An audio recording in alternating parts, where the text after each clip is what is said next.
Hi. Hello, hello, hello. Hey, Phantom. Hey, Honey Wyvern. Hey, Metal. How is everyone doing? I hope that you're all well. We, had a very chill day today. I say that, we've also been quite productive. At least I think I've been quite productive. I did a lot of housework and shit. Yeah. How are you all doing? Have you all had a nice day? I hope so. What would you like us to paint?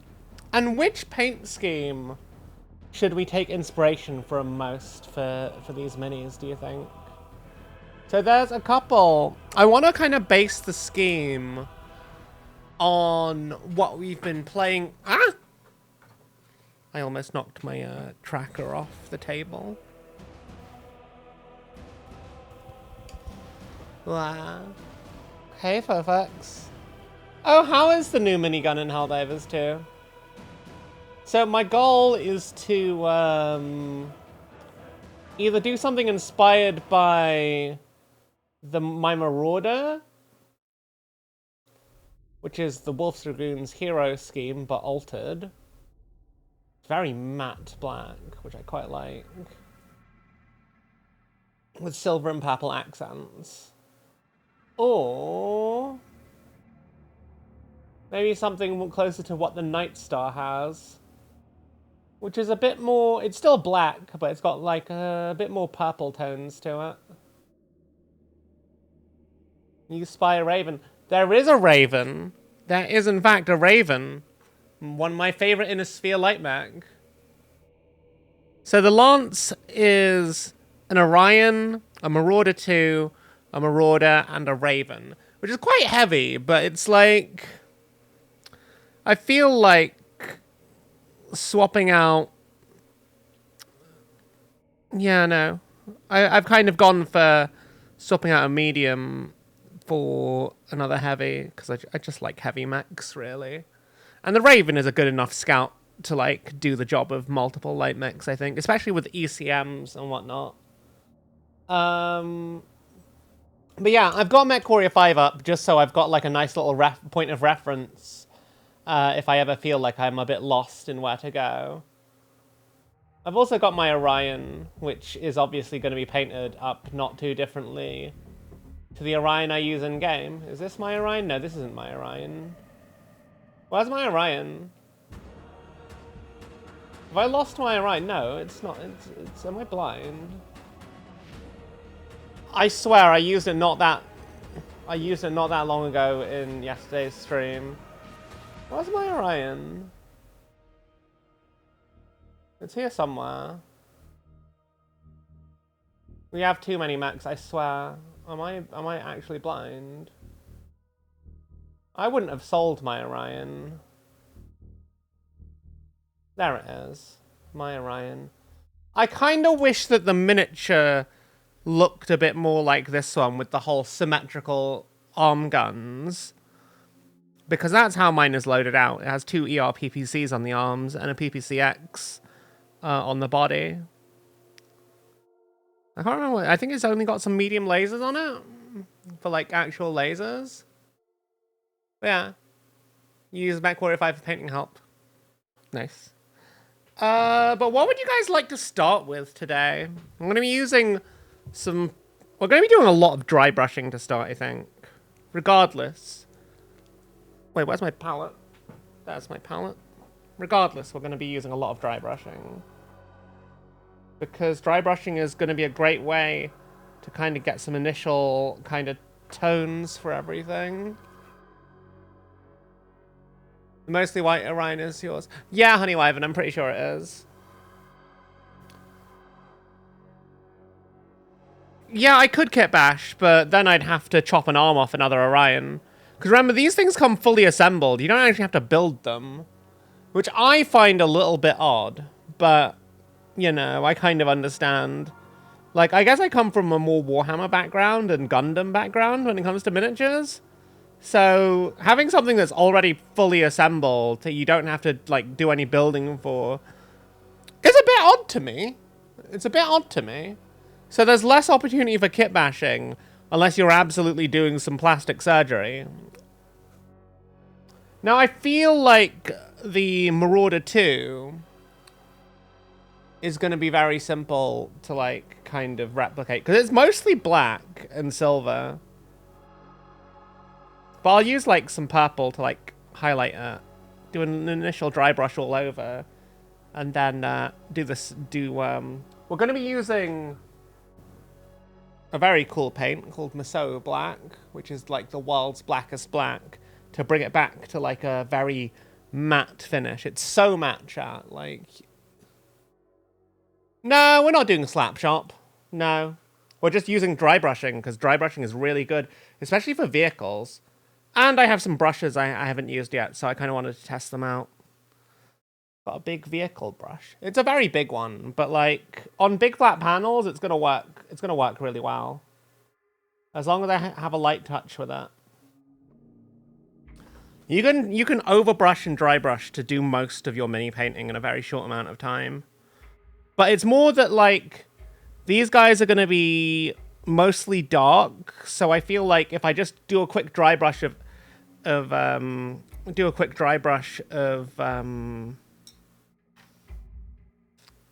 this dark purple here, Hex Lichen, it should work quite well.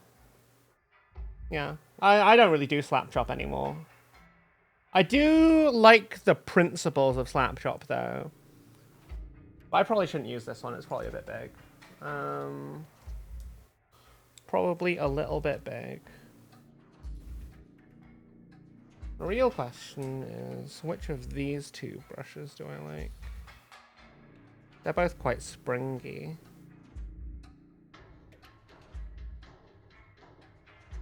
I think I'm gonna go for the... Yeah, I'll go for the Monument Hobbies one. I've not used this one before. Can I see the Raven model up close? The cast looks quality. Way better than your old one. This is from Catalyst Game Labs. It comes in the Innisphere Urban Mech, not the Innisphere Urban Lance Force Pack. Hang on, let me adjust the focus on the camera.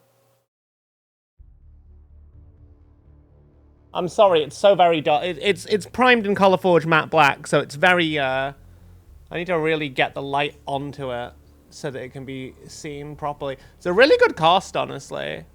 Like, there's so much detail on these minis. But I just picked up from my local hobby shop. All my mechs are sourced locally. No direct purchases from Catalyst Game Labs. Because CGL's shipping is a bit weird, apparently, from what people have said. You know what? Maybe we should start with the Raven. Raven's just a little guy, right? Raven is just a little guy.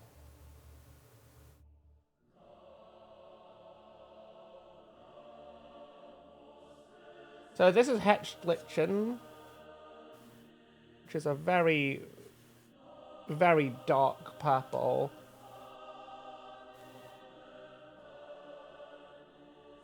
So the idea of what we want to do is just a very light touch. Just a very light touch, just to tint. I don't know if I've got enough actual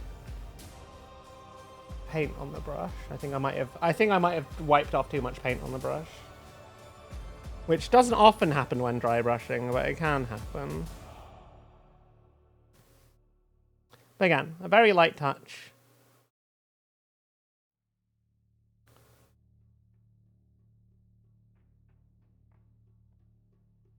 Just to kind of mostly act as a bit of edge highlighting.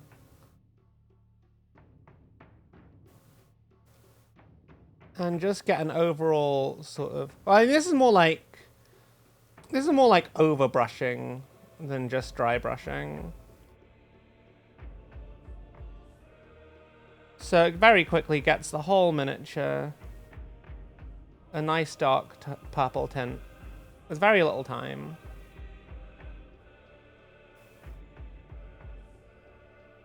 Should we go for the Raven? Should we go for a really dark Raven? Like, more closer to how we do the Wolf's Dragoons Marauder? Or should we go for something with the whole lightning bolt theme and aesthetic that we've got.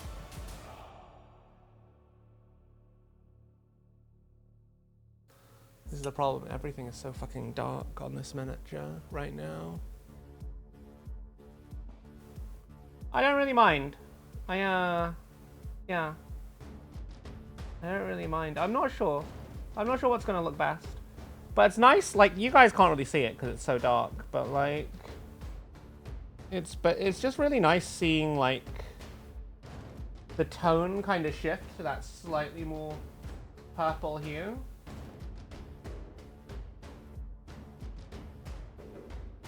From that very dark matte black. If anything, it looks darker now, I think.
Yeah.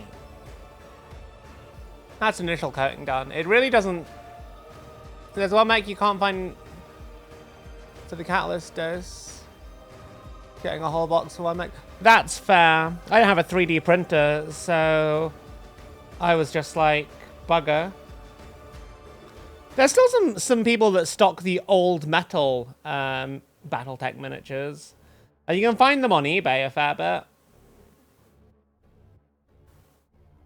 Some places actually do run businesses buying the force packs and then breaking up the individual miniatures to sell, because they can slightly upcharge on them,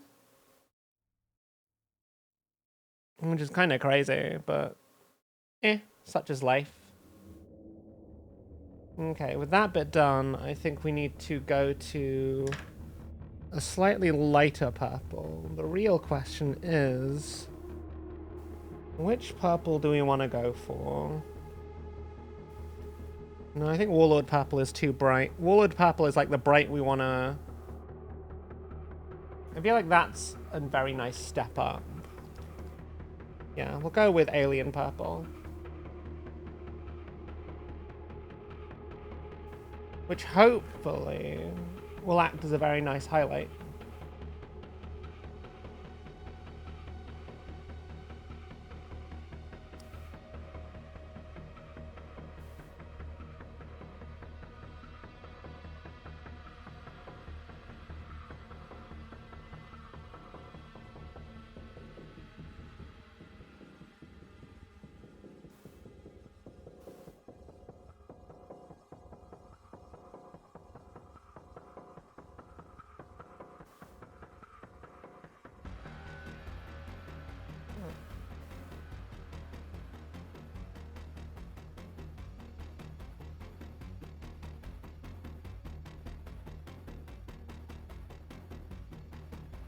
Yeah.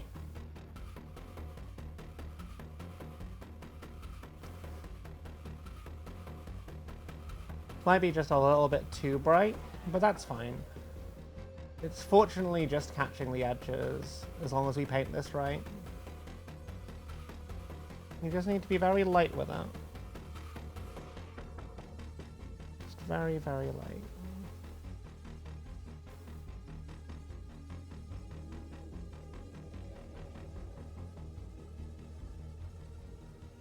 And the reason why we're painting like this is because we want to really build up color quickly.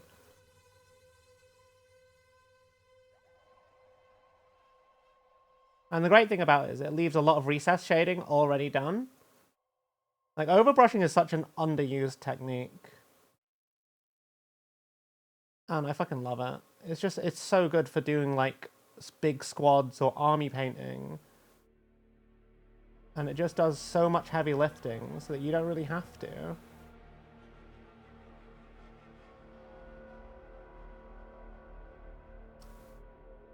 And as long as, you know, your paint is thin enough, you don't really have to deal with, like, chalkiness. You know?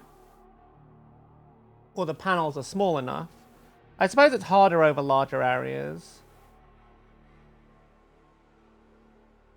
I hope you all can see what I'm kind of talking about here.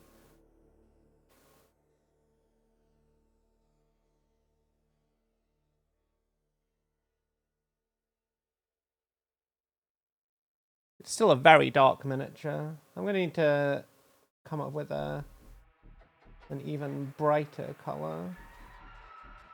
Because on paper, Alien Purple is not that dark. On paper.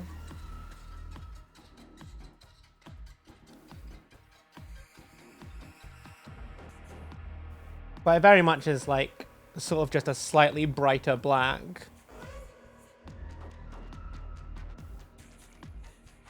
So happy how Smate lets you use that printer. Yeah, I can imagine. I can imagine. I wish I had a 3D printer sometimes. It would save me so much money, especially on Battletech. But I think that works for like an initial base color on this. The real question, chat, is gonna come soon. Because this is where the paint schemes diverge quite heavily. Do we want to do something more Wolf's Dragoon inspired? Or do we want to do something sort of more closer to how we, yeah.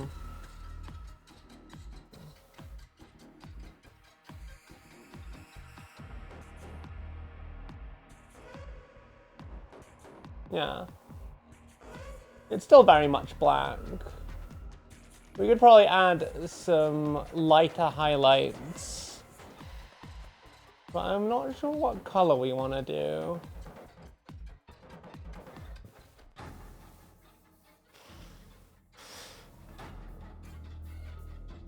Yeah. Just some very, really light highlights.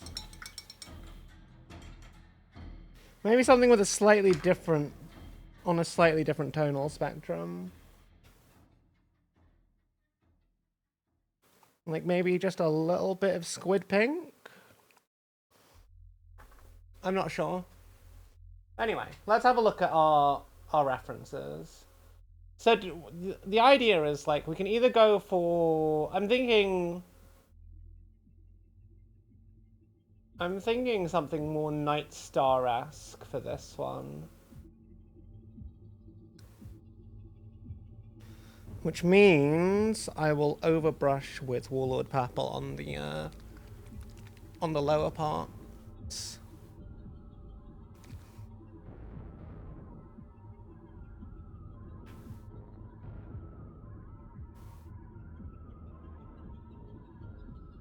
I quite like Warlord Purple.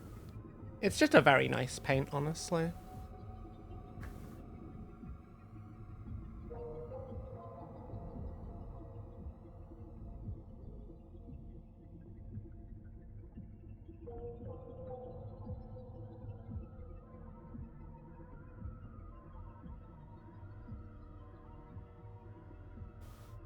So I'm just gonna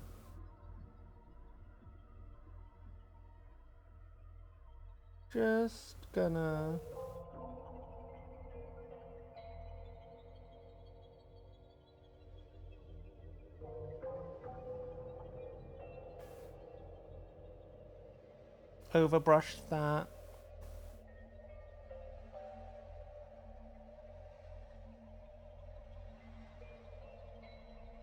On the sort of talons.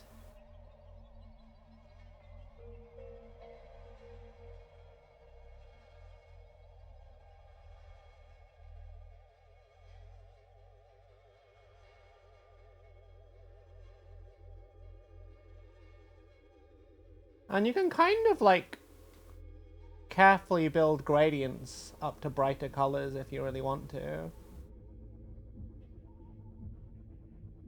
Just by being a bit of a light touch on that.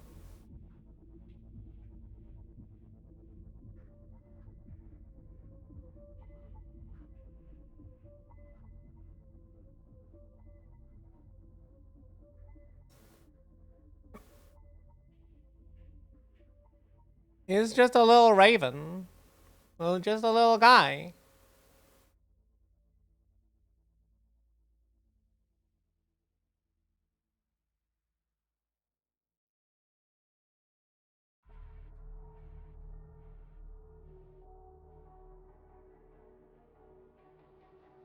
Let's gently build up more color by using the same paint to go over it again.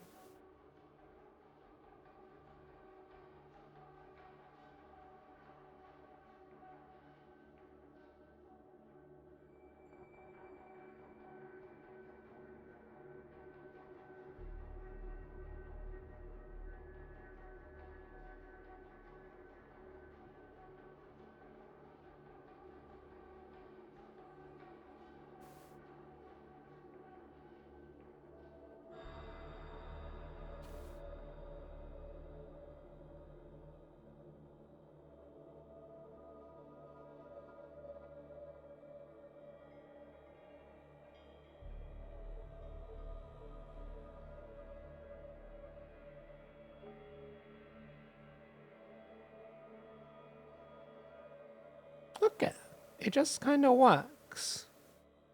I just realized I sometimes keep moving the camera. Hey, Paris. How are you doing? How are you doing? It's lovely to see you again. How have you been?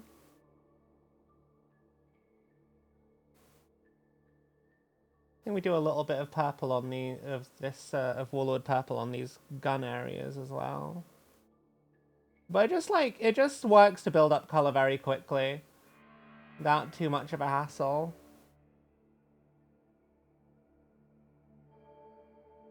And it's just a big time saver painting it like this. Which means we can definitely work on getting the whole lance done. But this Raven I'm kind of using as a bit of a sacrificial lamb tester kind of mini. Because I've not actually tried to do anything like this color scheme before. But sometimes, you know, that's the job of scout mechs, isn't it? They're just meant to make sure that things are okay and do their best not to get fucked up in the process. So it's entirely fitting that this is how we're using our Raven when painting this lance.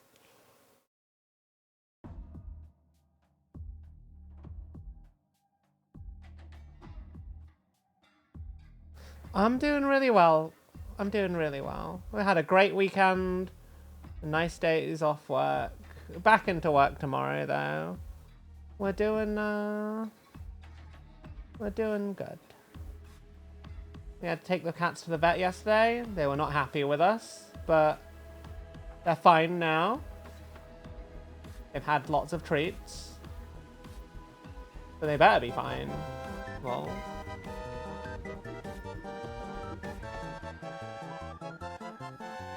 Wow.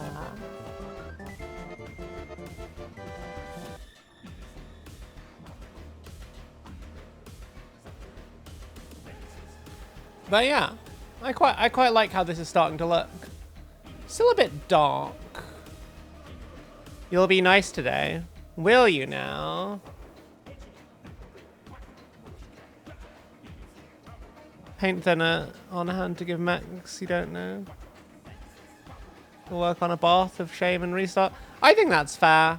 I have a bottle of isopropyl alcohol, I do. But I kind of like keeping some things that are a little bit more actively mistaken around, because then you can kind of see your progress. So I try not to completely strip models more often than I need to. Like, I was looking back at the word bearers we did a couple of years, like a year or two ago, and they're just terrible compared to how I can paint now. And it's kind of made me want to redo them, but I'm thinking, I reckon we're going to get some really nice Word Bearers models coming soon, given all the Calth stuff Games Workshop has been teasing. Because you can't do Calth without the Word Bearers, let's be honest. So I figure I'm just going to wait for them to do something cool, and then just use that. And then I can have like a compare and contrast kind of collection. See how my new stuff will weigh up to my old, against my old stuff. Ah. Why? What did I do? Hey, Char. How you doing? Ah. This is not dry enough. It looks dry, though. Weird.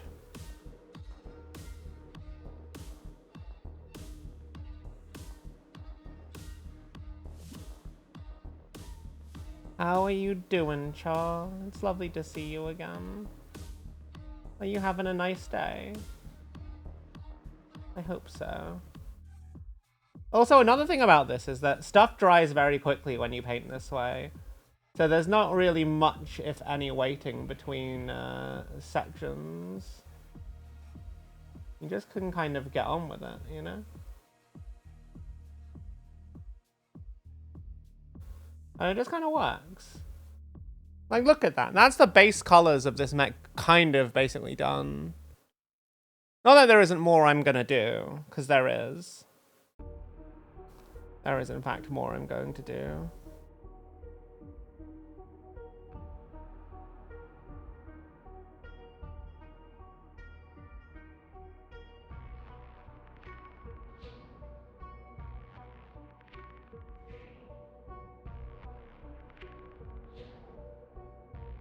I'm just going to give it a nice all-over dry brush with that same final highlight, just to sort of unify everything, but also to add a bit more accents to the rest of the miniature.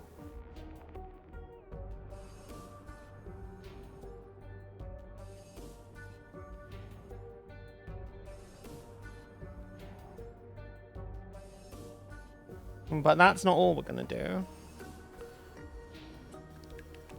I want to up the vibrancy a bit more, so what we're going to do is we're going to take some fluorescent paints. I'm going to first start with the fluorescent violet. Fluorescent violet? Technically. Fluorescent violet. I'm not leaving you. You played Fortnite. Oh my god. You know they just added Harry Potter stuff to Fortnite. Well, they announced that they were adding Harry Potter shit to Fortnite. It's fucking cringe.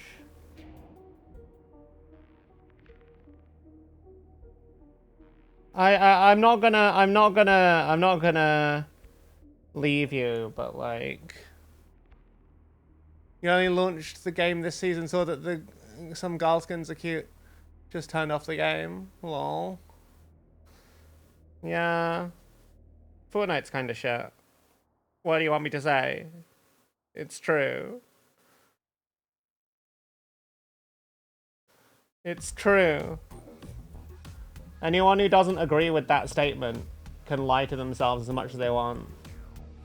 But it's true. Fortnite is kind of shit.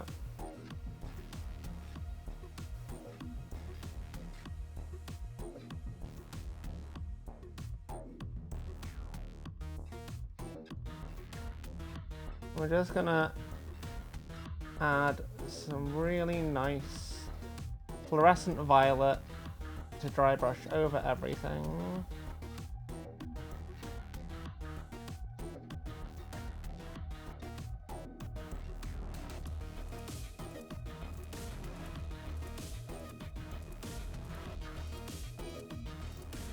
A few streamer friends told me to play with them. If it wasn't them. That's fair. Look, I ain't gonna judge. I ain't gonna judge. Did you have fun? That's the important thing. That's the important thing when you play games. Because otherwise, what's the point in playing the game, right? With this little raven. Fluorescent magenta.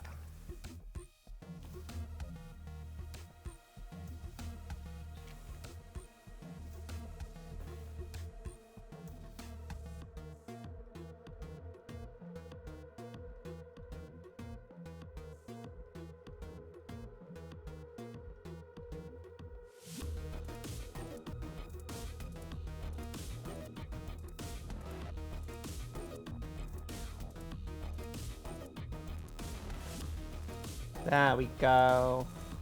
This is the color I was looking for, really. But it's nice that we've got these underlayers built up, because then it looks very natural in terms of highlighting.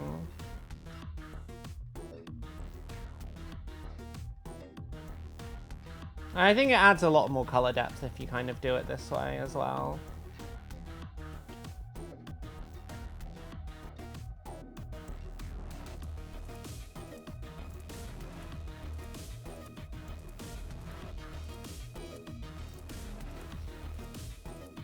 I just yeeted my model while dry brushing. Hey Plum, how you doing? Add some depth to you. But you already have depth. You just need to find it.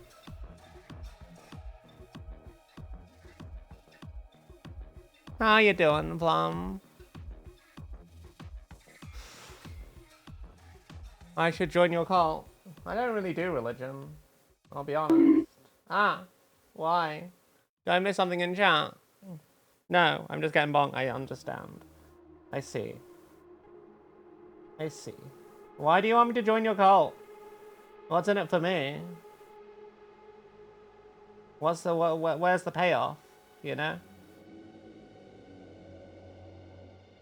If you could sell a cult to someone, how would you sell it? I don't think calling it a cult is the best start, if I want to be honest.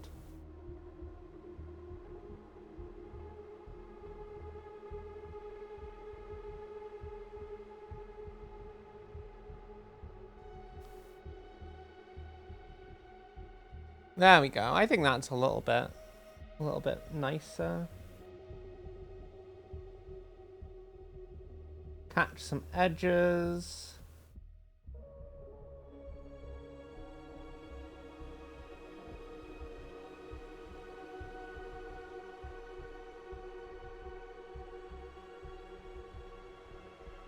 Yeah.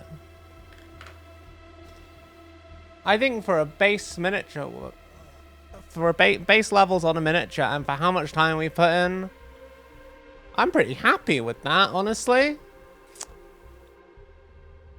It's not all we're gonna do on them though. We got some lightning bolts to add. The real question is, where do we add them? It's a light mech, so I'm kind of questioning just how much we can do in that regard. We've also got the cockpit kind of colors to do. You were up working on a coding project for a client. Oh god.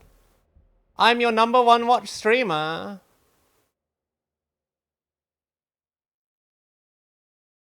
Wow. I'm glad to be your #1 watch streamer. That's real nice. I hope that you have a lot of fun here, Mal. I appreciate you, and I'm glad that you choose to spend so much time with us.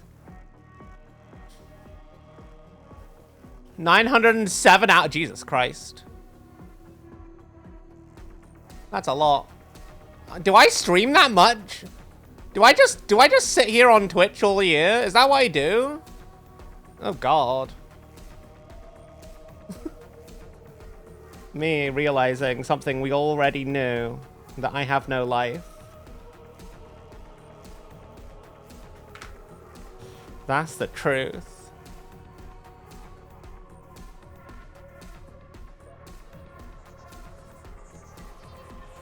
There's only 365 days of the year. What the fuck?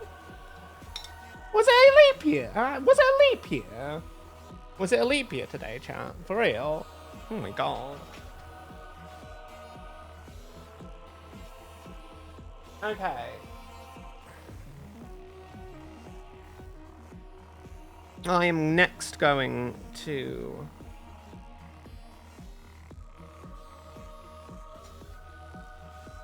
do a little bit of lightning.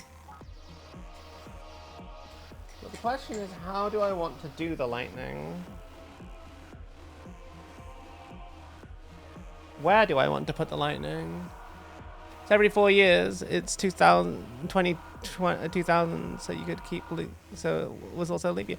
Oh, that's true. Where do I put the lightning on this model? I'm thinking it just goes on here. It doesn't really fit anywhere else.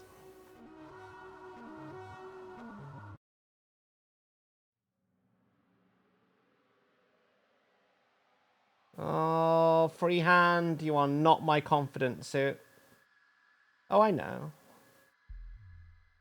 We'll do a little lightning bit on the nose.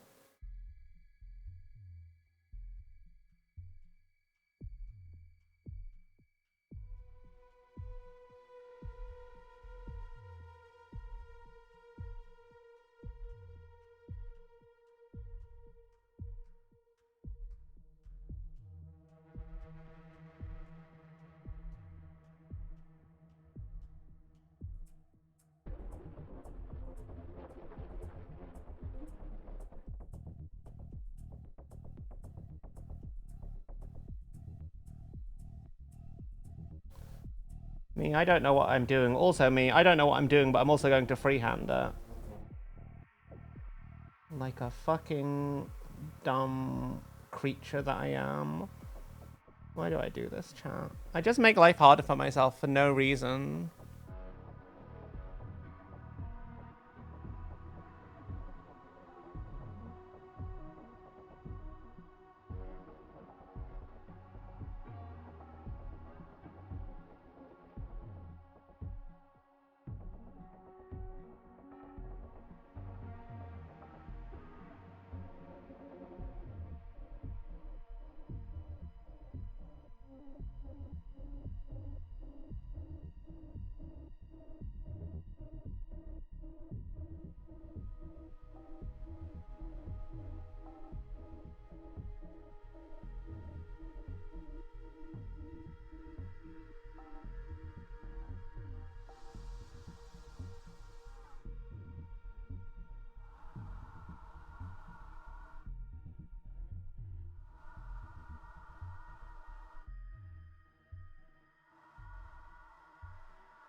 I actually don't think it looks terrible. Nice and simple. Needs a little refinement and sharpening. But the overall kind of doesn't look bad.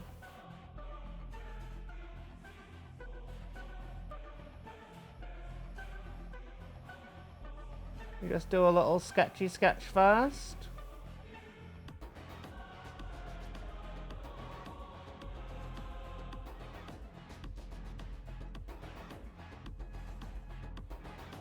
Yeah. Yeah. What do we think, chat? That kind of works, right? Oh yeah, it's Twitch recap going on right now, isn't it?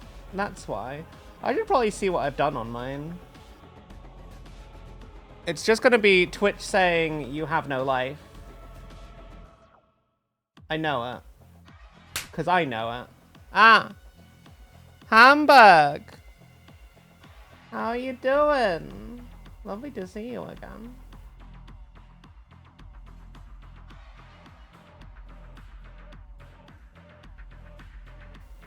Hope you're having a good day.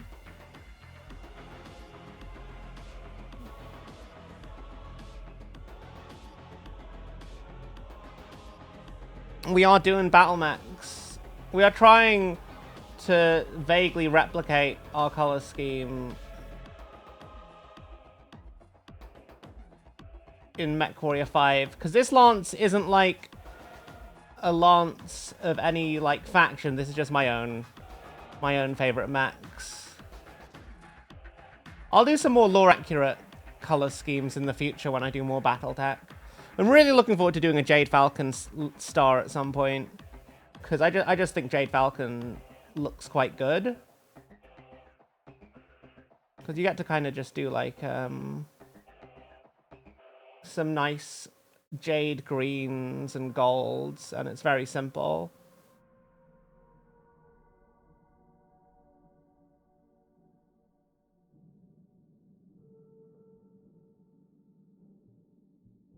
Yeah.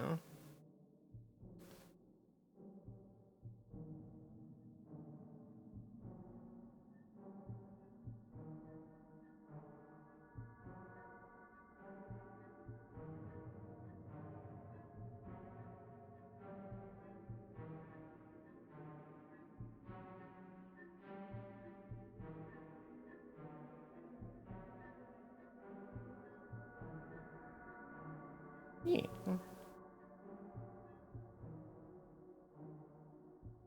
It's just a very simple look, I think. But I think it gets the idea across quite well. We'll give a nice bright orange cockpit next. A nice bright orange cockpit.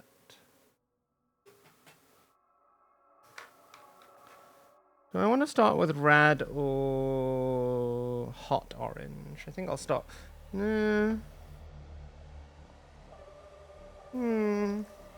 How red is bloody red? You know what? I'm sure it'll work. I don't even need much of this paint. Just a little bit. Internet building goes, oh god. Wow. And we'll just build up slowly to a nice orange. I'll probably dab some fluorescent orange on it, just to give it a little bit. Just a little bit of an extra thing.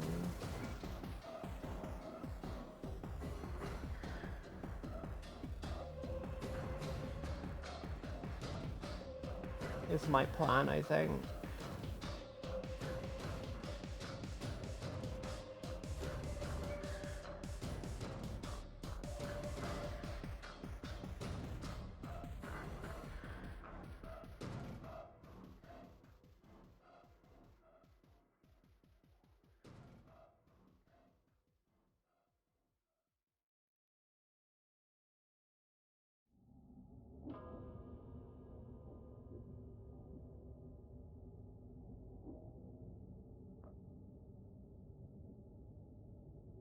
Yeah, I think this is going to be a good color to work from. Man, this is so much easier than painting Space Marine eye lenses. You actually have like a decently sized panel to work with.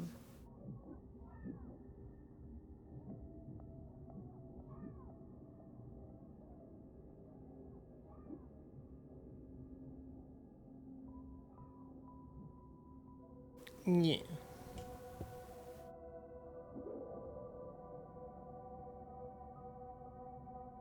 I should have probably done those lightning bolts at the very end.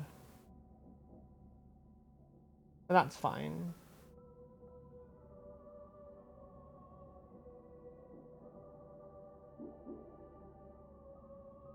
That is fine. How's audio, by the way, chat? I haven't asked yet. But I imagine that someone would have said something if the levels were a bit weird. Now the Battlemech minis are bigger. I remember them being smaller back in the day. I think they're a pretty good scale, honestly.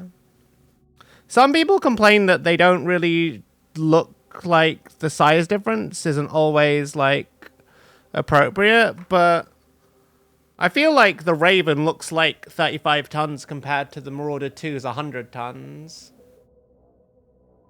Well, maybe that's just me. And much the same. Like, these both look like 75-ton mechs to me.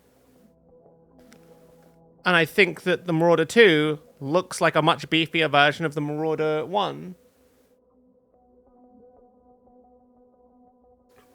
He just went, good, good, good. Thank you. I wasn't sure. I need to take a sippy.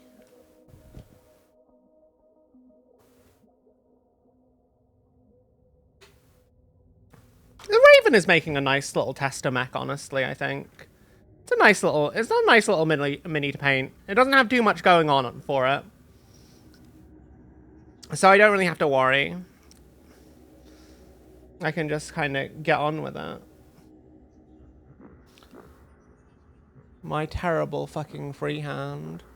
But I think it gets the idea across. I should probably go in with a smaller brush and neaten that up while I'm waiting for the window to dry. Just on this bit mostly.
Okay, we can probably do the next color now in the window.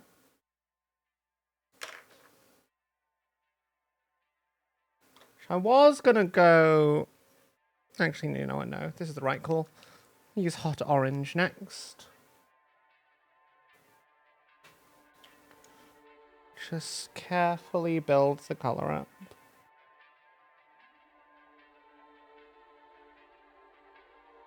It's like that Dark-Dyed Island music in the background while Mercs 5 is on screen.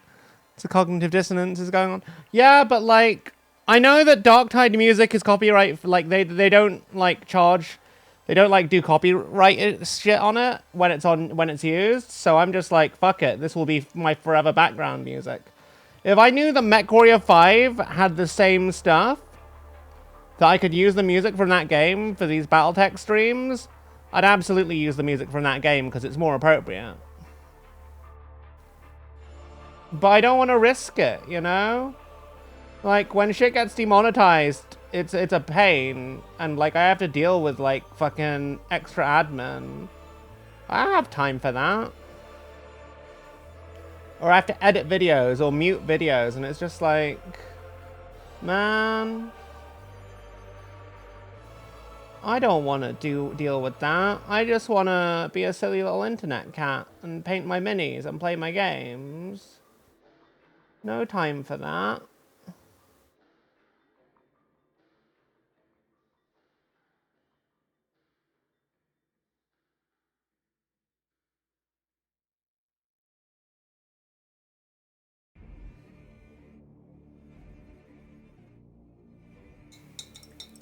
I'm quite liking how this cockpit window is looking, in all honesty.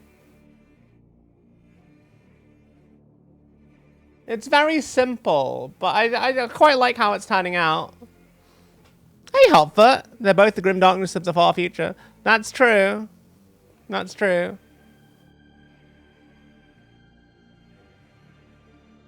I'm gonna go in with Orange Fire. I'm pretty sure Orange Fire is the next color I want to use. And then we'll be going in with Fluorescent Orange.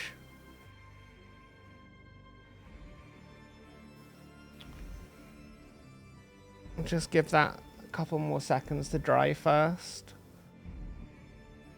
But it's nice, this. Like, when I mentioned dry brushing at the start, I thought people thought it was slap job, but nah. Just over brushing, innit? It just works. It does so much to, like, get the miniature done in a really efficient way. I might go in and edge highlight stuff, but that's really long. And I usually hate edge highlighting. Edge highlighting takes forever. I don't always think it looks the best either. But that's like the whole heavy metal standard. I know it's all about like improving readability, but like, man, edge highlighting fucking sucks. It's so tedious and boring. Though luckily Battletech miniatures I think are quite well readable. As long as you've got some nice recess shading. I think Battletech miniatures have a lot of like very simple like panels that I think are quite easy to read, but that is in fact just my opinion. I also have the benefit of having the miniature in my hand, but the real test is whether or not it looks good on like a camera.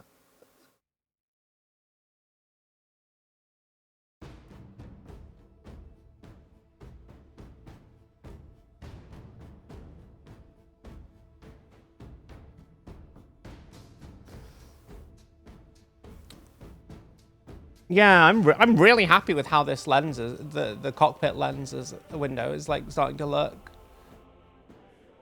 I'm really happy with that build up. Hell yeah. It's nice actually being able to try things I don't typically do and to be happy with the result. I think I've become a much better painter than I used to be. And I think it's just, this is one of the things I really like about mini painting. Is like getting to see that progress. Like, it's a really nice feeling to me. Really nice.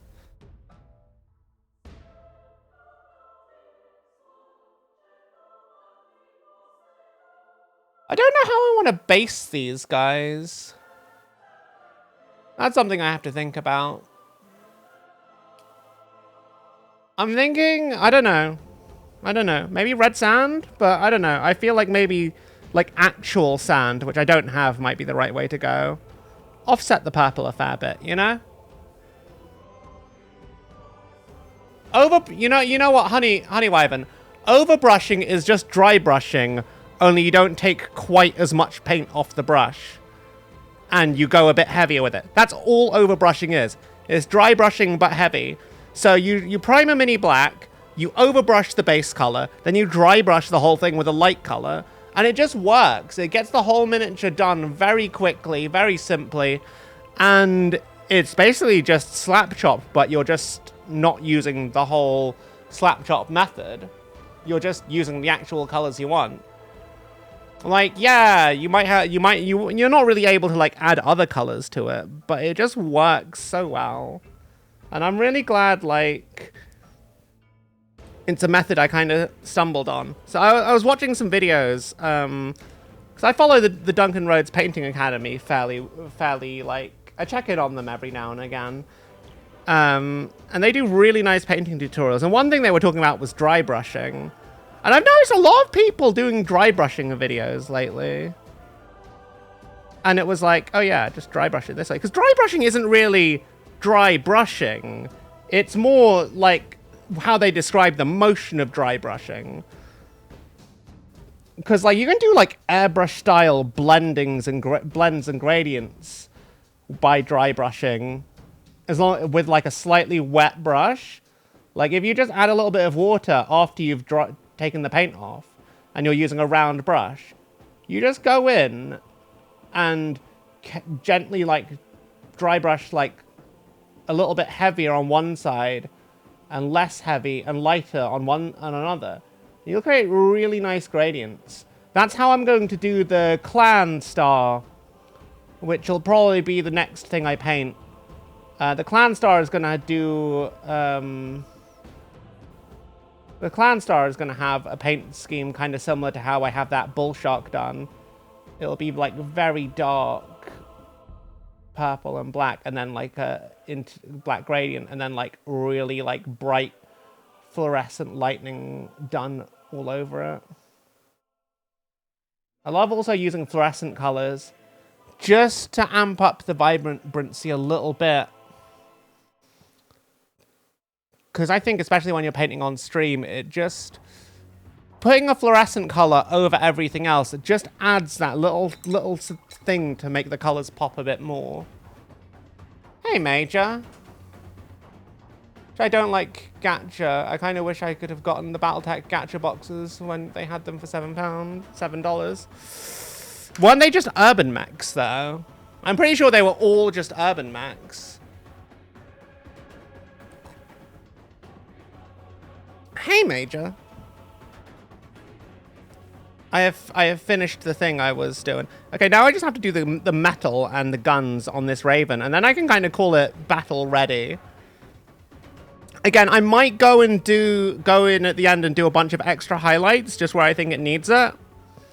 But I'm very happy overall with how it's looking. But like a tabletop standard mini, this is better than most of what most people will put out there. So I'm pretty happy with that. I'm pretty happy with that.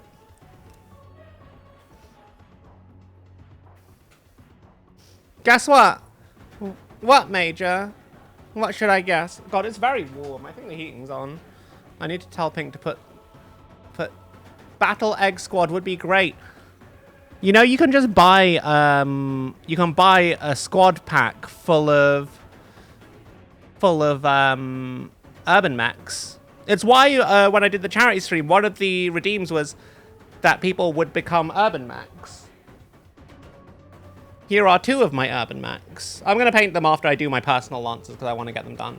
Look at this urban mech with the LRM Bazillion. Also, thank you so much, Major. I'm glad to be your second watch streamer of the year. Hey, Andy. How you doing? I actually have, like, another 5 of these. Including the urban mech Lamb. Did you know that there's an urban mech that transforms into an aerospace fighter?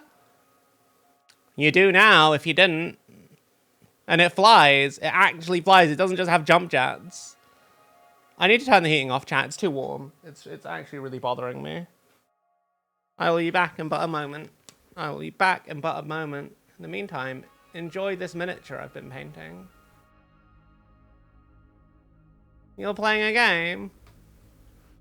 It's the flying ferret. That was a flying ferret? Man, I love the transforming mechs, to be honest. That's silly. They just wanted to be anime with Battletech, and I appreciate it. Oh, let's do more.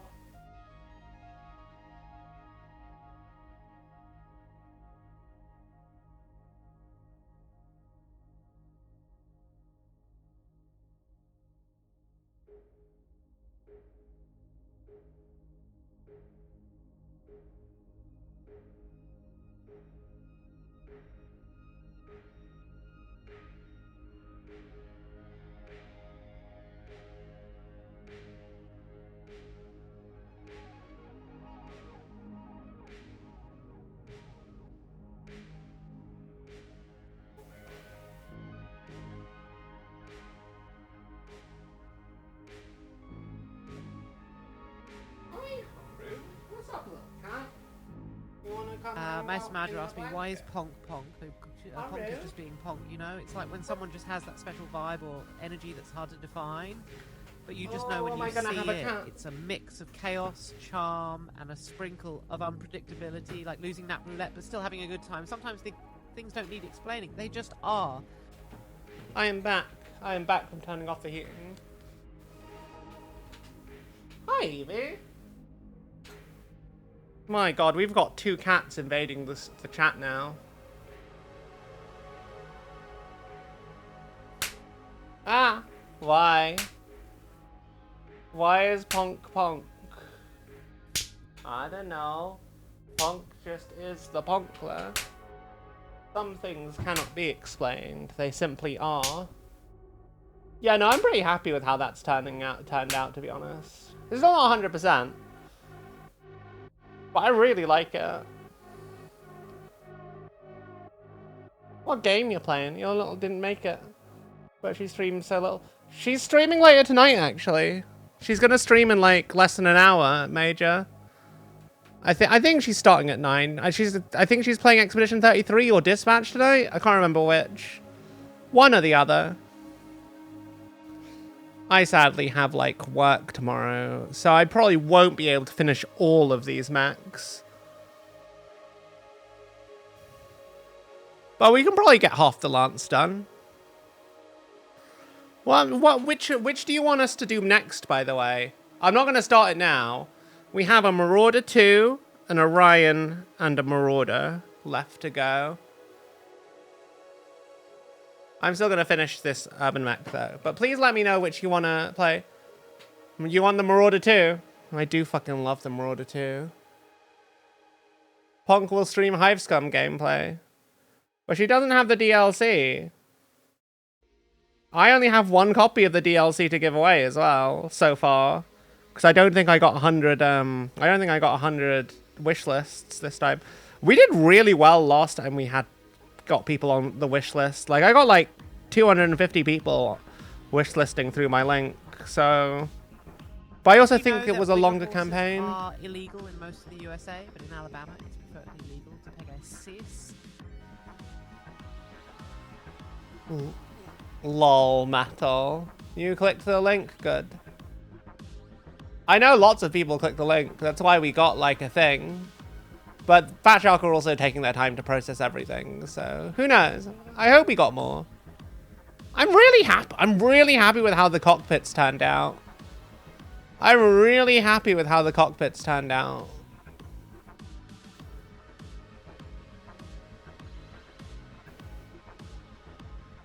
Okay, which bits need to be metallic on this miniature, chat? Obviously these exhaust bits.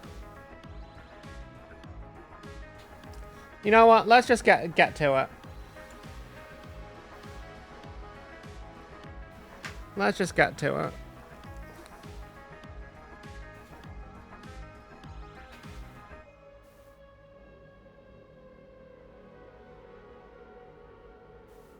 Just go in with some nice simple gunmetal to start.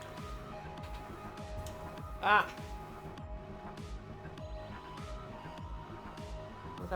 I know this isn't a raven, but it's a similar shape.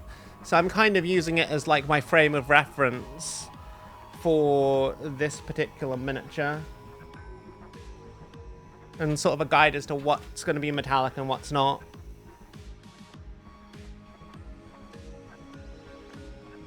Man, I kind of wish I'd thought about cleaning up this miniature before. But I did not. I simply did not. Because I'm starting to see, like, tiny little mold lines. They're not super noticeable, but they are when you really look at the miniature.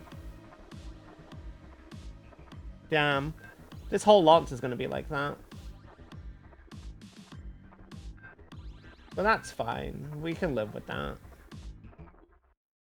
Though I did already prime my clan mechs as well. I'll have time to tidy those up before I actually paint them and then reprime them.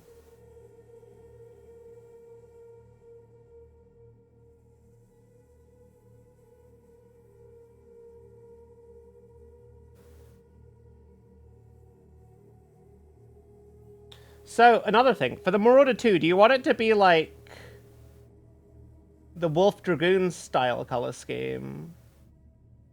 So I'm not opposed to making it stand out like that.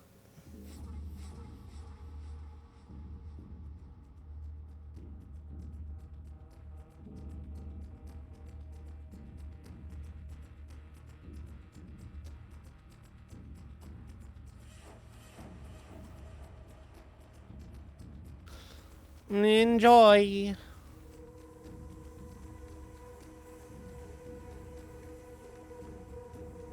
Maybe a few Votan lanterns. Nice. Nice. My text-to-speech sucks. Wow. Why? What's wrong with my text-to-speech? It did not understand how to pronounce things. That's not my fault, though. It's not even scuff, it's just not matching your expectations. I know you wanted a joke.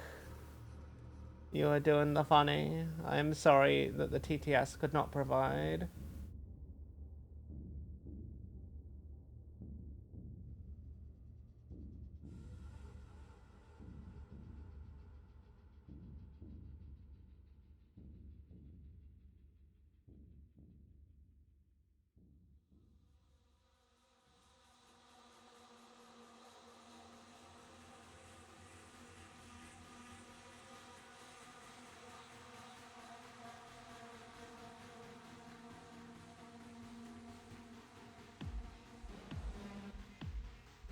There's also a pretty good, as well as the Duncan Rhodes Painting Academy, there's also a pretty good, like, overbrushing tutorial on an interview with one of the heavy metal, like, army painters for battle reports in Warhammer Plus. And they kind of use the overbrush technique for everything on their Warhammer Plus battle reports, apparently. They just get it all done very quickly, so it's ready for showing on their shows.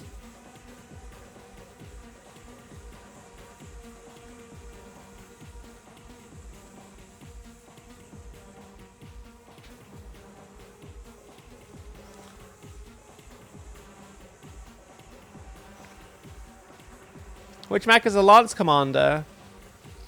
Which mech do you think is the Lance Commander? Which mech do you think is the Lance Commander?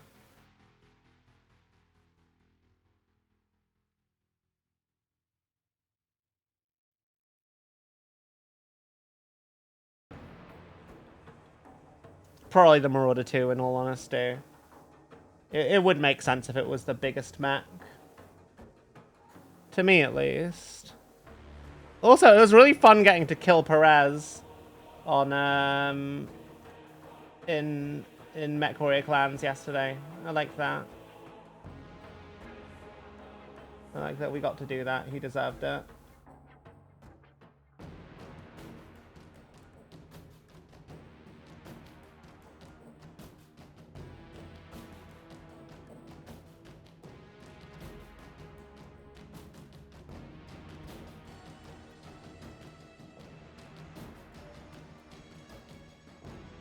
Man, I can't wait for Vallejo to do the True Metallic Metal series of paints in the UK. I love their metallics. They're so good.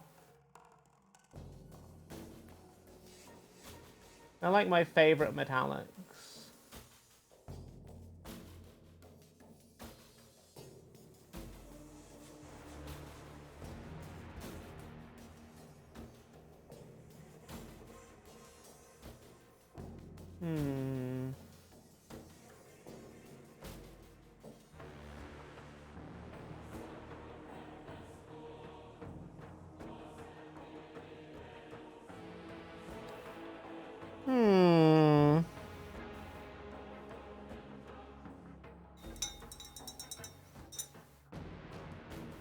Marauder 2 would be a bit slow for a Commander mech. Really? Dang. Orion. I do like the Orion. We can do the Orion. Definitely the Orion. In fact, the Orion's my favorite mech right now. The Marauder 2 is definitely a close second. Why Slammy Slap? But also, like, this Marauder 2, I'm going to play it as my Marauder 2 build with the mask and the 3 PPCs. And I'll just run around murdering everything, and it'll be great. Why? Why? Why? Why? Okay. A little wash on the... Actually, no, I still need to do a bit more of the metal. Then we do a little wash on the metal. Then we add a little highlight. And then... after the highlight, we do some white spots here and there on some of the lasers. The reason why will become apparent soon, trademark.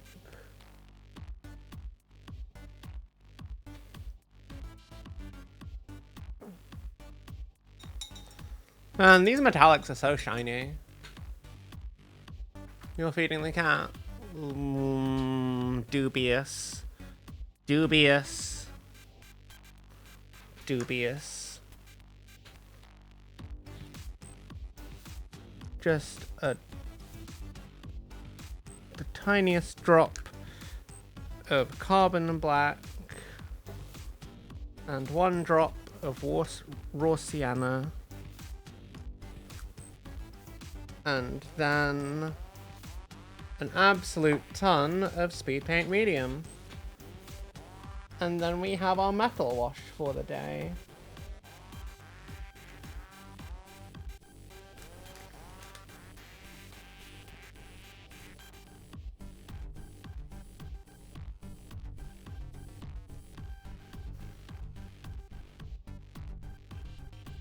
Perfect. Consistency is perfect.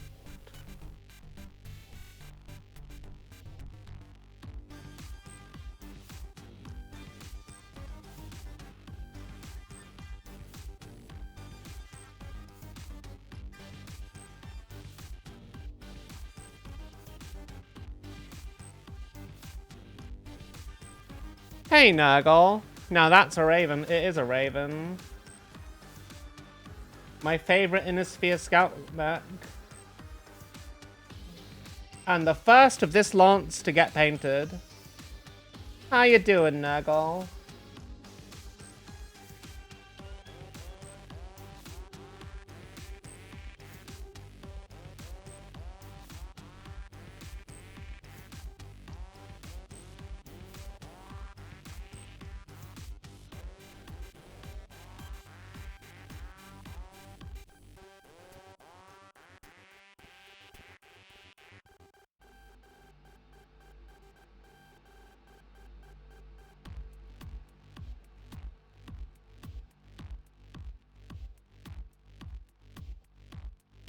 Just a little highlight to go, and then we are done with this stage. And moving on to the final stage of this mech. Now we can move on to the next one. Have yourself a SpongeBob burger. I'm gonna get back to playing the new level of Darktide. How are you finding it in the trenches? You want the next to add the Hollander so bad. I want the next MechWarrior 5 Mercs DLC to add more clan shit. I want more clan shit in my Mercs. Give me more clan shit. I demand it. What's a SpongeBob burger? I've never heard of that. I don't think it's the kind of thing we have in this part of the world.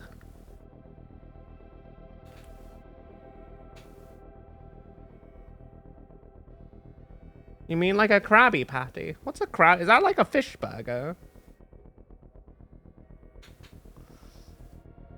How are you finding the new level in Darktide though? Is it not really fun? I'm so hyped for more people to enjoy it. Like, it's such a cool level. Like, it just oozes like, yes, this is the grim darkness of the far future. Have fun, lol. It's so fucking cool. I love it. Just a little highlight.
Mm.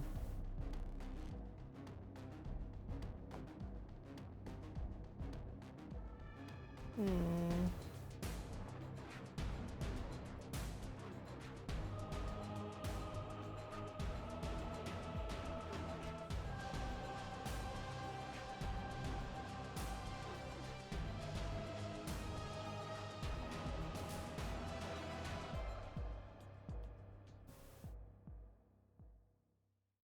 Oh shit, I've just noticed there's some more bits I need to actually do.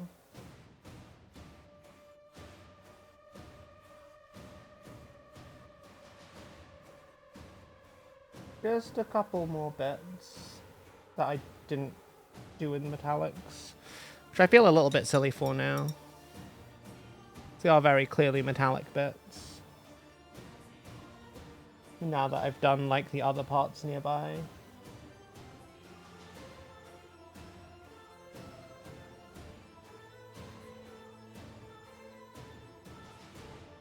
It's mostly just bits of the legs.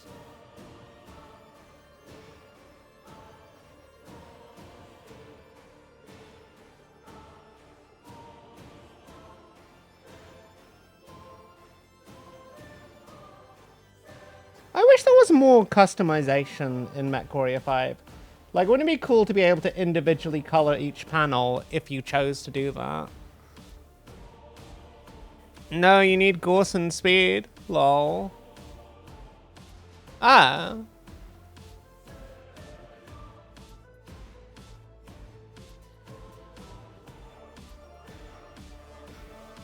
What's the Hollander? I feel like I've heard of the Hollander, but I can't say I'm familiar with it as far as mechs go.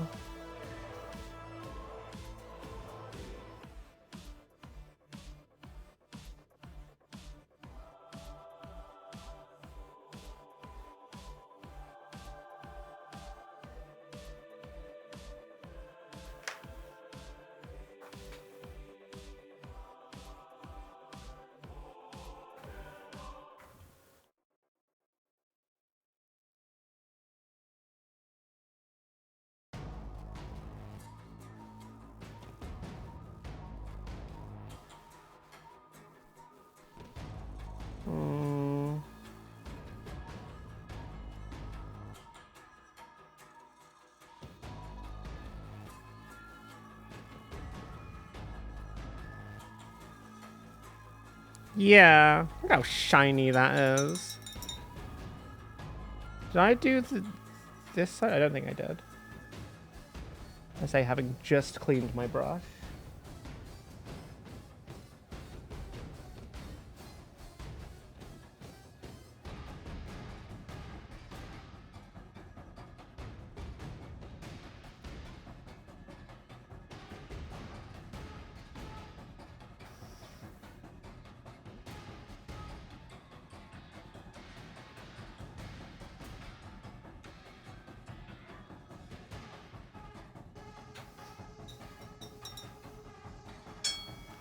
Okay.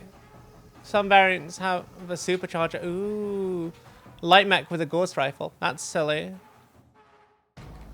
Basically a faster Irby with better range and a huge gun coming out of its shoulder. That does sound like your kind of thing. It also sounds kind of fun in general. No, but can you imagine though? One of those with a PPCX in it. Like a super fast light mech. That just runs up to people, point blank shooting them with a PPCX. Would that not be really fun? I think it would be really fun. Also, where is it?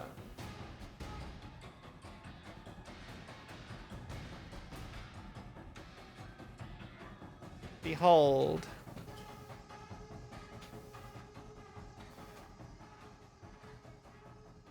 A sleeping child.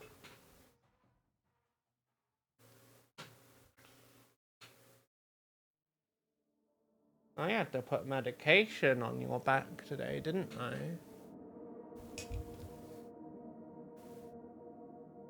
She looks so annoyed that I've patted her. Man, did I do something wrong? Holy shit. Okay. Now, the final thing.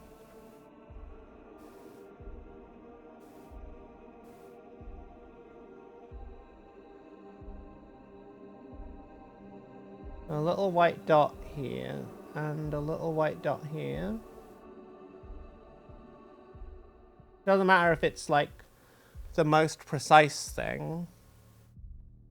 And a little white dot in here. Actually, no, I don't know that that needs to have the little white dot. What is this meant to be? That's meant to be a knock or something, isn't it? In fact, no, I'm not going to do the white dot, and I'm going to go back over you with some ink. I'm pretty sure that's a knock.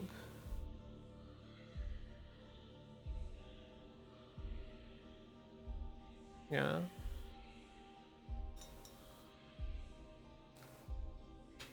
But these little white dots, I have but one thing to do.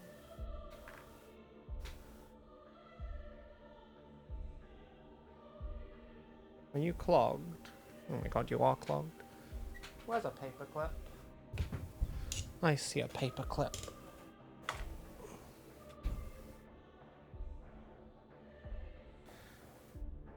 Remember, chat, every now and then you may need to sound your dropper bottles to make sure that, like, paint will actually come out of them. Don't at me because it's true. Might be a tag. That's true. Love to use it on tabletop. It's so small to focus on. But that gorse will do work if you ignore it for too long. Yeah. Yeah, well.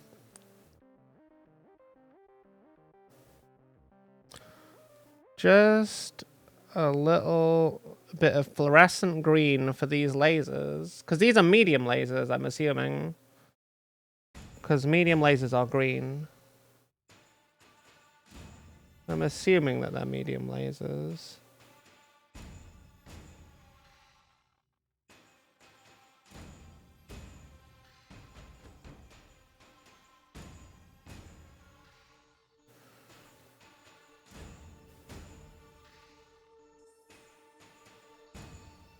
And that's the Raven basically done. Aside from basing. I'm pretty happy with this for my first Battlemech.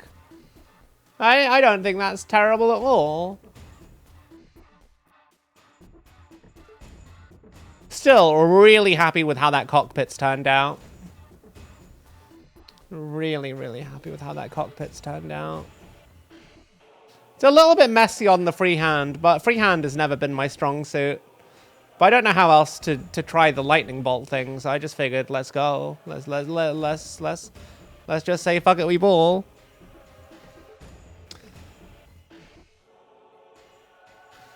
What was the next mech you guys wanted me to paint? Was it the Marauder 2, right? You guys want me to paint the Marauder 2? I don't need to paint the Marauder 2 if you don't want me to paint the Marauder 2.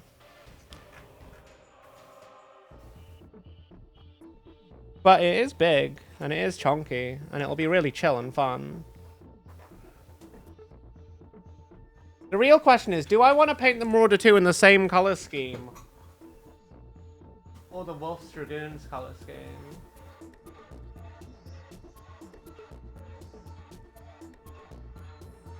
Where's my Marauder 2?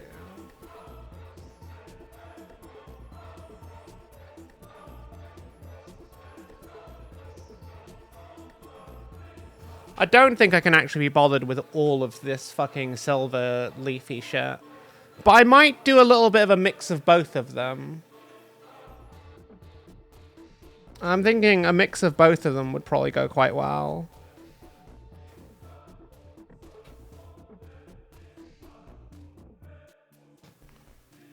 But yeah, we're going to start with the same thing as before. Nice overbrush over most of the miniature. Get the base, like, purple down.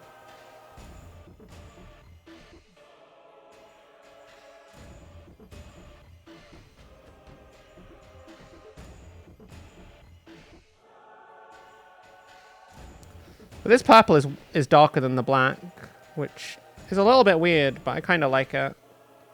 That means I can go absolutely ham on this stage without having to worry too much.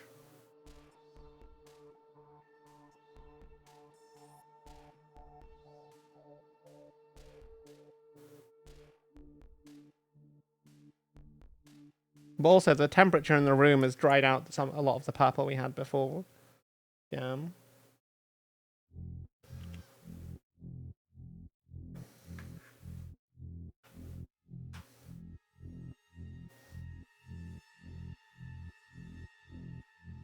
So we're going to do something that's a bit of a hybrid of the two main color schemes we've got for our... So we're going to do something that has a few nods to this, but it's going to mostly be the same color scheme, I think.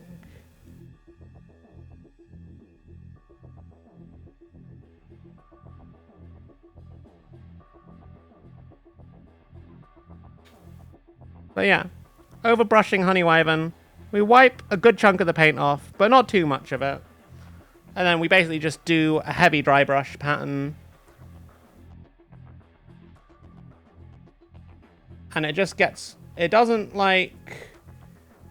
fill in the recesses, so it leaves those just nice and plain and dark. But it gets most of the miniature kind of covered up. Very quickly, very simply. Do you hear the That's voices all there is too? to it, really. Psychic_refugee just followed. Psychic Refugee, thank you so much for the follow. I hope you have a lovely, lovely time in our community. What brings you to our little corner of the internet? Do you like Battletech? Or just miniatures in general? We do Mech Warrior on Mondays if you're a Battletech fan. We always play with chat. I hope you have a lovely time in our community here, though. But yeah, super simple, very effective. Most people forget that you don't need to dry brush super light either. But look how quickly this gets work done. And because obviously the mech is mostly going to be one color, you can kind of just go over the whole thing. Obviously you might need to rebase coat the bits that need to, like how I went and rebase coated the silver, and I'd left the cockpit deliberately black so that I wouldn't have to worry about going over that again.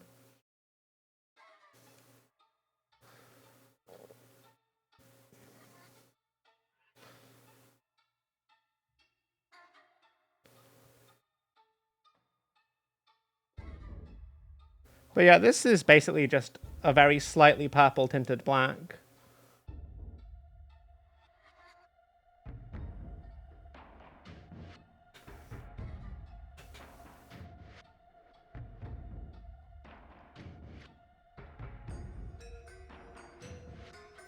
You have to grab your painting stuff now and give it a try. Do it! Come paint with us. Show me what you've got on Discord. And yeah. I always love seeing what people are working on. I always love seeing that people choose to paint along with us.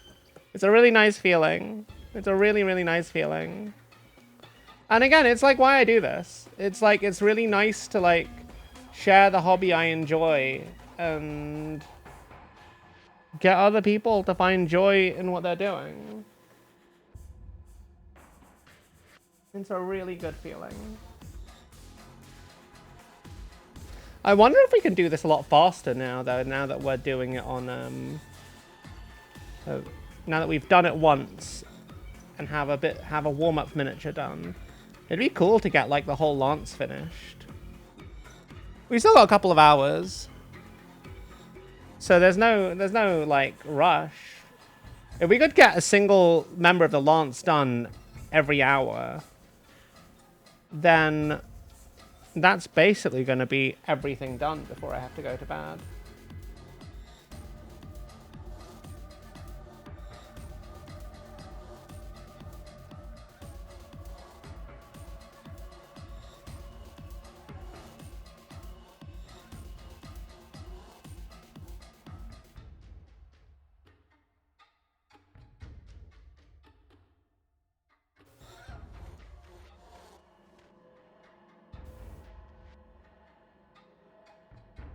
Yeah. So, how do I want to do this for real, though?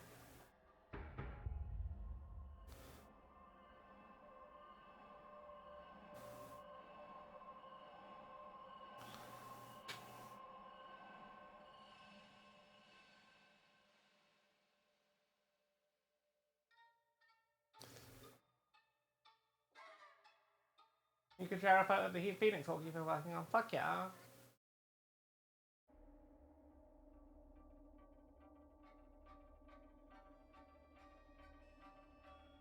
We have a whole art channel in Discord for people.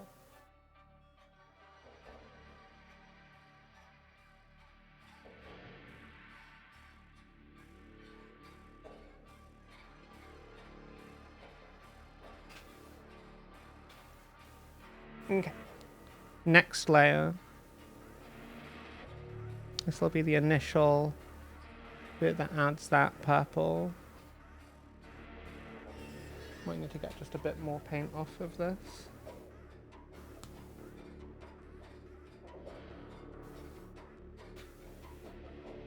This is showing up a lot harsher on this than it did before. But maybe it'll be okay.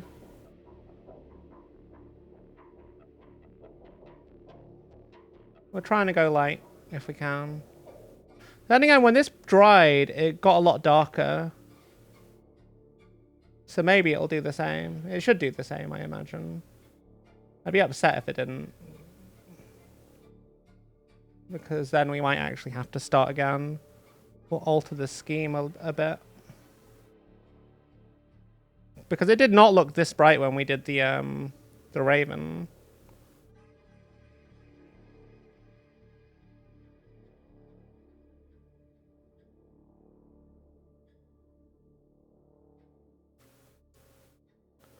But if it does, then that's okay.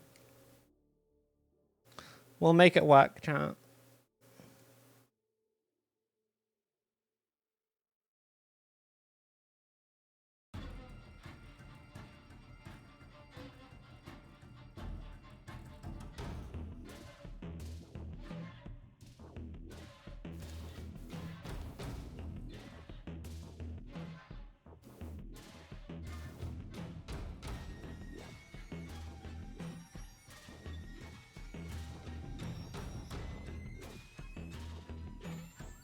I used this exact same paint as the second layer on the Raven.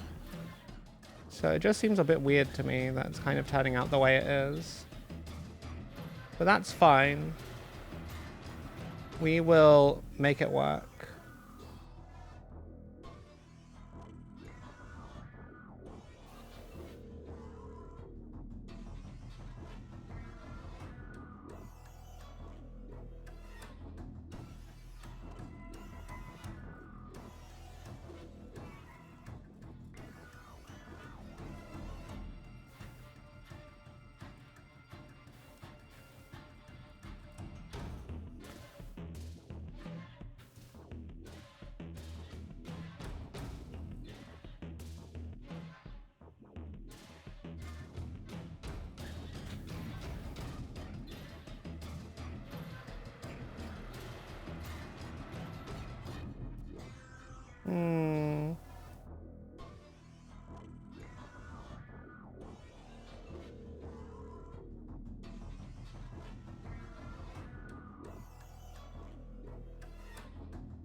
Okay.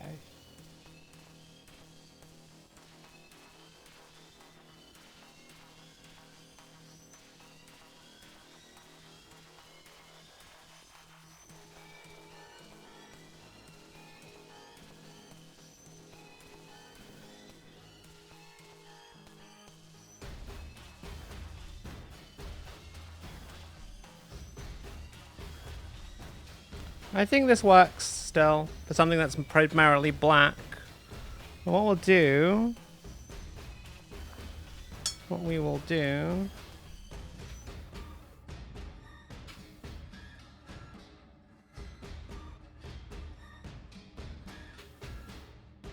do is go in with the fluorescent violet. Because this is primarily a translucent paint. So this should probably... So my hope is that this is dry brushing it over with this is just going to tint it back something a bit more like what we want, but also to make it a bit more vibrant. This may not be having the effect I expected it to. But that's fine. It still looks nice.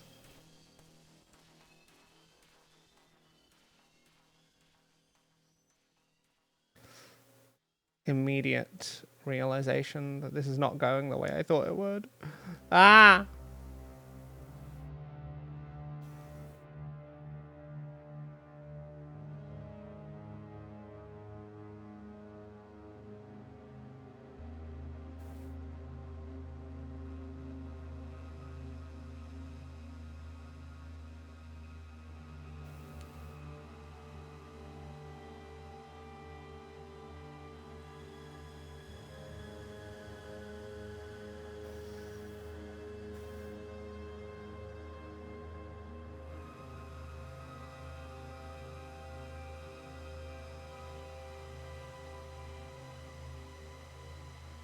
Why is it when I've used the exact same techniques and the exact same paints, this one looks so much brighter? I'm sure it'll be fine. I guess we'll go more for the similar kind of paint scheme as that, rather than the rather than what we had before.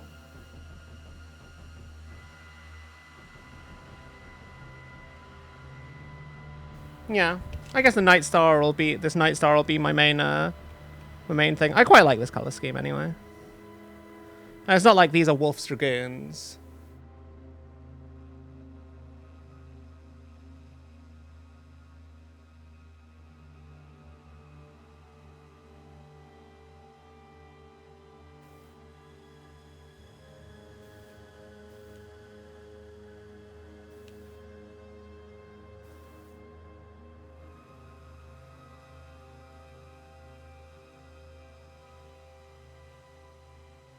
Okay. Now I'm going to get some Warlord Purple.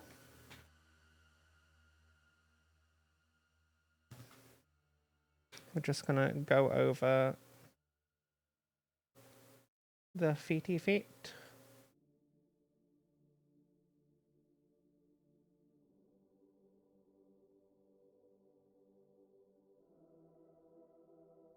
That same overbrush technique. Nice and simple.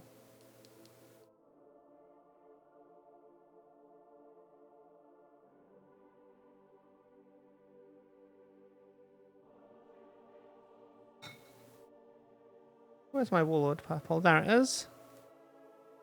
Ad hoc reporting tool. But art just sounds better. Considering I've been dealing with errors in art. Wait, what?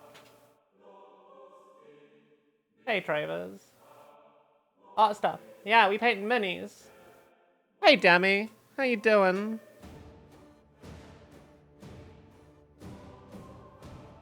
I hope you're doing what you're keeping well today. Lovely to see you. Yeah. So every Tuesday, Travers, we do Hobby Tuesday. And it's usually Warhammer, but this week Discord voted for Battletech stuff. So we just finished my Raven, my very first Battletech mini. I'm pretty happy with how it turned out, honestly. I'm basing it on my color scheme that I use in MechWarrior 5. And now this is my Marauder II. Which is what we are currently working on.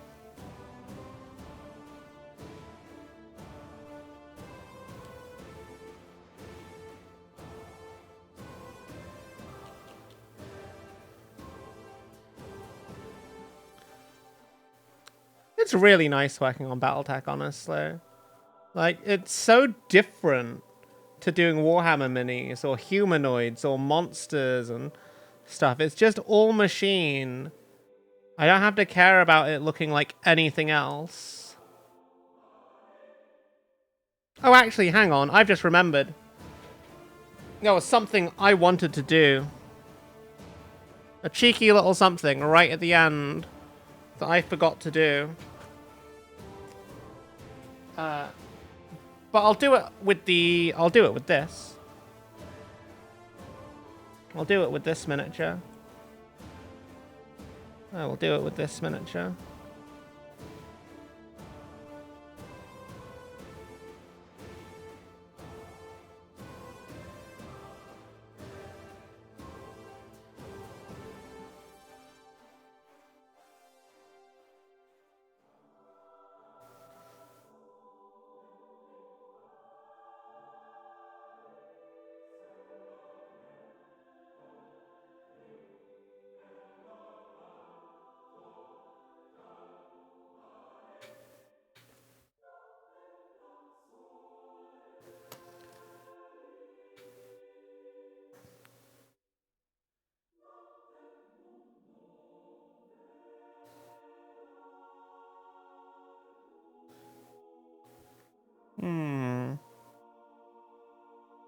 We're doing these bits. What else could I add the slightly warmer purple to?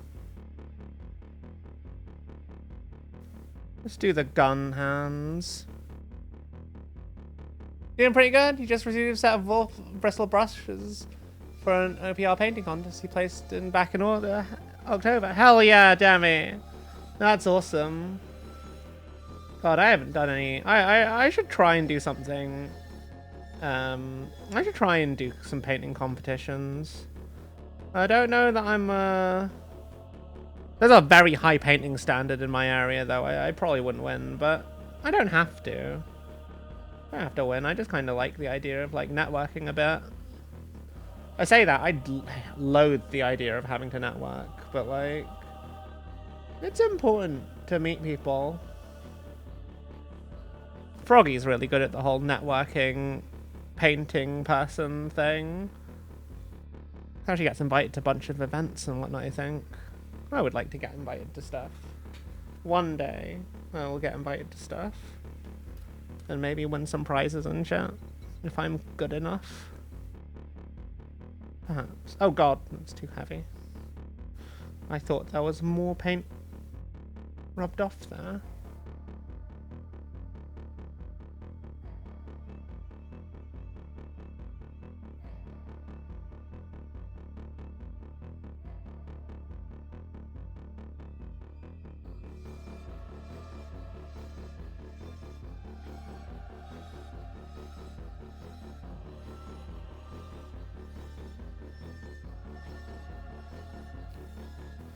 You're excited to try them out? You've never used wolf bristle before? Now for a coffee. Enjoy your coffee, Travers.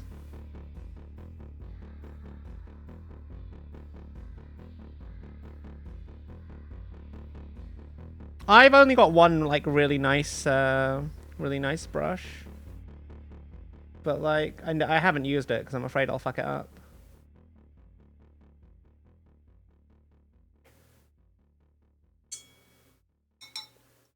I quite like the sort of like multi-tone purple this has actually ended up as. It's not quite how I planned it to go, but I don't dislike the result. I'm gonna go in with another fluorescent violet.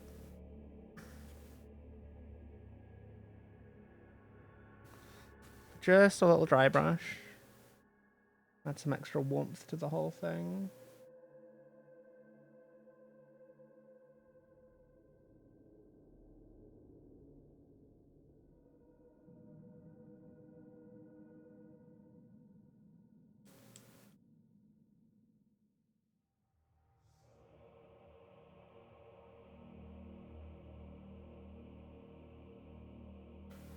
And we'll go in with the fluorescent magenta after on just the purpley areas.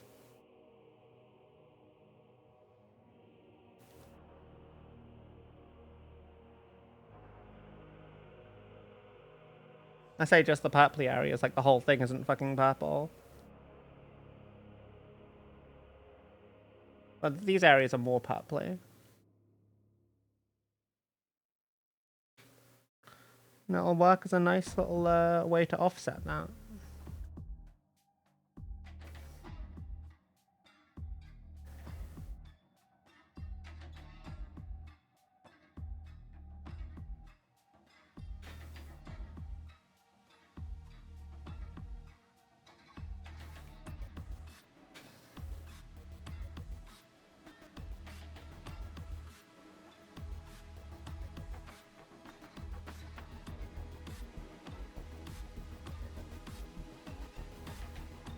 Yeah, the fluorescent magenta works wonders. Just adding to this.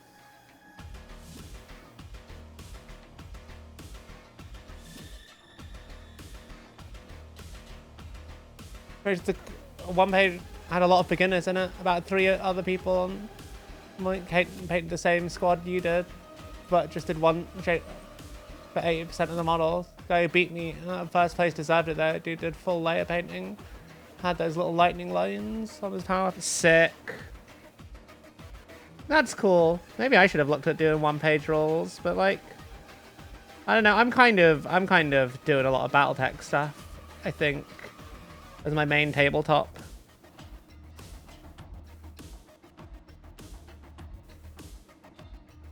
It's a good skirmish game, and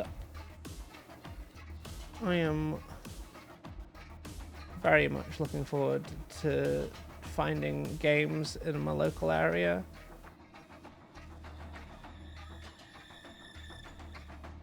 That's not to say I don't do Warhammer, but it's just, man, the casual crowd in Warhammer is just non-existent.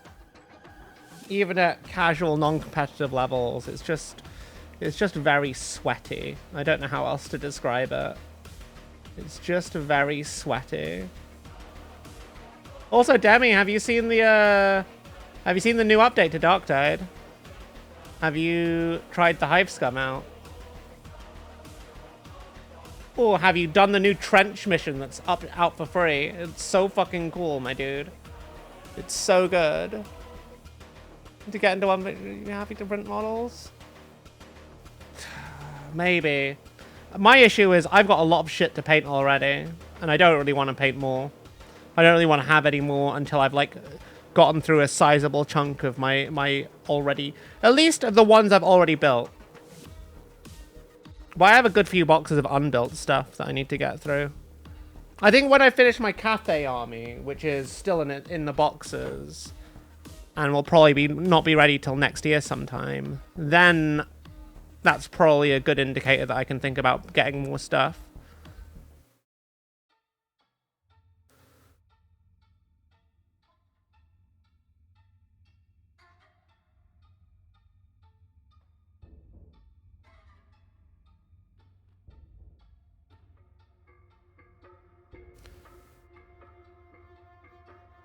You have a full 4 armies printed that you have to paint. Dammy, paint your minis before printing more. Fuck. God.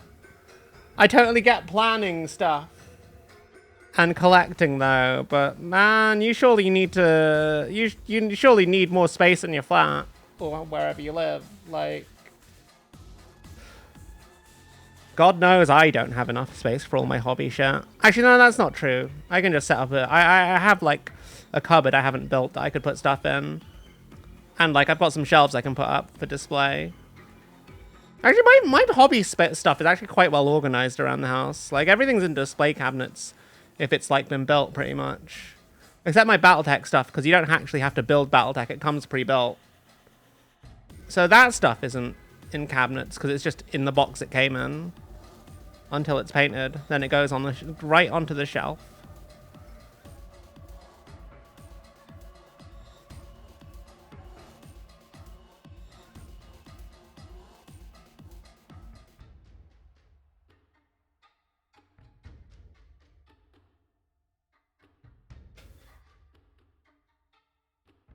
Got Orc Marauders, Wood Elves, Dwarves, and Vampiric Undead. Nice. I'm kind of tempted to get into Age of Sigmar with vampires. Well, whatever the vampires are called these days, they look very cool. But then I'm like, no. I mean, I've got Daughters of Cain, but man, their rules fucking suck. They're so fragile, and I'm just like, I don't have the patience for that kind of army. I just want something that like is gonna work and be like reasonable right out in the box. Like I've tried glass cannon armies. They can work. I just don't like how many, like the skill. I just can't be arsed, you know? There's already enough time, like, and brain power and function I put into, like, just getting Warhammer shit ready to play. I don't want to have to deal with, like, actually having to, like, really hardcore be smart about how I fucking play the actual game. That's long. I just want to, like, put my guys on the table and have them not die immediately the minute anything looks at them. But even with, unless you're like playing Custodes or a fucking Imperial Knights army, it's kind of just how it goes these days. Unless you're playing Horus Heresy. And even then, I don't know. I don't know. I have heard different things about Horus Heresy these days, depending on where you look. And I don't like how many conflicting reports I have. I guess it's just had a new edition as well, which probably doesn't help.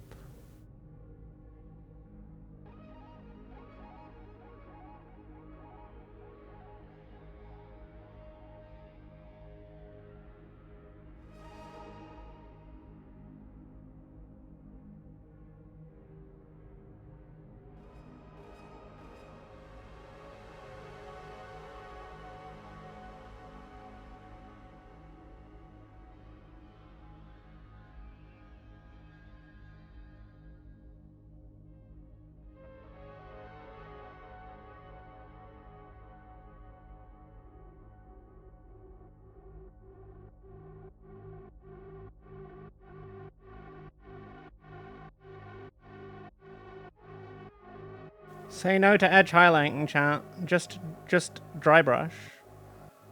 Just dry brush. It looks just as good. It looks just as good. I didn't really do this on that last one. But that's fine. It's meant to be a stealth mech anyway.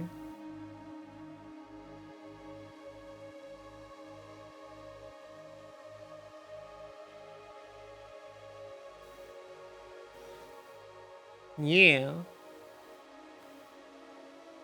Look at it. It's clear. It's just a little guy. He wants to do a stealth. He's doing his best to do a stealth.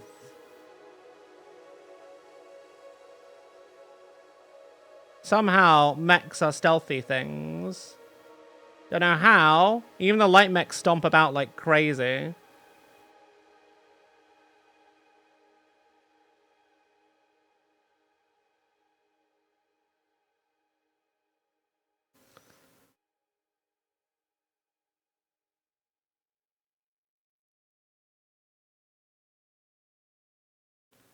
Yeah. Look at that. I'm happy with how the Marauder II is starting to look though.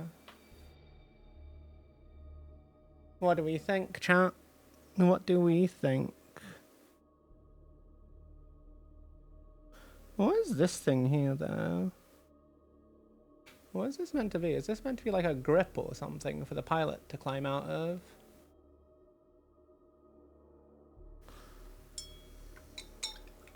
Okay, now we do the lightning bolts. And then we do the cockpit. And then we do the metals. And then we do the thing that we wanted to do last time. But full gore, which I don't have the tool for right now. But I will get it in just a second. Where is it? I know it's down here somewhere. There it is. My secret technique is to use a fucking sponge scourer to like do some chipping. That's literally all it is. It's just a little bit of a little dab, a little stipple with the sponge on the edges.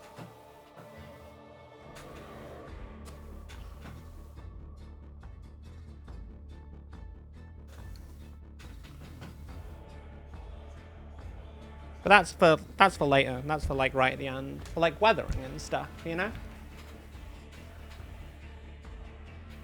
Okay, what's next? Actually, you know what? I should do the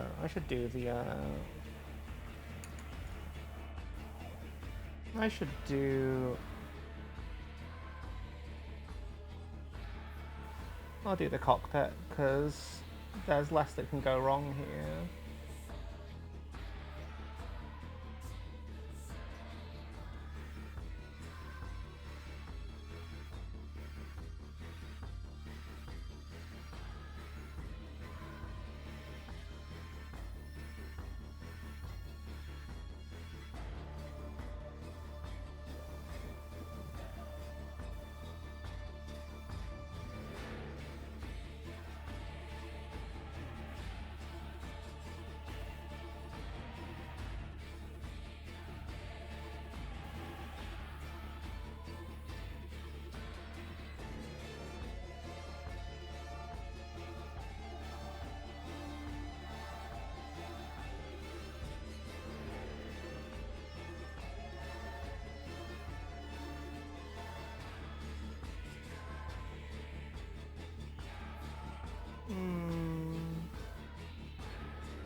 Twenty builds per class.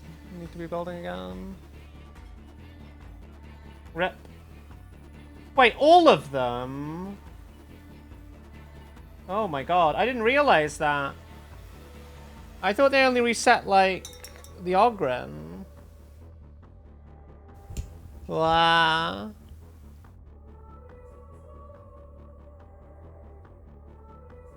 Why do you need 20 builds per class though, Phantom? That sounds, like, unnecessary. And really complicated. To me, at least.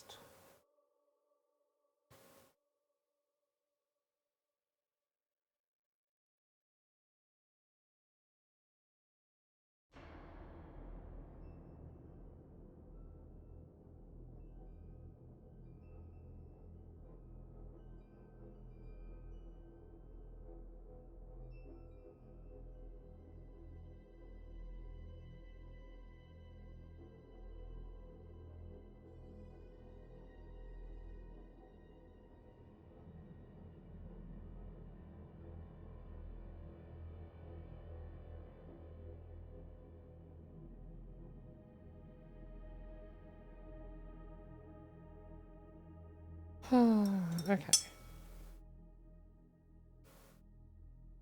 One last orange highlight.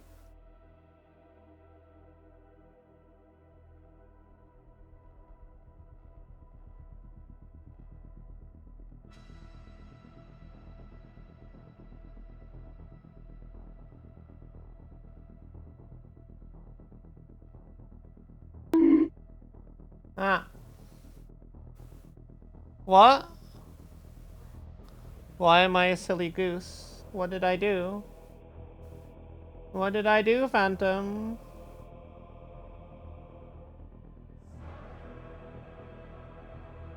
What did I do? Is this whole bit a window? It is. Okay.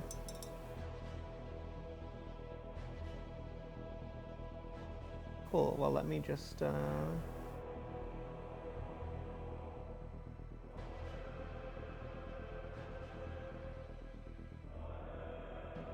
This looks far too easy to target.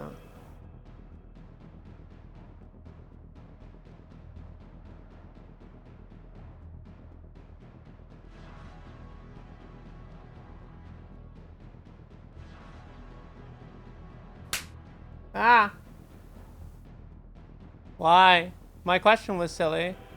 Hey Tex, how you doing? Lovely to see you. I hope that you're well. We're doing some mechs today. We are doing many mechs. We could call it a Tex Mex. Lol. Hey kid, these are my mechs. Lol. Man, I haven't had Tex Mex in forever. Fuck, I've made myself hungry. Well, no, I'm not hungry, but I would like some Tex-Mex now. Wow. How have you been, Tex? I hope you're well.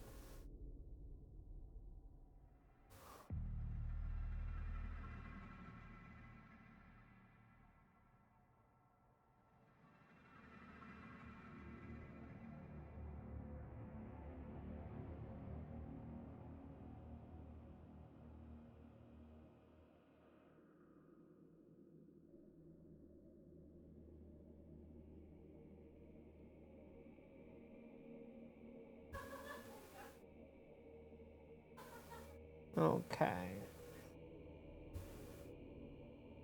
Now we just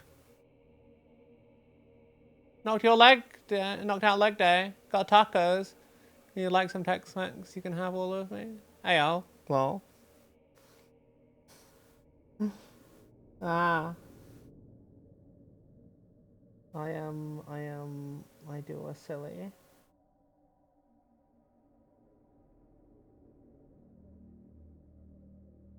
I do a silly.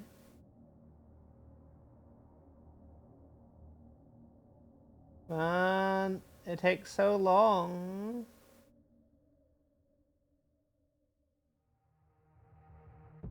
But we are almost done.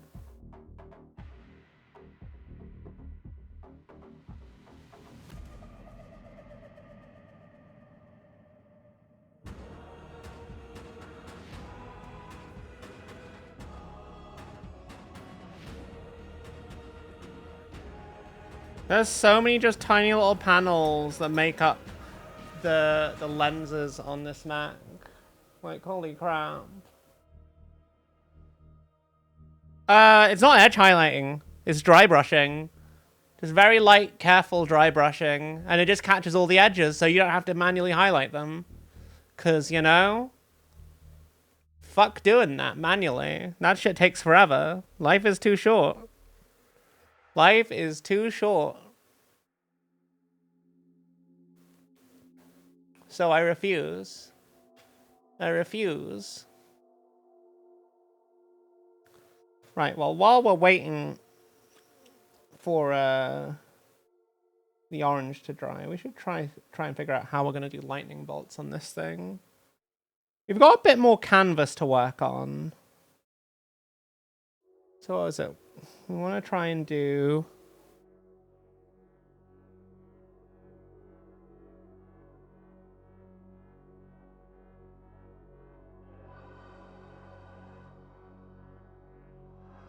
some more central bits.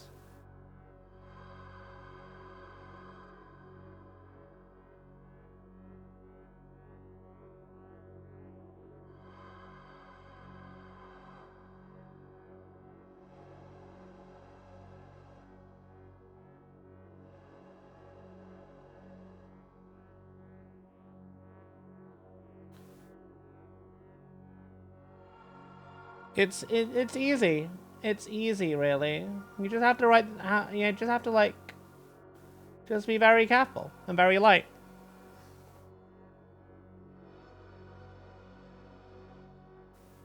Anyone can paint the way I paint, because the way I paint is very, very teachable.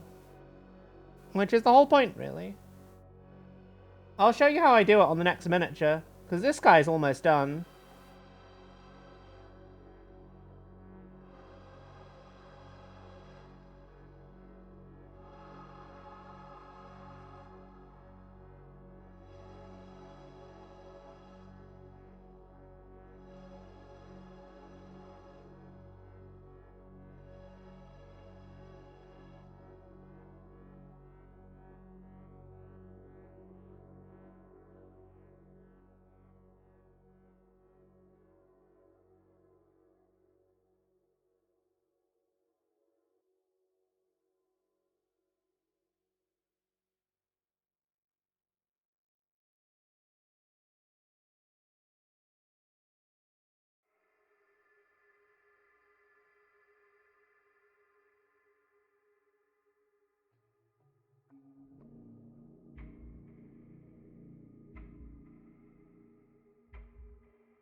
gun makes things a little bit difficult, in all honesty.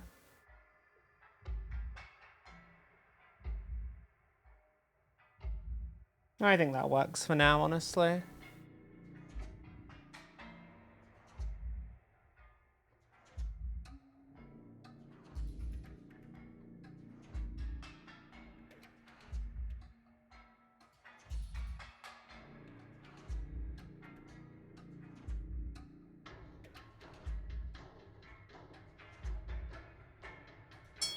Okay, last thing before we start metallics is to get this fluorescent orange on the cockpit panels. You have big stupid hands, which is why you paint orcs. Well, the way I paint these Battletech minis will surely help you with painting your big trucks very effectively. Also, my way of painting is very easy for people with big stupid hands that do big stupid things. It just kind of works, so don't fret. I will show you how to do things very easy. It's not going to work on, like, the Orc Boys, probably, to the same extent, because they have a lot of details. But, like, Battle Wagons and Killer Cans and Death Dreads, it'll work really well for those.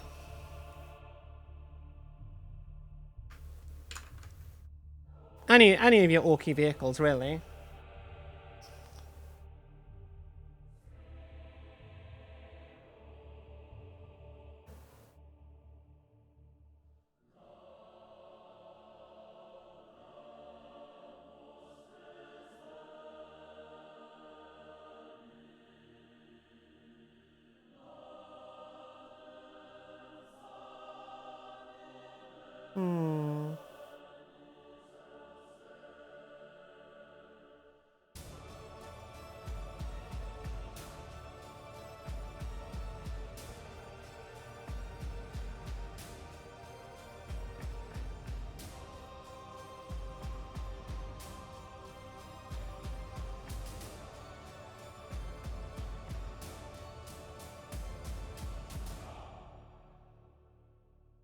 Okay.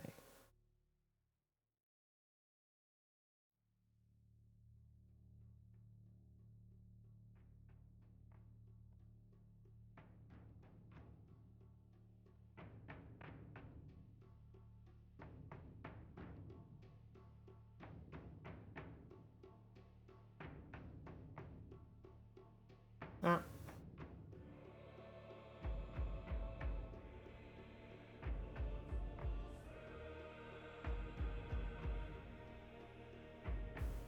These joints as well.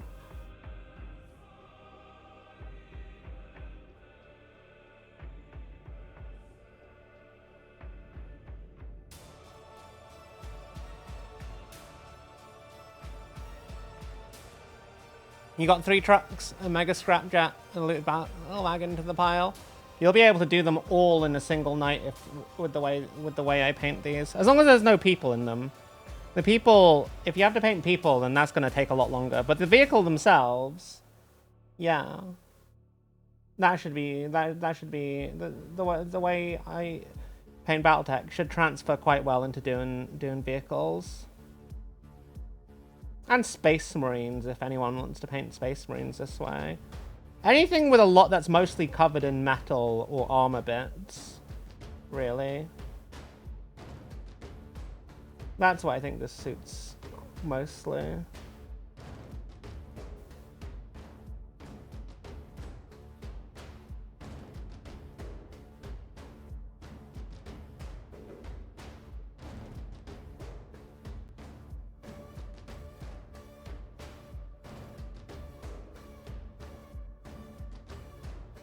So chat, what would you like us to paint when this model is done? We've got the Marauder 1 or the Orion.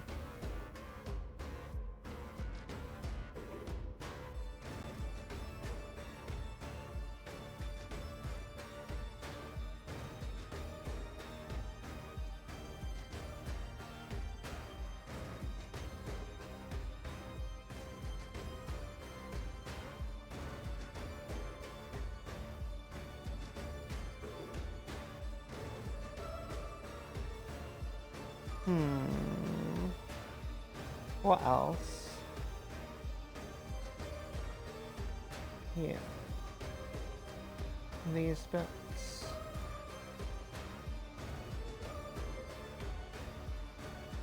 Marauder. Hey Gremlin, how you doing? It's not a fish person, it's a Battlemech. Man, I really like how this cockpit has turned out. Possibly even more so than the Ravens. A little bit annoyed I went over that bit of panel there.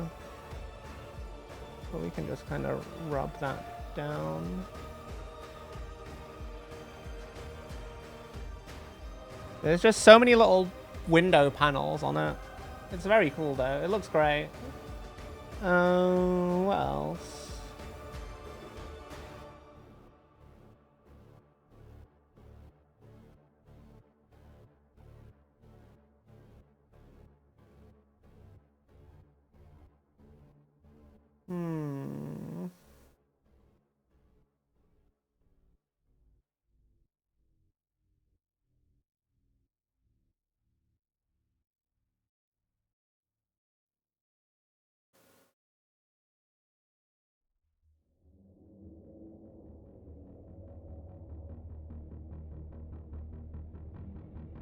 One thing I think I'll do on this guy is make sure that there's a lot, like a lot of shade on the muzzle of the cannon on top, because like it's an auto cannon on this one, or a ballistic weapon, so there should be that heat damage.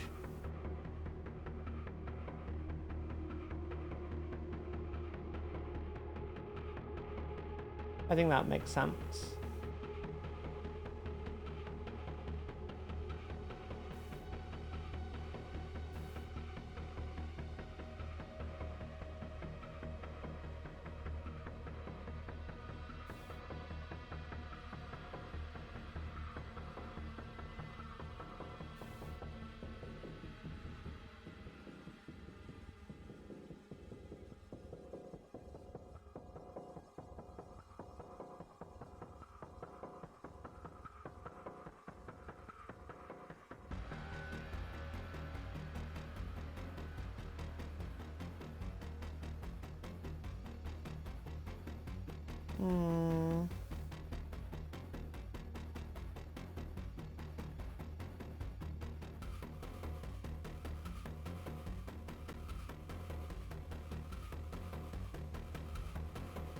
There.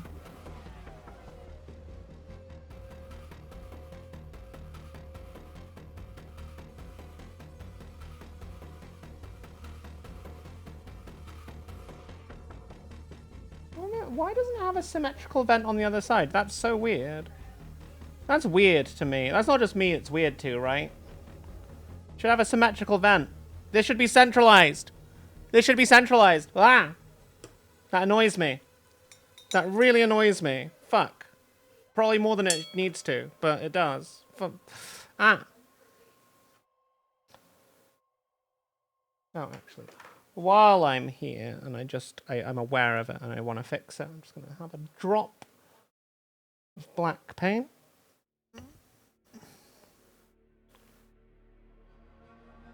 Because if I don't correct this, it's going to drive me nuts. Because it's driving me nuts every time I see it.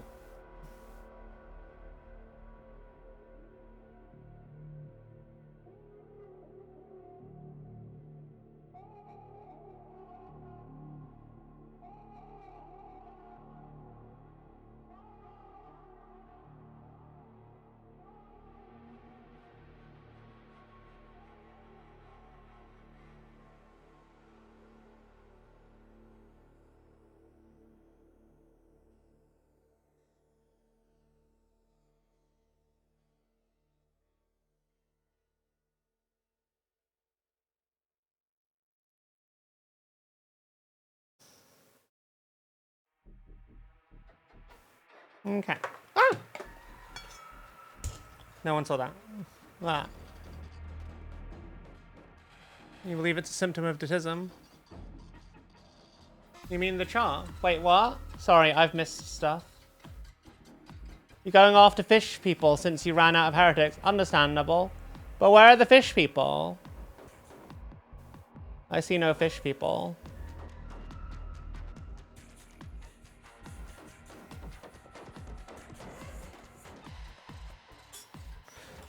Okay. Now we just wash everything with a nice, that same mix we use, that carbon black and raw sienna.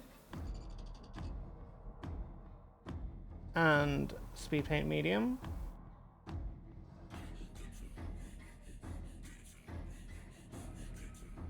Using inks is probably my favorite way to do shades, especially on metallics. It just works so well, you know?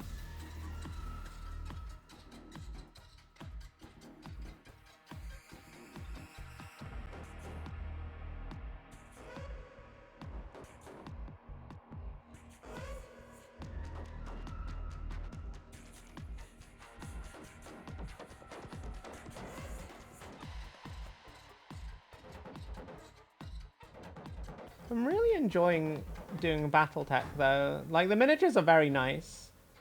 I wish I'd noticed some of the bits that needed cleaning up on the sculpts before I actually started priming and painting, but here we are. I was a bit eager with my favorite minis. I'm sure I'll have a chance to do similar minis later. I say this like I don't have a box of like way too many Battletech minis sitting behind me. But it will be fine. It will be fine, I swear.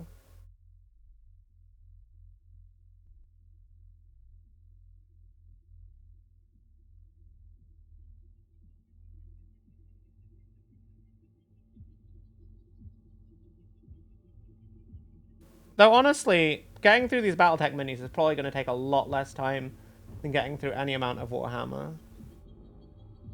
Which is another reason why I quite like Battletech. You don't really need to have too many minis to play the game. So it's just like kind of chill to get into. It's got a very low bar for entry, relatively speaking. And I know Warhammer has its skirmish games like Kill Team, which is honestly the best game as far as like in the 40k franchise, as far as I'm concerned right now. Necromunda if you actually want something high investment though. But yeah. We give that a couple of seconds to dry off, and then we add a highlight. Now, while we're waiting for that to dry, we should prep the next thing. So when overbrushing, I'm guessing you start with your darker colors. Yeah, you start with your darker colors and gradually build it up to lighter. Generally speaking, if you prime black, you only need two colors. You need your midtone and you need your highlight. And you can just like dry brush the darker color, overbrush the darker color over the whole mini, then carefully dry brush the lighter color, just sticking to mostly the edges of the mini. And then you'll get effects like that. Really simple, really easy.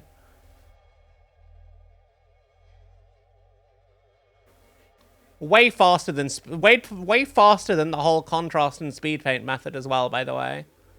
Way faster.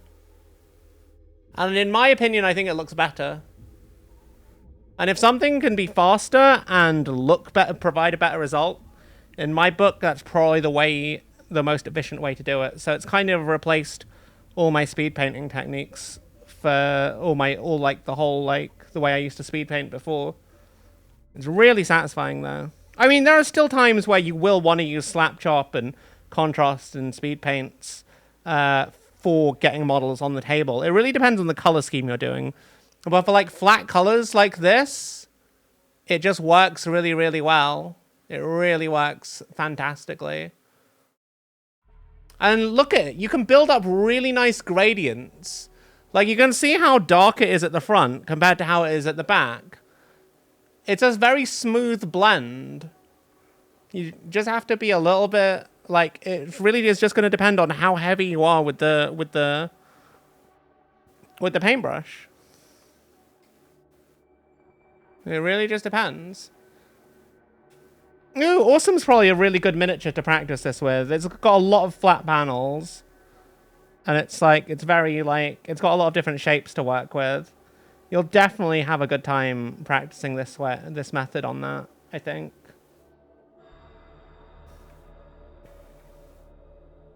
Now we go in for some traditional highlighting.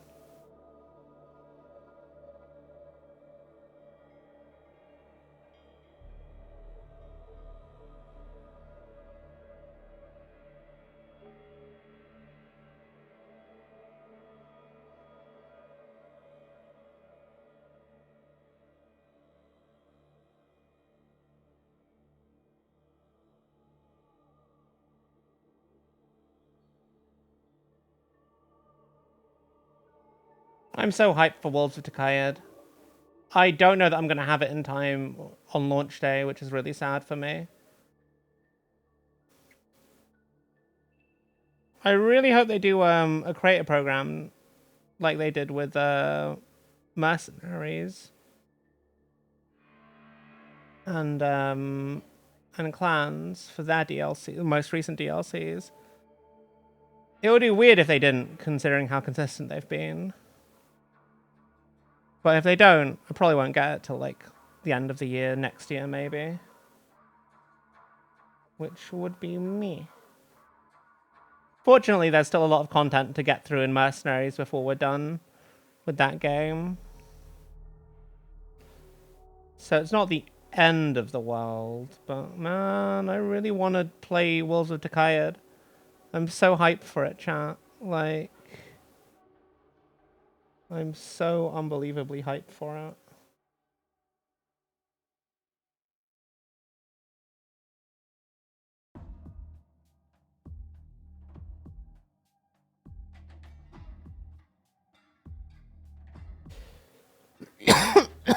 Ow. I still have a cough from when I was sick. I would like it to kindly, like, go away.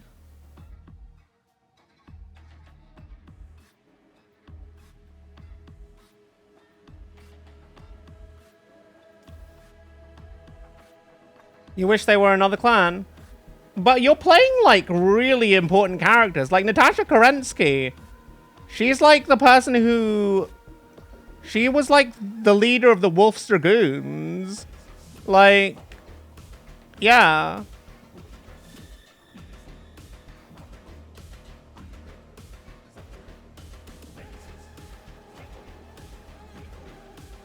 Like, really important characters. I guess it's because we already know what's going to happen if you know the lore. I don't know the lore. But people seem to be very excited to play through it online.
Okay. I think we're nearly done with this. Let's just add a couple of little spot highlights here.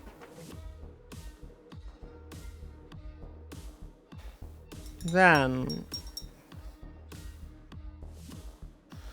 I need to get some white. And we've already got the fluorescent blue out. But we'll do something else before we get to that. These are going to be large lasers and or PPCs. We can be kind of messy with that. Because it doesn't really matter if we get a little bit of overpaint anywhere.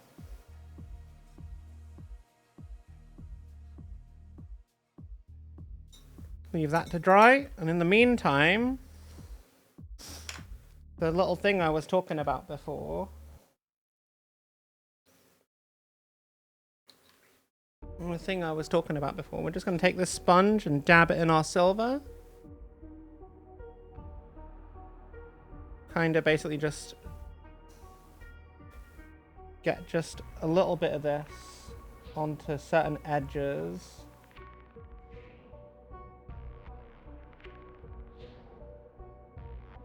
It's an assault mech, so it's likely to have gotten hits. So a couple of bits here for chipped paint.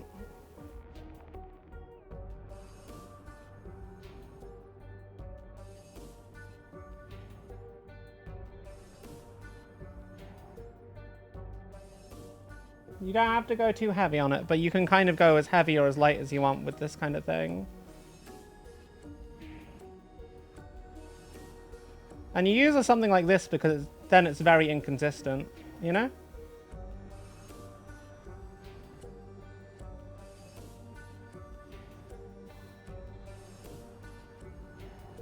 Like, it's not too much, but I think it just adds just a little bit extra to what it is. It makes this mech look a little bit seasoned, like it's been through a lot. With just little bits of paint chipping here and there. And if you want, you can actually just scratch bits like that with the paint. And it'll look like, you know, actual scratches and whatnot.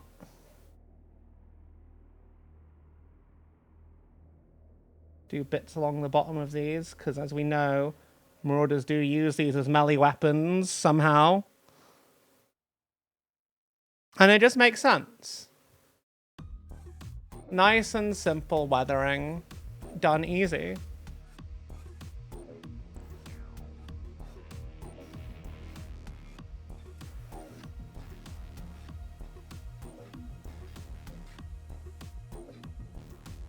Nice and simple weathering. What do you think? It's not super prominent, but I think it works where I've put it. Just a couple of bits. Mostly on the front.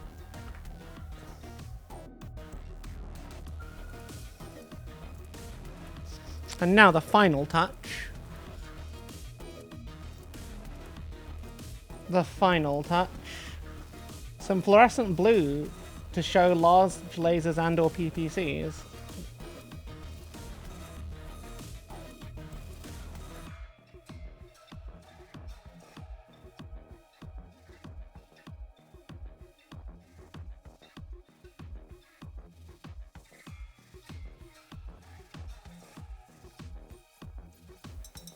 Okay.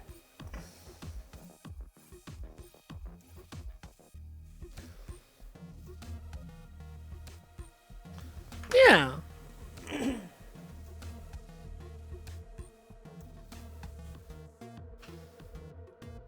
You're gonna try and use teal, light green for colors when you try this? I mean, I'm trying to match the colors to what they would have, and also what the colors are in MechWarrior 5. So, like, large lasers are kind of blue. Binary lasers would be gold. Smalls are greens, and I mean, smalls are reds and mediums are greens. That's the kind of overall kind of thing I'm trying to go for. I'm very happy with how this one's turned out.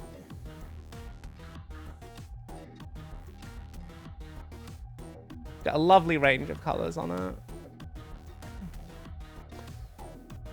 I might base these guys tonight, actually. I might just do them in the red sand, because... Or maybe black sand. Okay, chat. 2 mechs. Orion or Marauder, take your pick.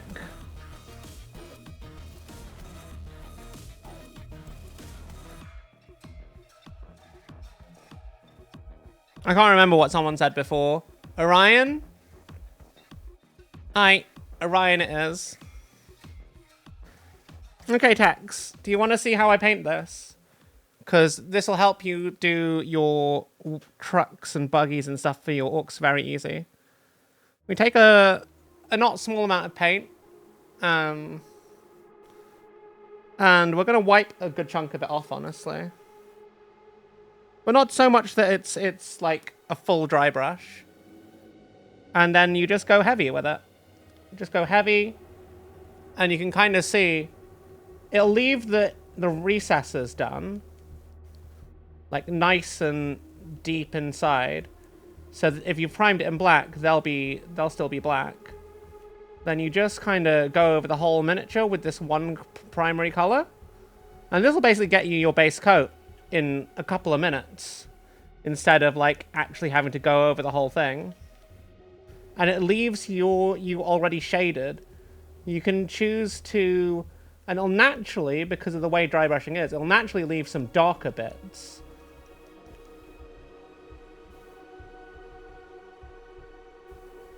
It's just nice and simple. Nice and simple speed paint method.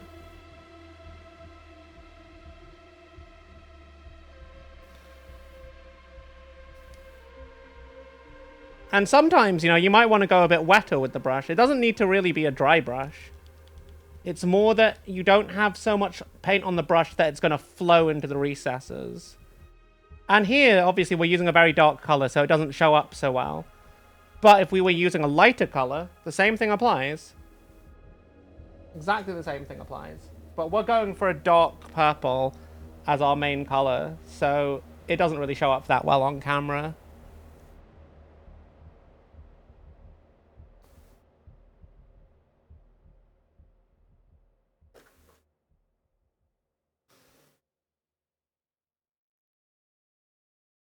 But it kind of works on anything, really. Anything that's a bit mechanical, it kind of just works quite well on.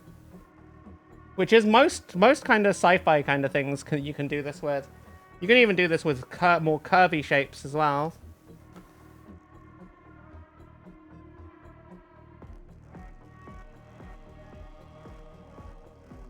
I might go over the legs a couple of times just because they're part of the biggest bit of the miniature. Okay.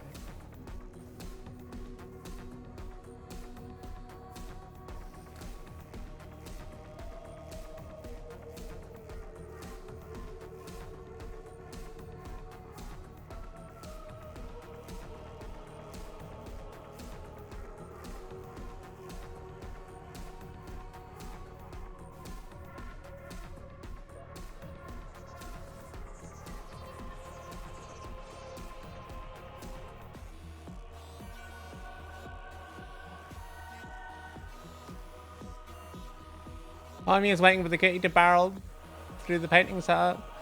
No. No. My cats are generally quite chill. Haru, who is prone to actually barreling through the paint setup, is very careful, actually. She does literally just march through the paint setup, but she doesn't knock anything over. It's really cool. It's really cool. She's very well-mannered when it comes to interrupting the stream. I don't know how or why she's like that, but I'm very grateful. I'm very grateful because, my God, if she was a more typical cat, I would have so much problems with trying to do any painting streams. Which would probably annoy me more than it would chat. Chat would probably find it kind of funny. Which I suppose is understandable. Next color, exactly the same. A little bit lighter. A little bit lighter. This will be like, again, you don't have to go at it like, just a little bit lighter.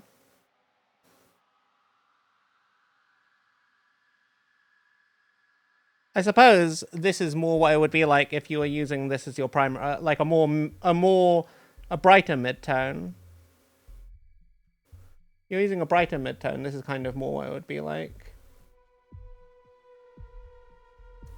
Again, this is more akin to overbrushing. We'll darken this down a bit like with the others. But like again, you can see, even with this, you can see the really dark recesses. You can see the really dark recesses in there. So it just kind of works, honestly.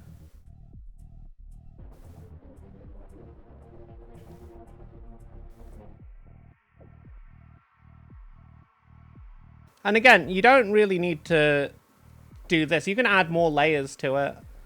More levels of definition and depth. I've been doing that. I've been doing that to like... What we're going to do next is we're going to go over with fluorescent purple. Because that's just going to really up the vibrancy. Which is what you want on the tabletop. You want things to be really bright and vibrant so that like... it comes through. It comes through really well. And generally speaking, simpler is better for tabletop. Generally speaking.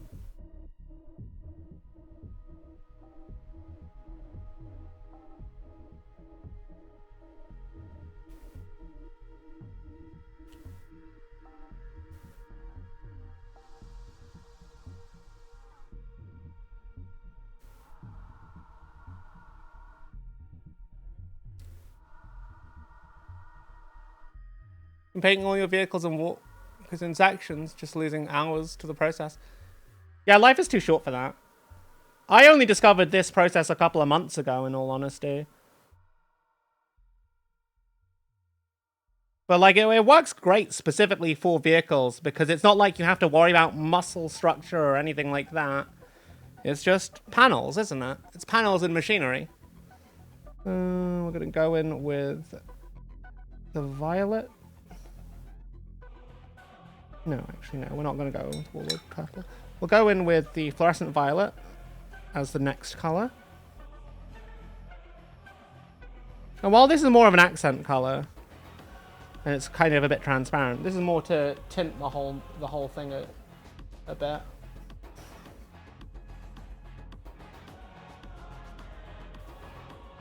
But like, you can see the depth of just adding that extra color. You can see the undertones left.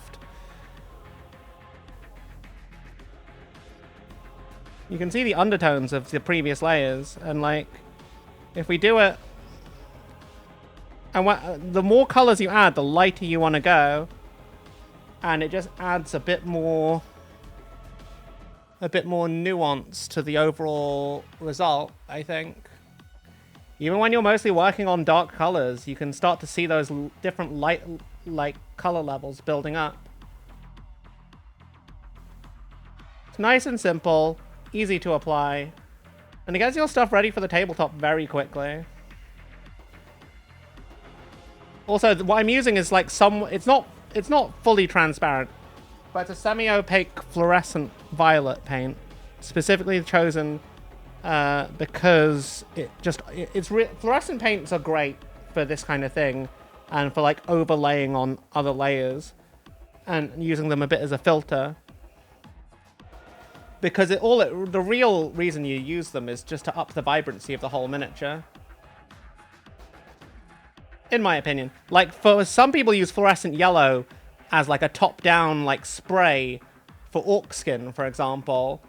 Just to really like get that vibrancy and like warmth from the light kind of pop in.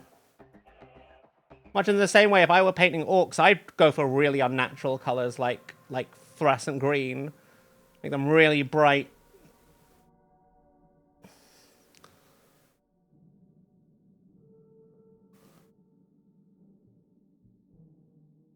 Okay.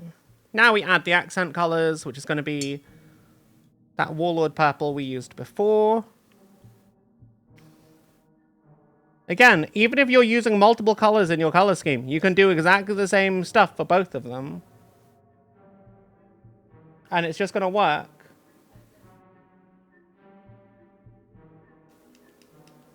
Which is exactly what's happening here.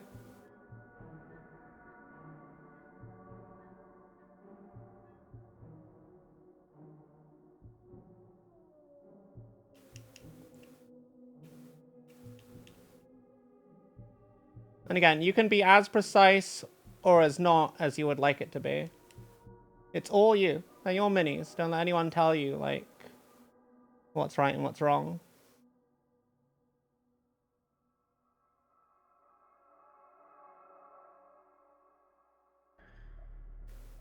But this is how it works for me. I like having, I like getting things done quickly and not needing to spend too much time on it. That'll change when I'm painting something like cool, like really like cool, like Fulgrim, where I spend like a whole month of just painting that one model. But like for small, like little guys for the tabletop, which is what these effectively are.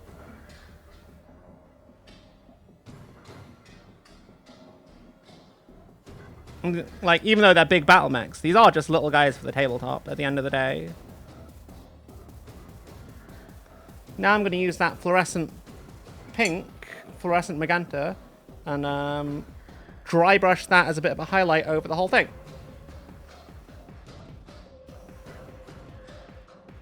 Well, actually, maybe not over the whole thing, but mostly just these brighter purpley bits. And even if it's just like a somewhat shallow highlight. Oh, that's not enough paint pulled off. That's too much paint pulled off. Sometimes it just be like trial and error.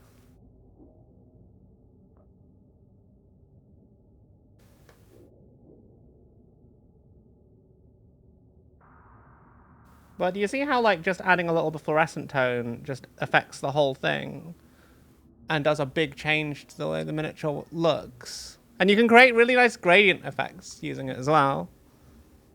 Hey Strap, how are you doing? Ah. Why? You're a sweet bean, Strap. It's always lovely to see you. Can we get a shout out for Strap, please? How you doing? You having a lovely day? I hope you are having a day as lovely as you are, Strap. It's always a delight seeing you. And I'm sure everyone appreciates your messages. I am a sweet bean, but I am not the only sweet bean. That's just not how it works. The world is full of sweet beans. You just have to find them. Okay. And now, you know what you guys were talking about, that whole edge highlighting thing? That's just what you're about to see, that really quickly. Very simple. You get your light your highlight color, and then test it on the back of your hand, and then you just very carefully.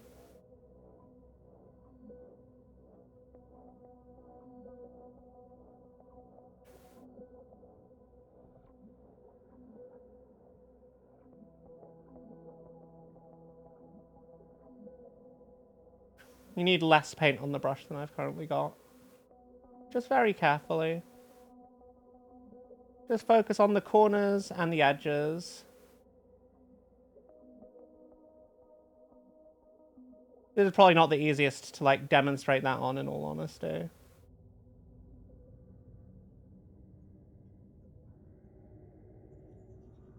But it works, you know? And you can, in fact, use your thumb to just rub any excess off before it settles.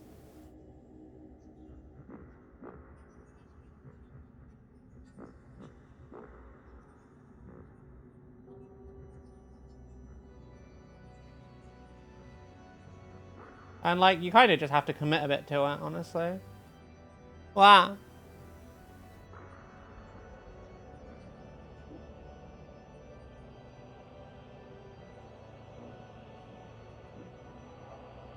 Yeah, very gentle dry brush. Add some very efficient edge highlighting on panels. As long as you don't press too firmly, you should be fine. Just a gentle touch. A gentle touch for the panel highlights. Gets all those edges done. See? Nice and easy.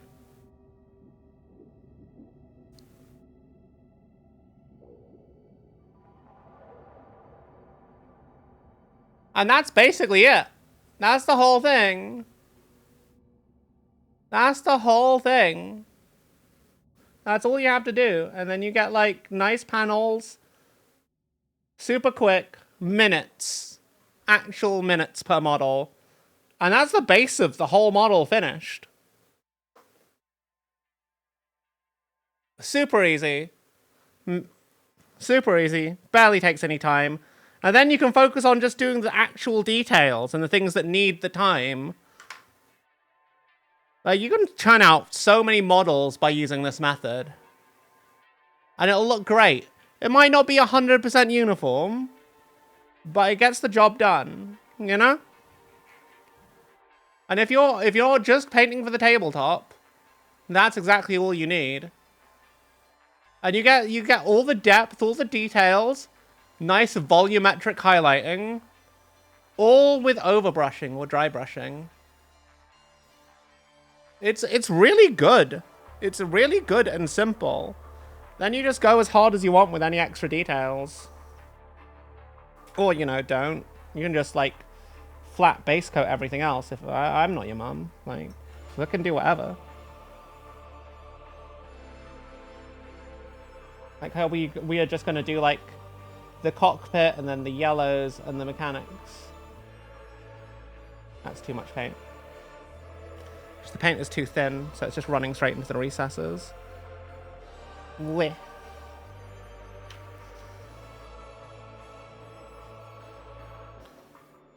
Yeah. Also, by the way, it is possible to have paint that is too thin. Don't let people tell you otherwise. Like, paint, yes, I know you need thin paints to work, but sometimes paints can be too thin. Especially if you like to, like, say, put a big chunk of paint on a model and then spread it around. I say not a big chunk. You say, like, put a bit of paint on an area of a model, then spread it around. Like, there are different techniques that do, some of which do require thicker paint. And I think some people, for miniature painting, kind of forget that.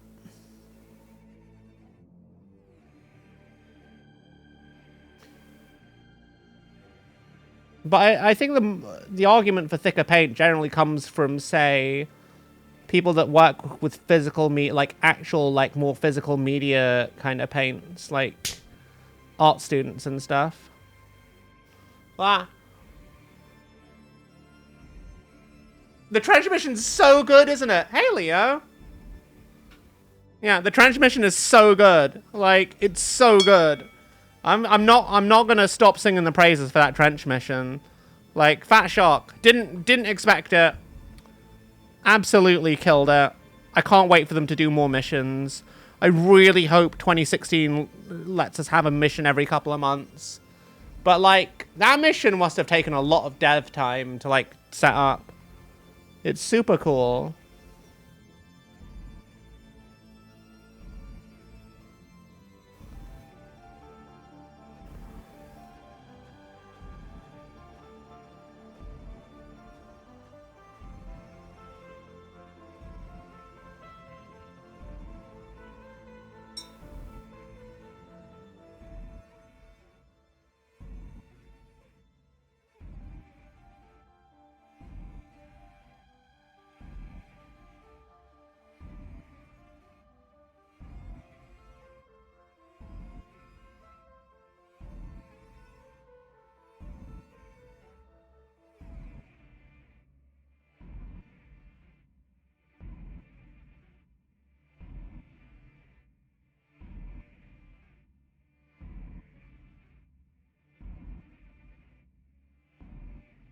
Just doing these eye panels.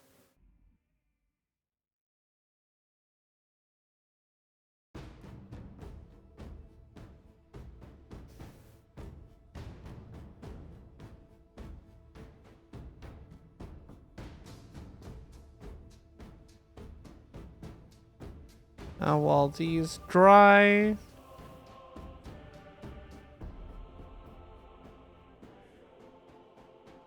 While these dry, I'll do the lightning bolts. So, Hey, Red! Hello from your wife's chat. Your wifey says hi too. Hi, Bonk from the other room! Okay, I should switch to my Orion. Where's my Orion again? I keep losing it and that's my Orion. So fortunately I have a guide for where the lightning bolts are gonna go on this one.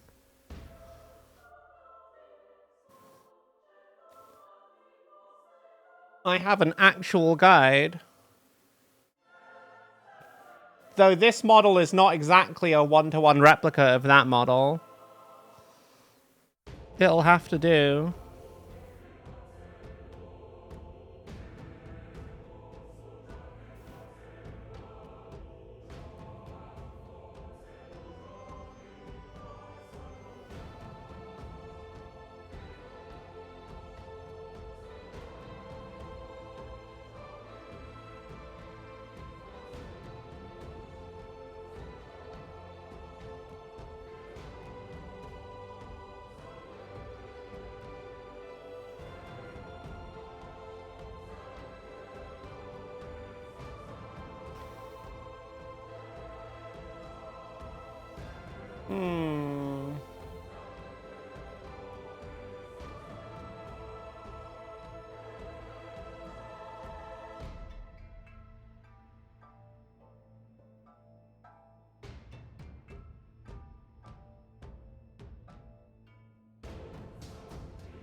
Nice and simple. Hey, Tenrim. How you doing, Toby? Lovely to see you. We're painting some Battletech today. Is very cool. It's very cool.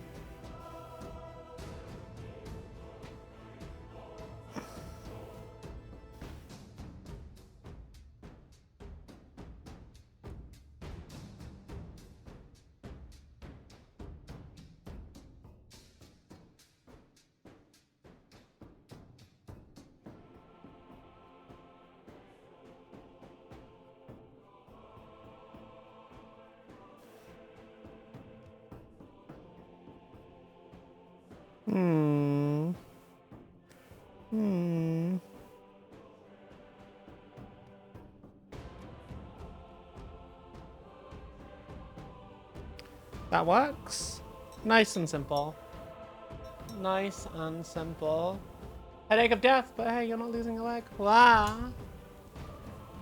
I'm glad you're not losing your leg. You were thinking of getting panel liner. You realize that's basically just painting with a pre-thinned paint, right? You still have to actually do the work. You still have to actually do the work. It's not gonna make it easier. I mean, it's not gonna make it that much easier. You could just, like, use an oil paint, and it does the same thing. I don't know. I find panel liners to be a little bit overpriced for what they do. But I guess what you're paying for is convenience more than anything.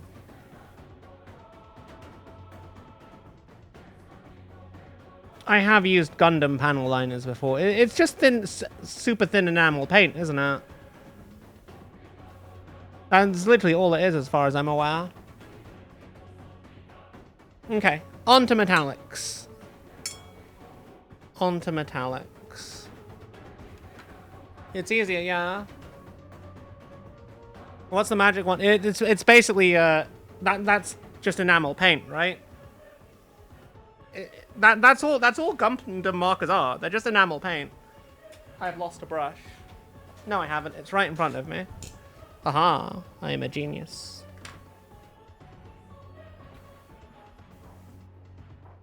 But look how quick this mini is going to be done. Like, the more of these minis I do, the quicker it is to actually get the lot done. But it's all just applying the same simple speed paint techniques. No contrast paint, no actual speed paints needed.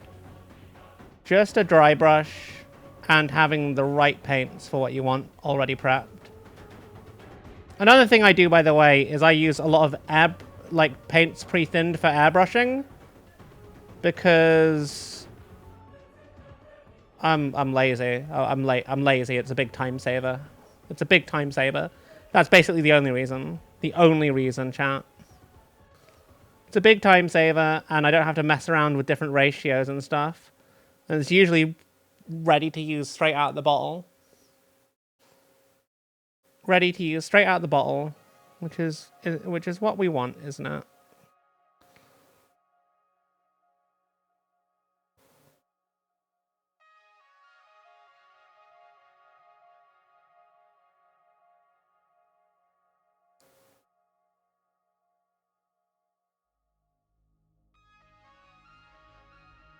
You take the miracle thrombosis success. Oh God.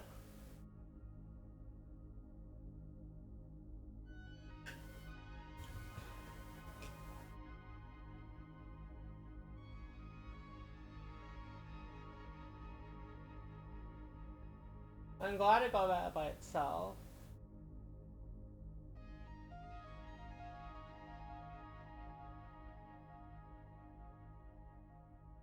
I mean, I always take, like, Leo, I always take the approach that, like, simple is best, because if you show people that things can be done by anyone using very simple techniques, then more people can find joy in the hobby. And if more people can find joy in the same hobby that you find joy in, that's just going to be good, right? That's just going to be good.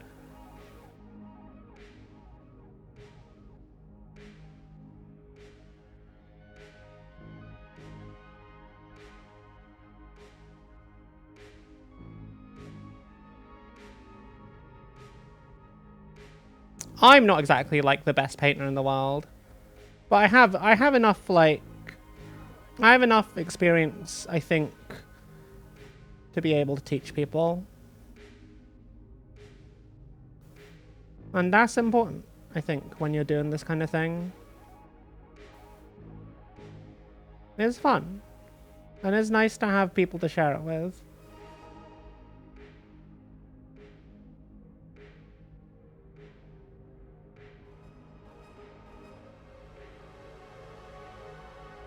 This mech always loses one of its arms. So I think it makes sense that one of them is, like, just not even one of the joints is just not even painted. It's so used to getting blown the fuck right off. Ah! Why? What did I do? Why? A boost.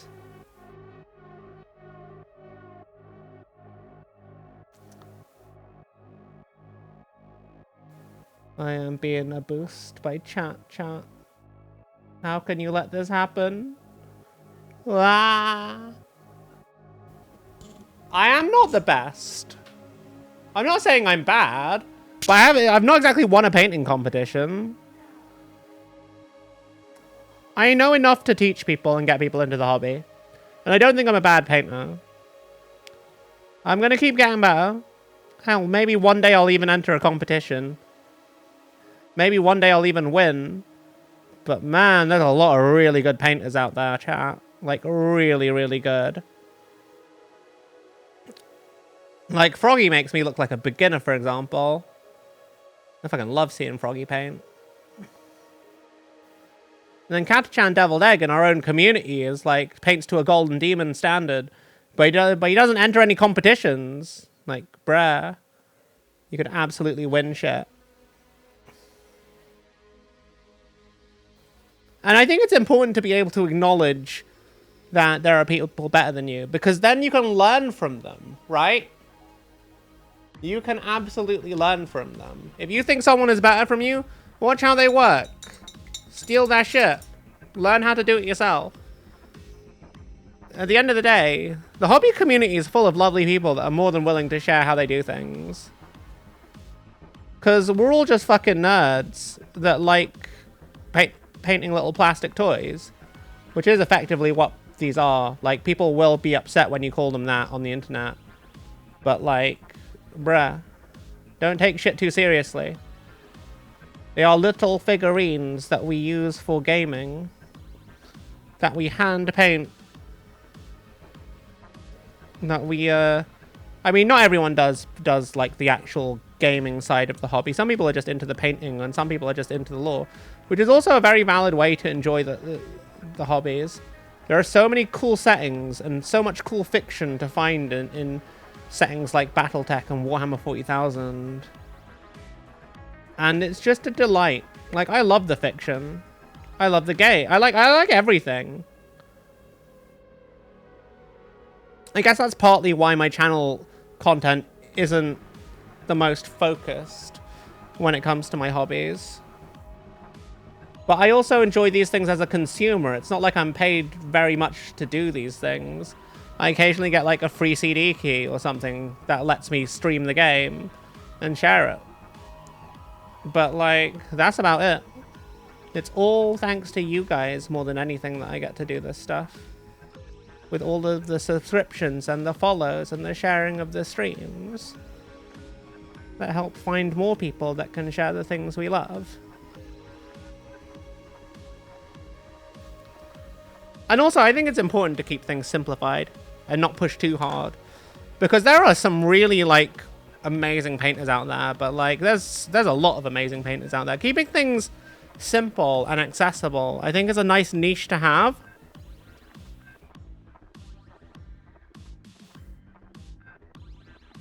I love the gay me. Tiger 2025. I do love the game. I do love the gay me. I love the gays, and I love the game, and I love the me. I love everything. It's just how it is, chat. Sometimes I just ramble. Sometimes I don't. Sometimes I need people to bounce off of. But that's why I'm glad we have this community.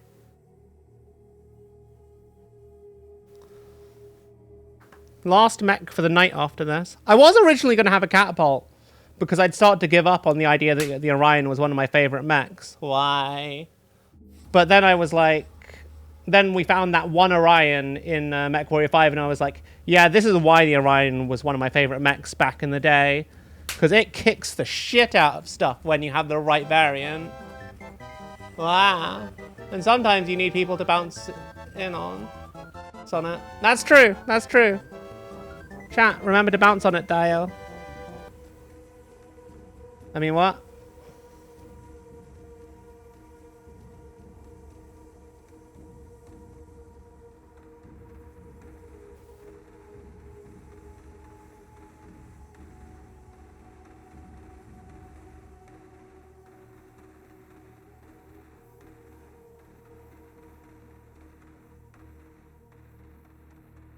I know that the paint, some of the paint is still wet, some of the ink.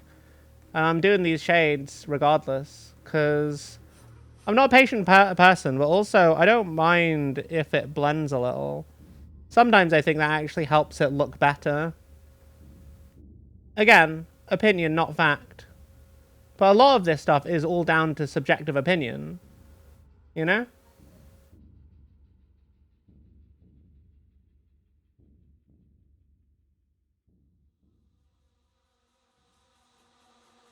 That's just how it be.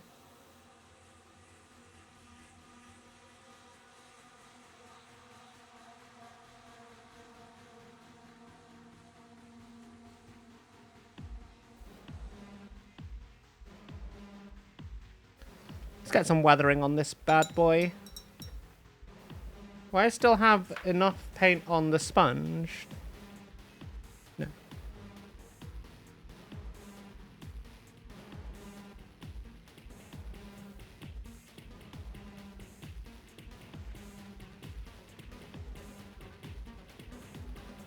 Just a little bit of a paint, a little bit of chip. You just get us a rough sponge so it's not super consistent. A little bit of metallic paint, and you just kind of chip away at the mech. And it'll create things like these little scrapes. And it works great for like that little extra highlight. But also adding realistic chunks of like battle damage. You could go into it with like, say, this black ink and like add a little stain like it's been burned by a laser burn or something. That's another option you could do. In fact, I'm going to do that here just to show. Like,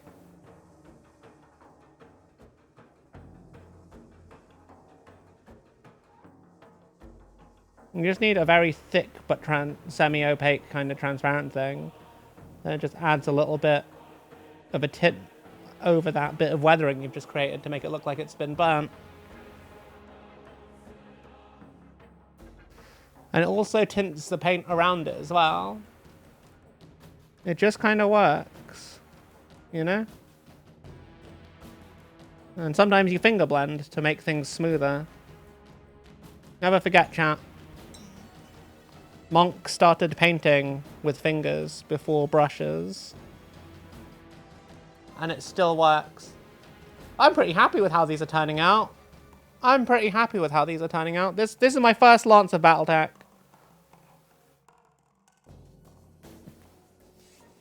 We're still not 100% with this guy, though.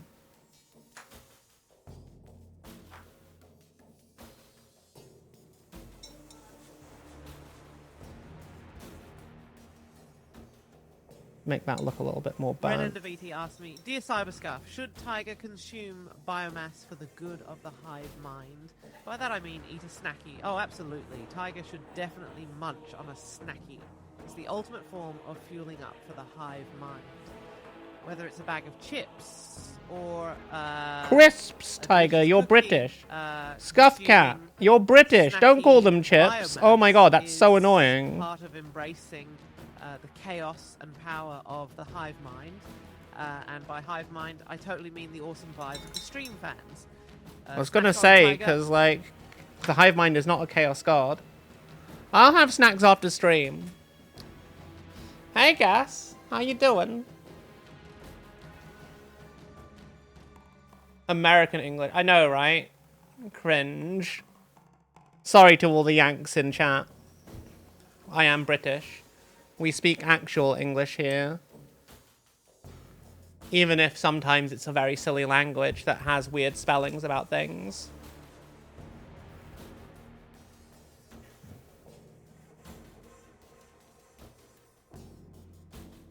English is a silly language, though.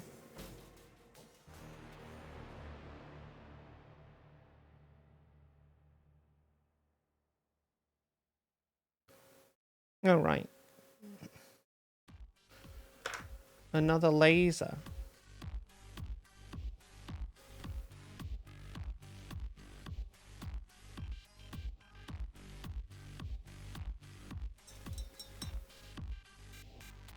She'll challenge you on that.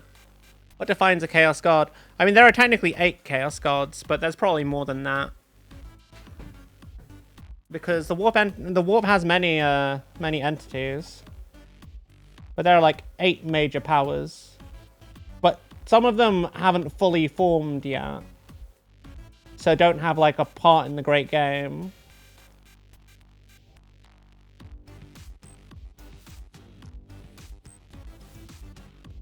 Like Vashtor the Archonthane is the deity of malevolent artifice, but he hasn't like achieved that state. But in the warp he kind of already is. Because that's just how shit works. It's weird and doesn't make sense. But hey, most of 40k doesn't, so here we are.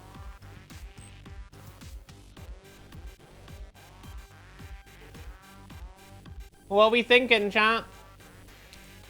Does Chaos God need to have a hive mind, or does it not yet have? The Chaos God doesn't have a hive mind, no.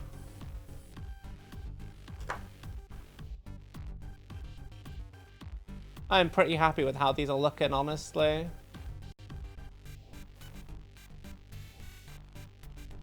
They're just little guys. I've got one more to do, chat. One more left. But first I need to use a loo. And have a sippy.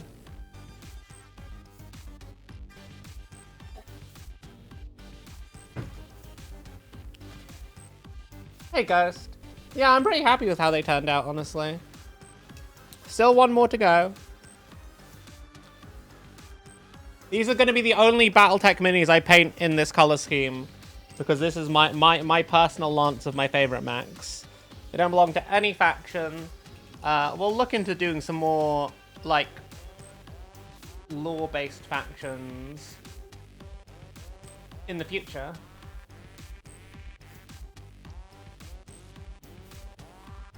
But I am actually genuinely quite happy thinking about it. I mean, I suppose it's missing worship. It doesn't really, like, I have Gene Stealer cults, but they're not actually worshipping it in the same way. Anyway, I'll be back in a second.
I am back.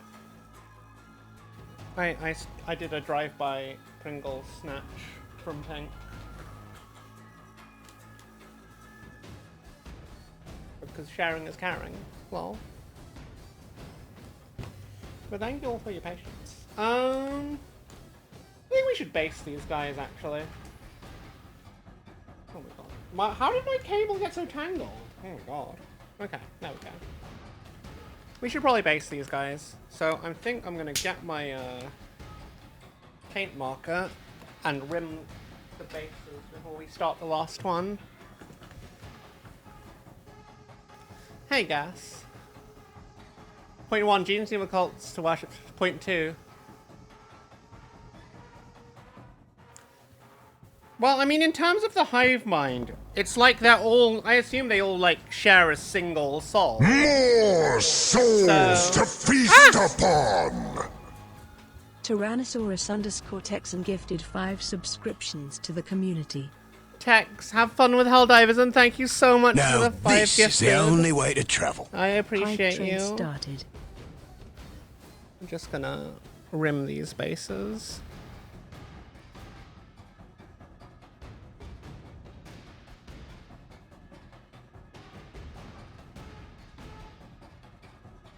Also, don't forget, Tex, when you paint using this method, you want a brush with stiff but springy bristles. Don't get something that's just old and tatty. I mean, you can use an old tatty brush for this, but there are specific dry brushes, like the flat ones, which I think are better for vehicles. But the round ones work best, and makeup brushes work best if you want to do more volumetric style shading. I hope that your war trucks go, your orc buggies and war trucks go well, though. Well.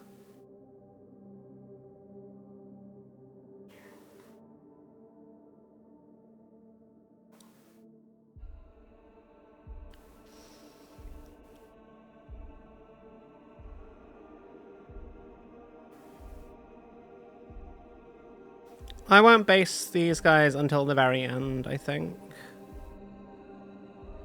I have a big old bag of terrarium sand, which is actually for reptiles, but it works wonders as like some instant really good basing material. It's also cheaper than actual hobby basing material. And it's just sand, it's not like it's going to biodegrade or anything. Similarly, I also have some aquarium sand, which works, but it works as like a city rubble. It's like black sand basically and gravel. I think for these guys I'll give them the terrarium reptile sand. I think it probably suits them a bit more. And while yeah, I think it'll suit them. It's bright and it's red and sort of like a reddish sand color, which I think will work well for this kind of color scheme.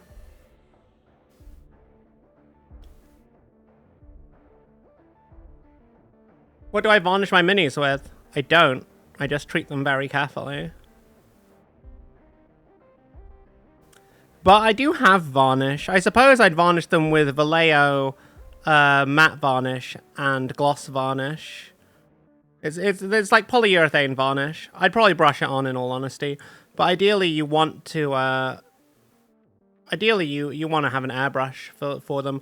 Don't use spray varnishes. Spray varnishes can go very wrong and you can make things very cloudy. For many of the reasons that spray primers go wrong, it goes doubly so with spray varnish. Every time I've used a spray varnish, it's ruined my minis, so just don't.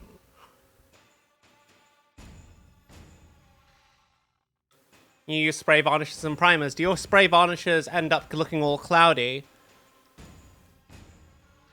Sometimes. I bet they do. I bet it's impossible to get them to be 100% consistent.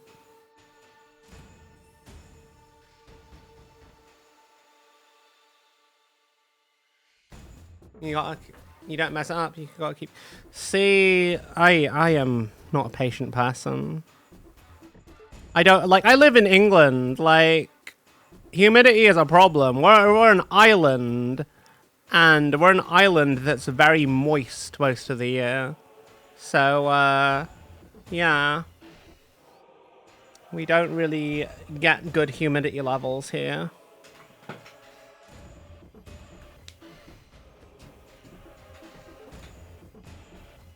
So yeah, I guess that's just a skill issue on the part of my nation. My nation does not suit painting miniatures, which is true. Although thank you so much, Tex, for the level 2 hype train. I appreciate that so much. Yeah, that's what I've seen. But my issue is I don't have a good airbrush. All my airbrushes are cheap and keep breaking. I need to, like, shell out for a decent airbrush that's not shit. But that shit's expensive. So who knows when I'll actually have the opportunity to do that. Who knows, chat? Probably not anytime soon. But then some people say that the expensive brushes have the same issues.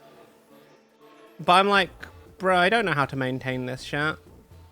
I follow all the instructions and tutorials about cleaning airbrushes, and nothing seems to work for me.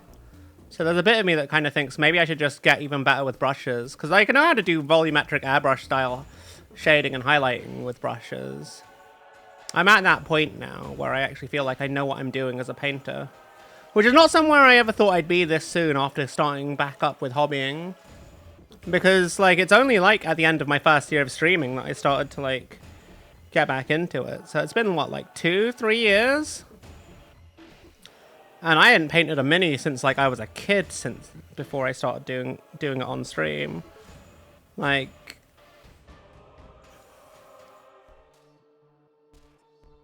I feel like I'm doing pretty well with it, though. I feel like I'm not the most consistent painter. I sometimes take weeks off, but I try and do I try and do a decent chunk of miniatures every month. Probably for December, it's going to be a lot of Battletech, because I've got some content I plan. All your airbrushes are cheap. How do you stop them from clogging and spitting, my guy? I need you to, like, write me a Google Doc on how to make it not shit, so that I can actually enjoy using an airbrush. But, like, I feel like the truth is you spend more time cleaning and prepping an airbrush than you do actually, like, using the damn thing. Which is a bit frustrating to me. Airbrushes feel more like a chore than they are a tool.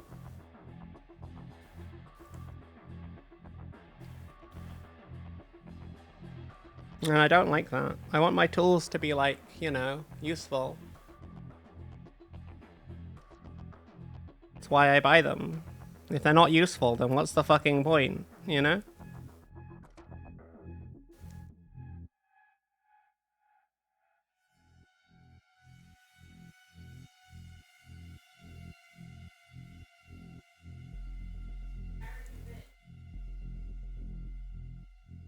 I might leave this cannon. Actually, no, this cannon can be metallic. It's a big fucking cannon, though.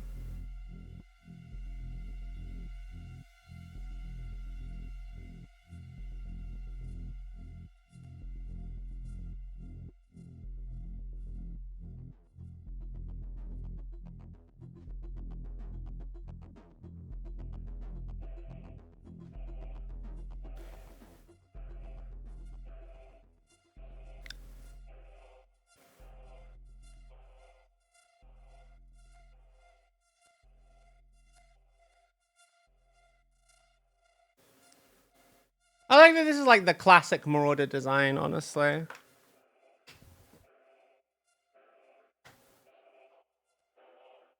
Let me adjust the focus.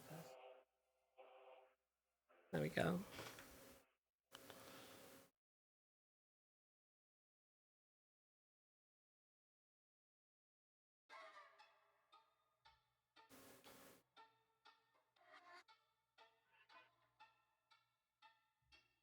Nearly done with this bit. Then we can move on to the midtones.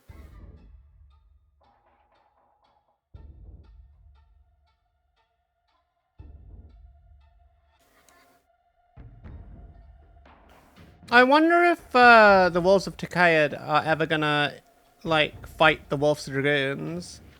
That would be kind of cool.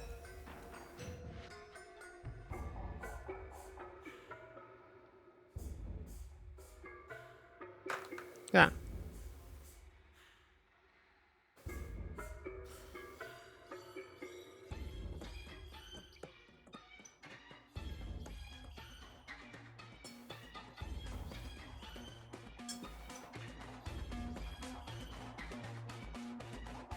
Maybe I want to use... No. Stick with what's been working so far for us.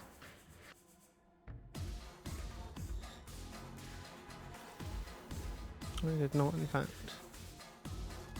get as much off my brush as I thought I had. There's not much on here. Why is it so...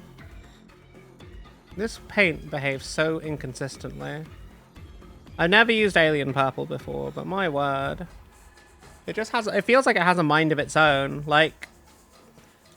It's mostly painted off, as like dry brushed off, but it, like...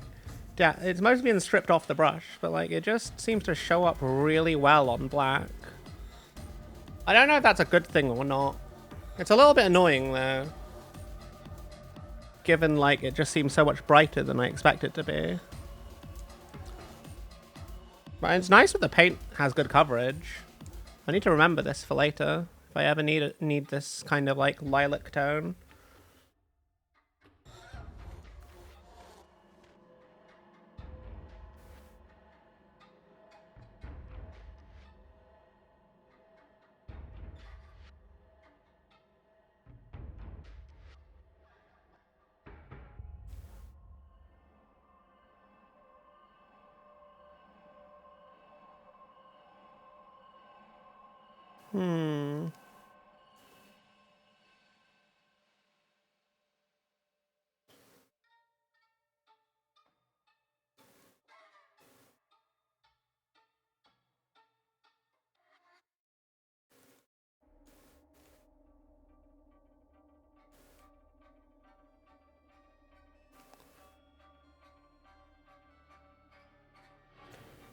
I guess we'll do this one similarly to how we've done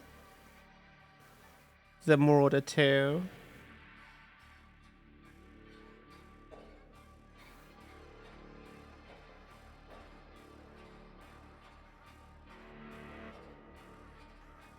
Yeah, I think that'll look good.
Okay, nearly done.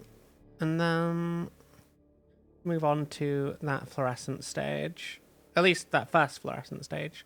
For the overall look of this miniature.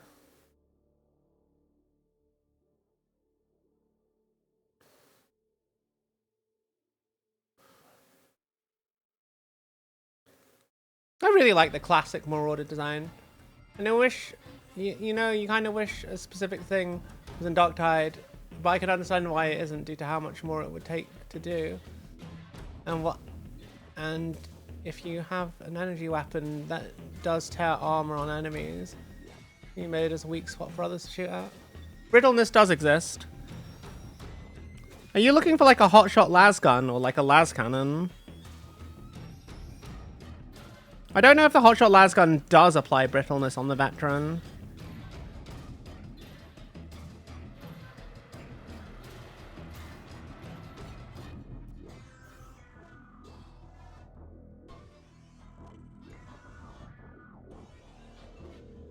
Okay, so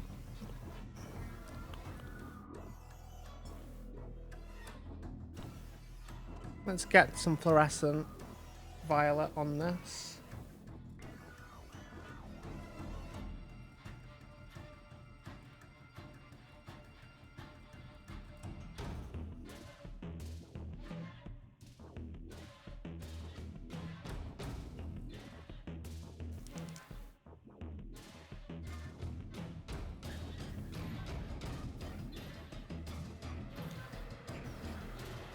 Let's get a little bit more, because, oh god, that's too much. Oh well. Sometimes, you know, I just need a drop from my dropper bottle, but it just does a little squirt instead of giving me just the one drop. I'm just like, are you even actually a dropper bottle? Or am I just squeezing too hard? I wonder if it's a bit of both. Well, I only squeezed it a little bit though. Wow.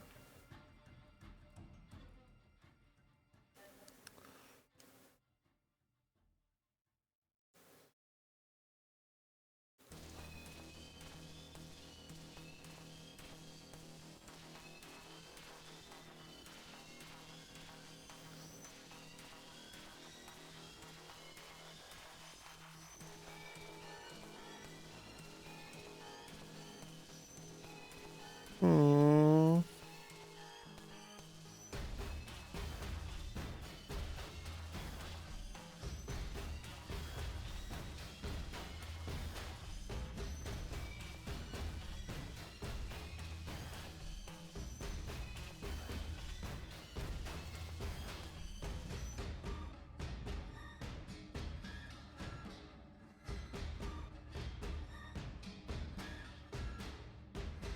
Hmm.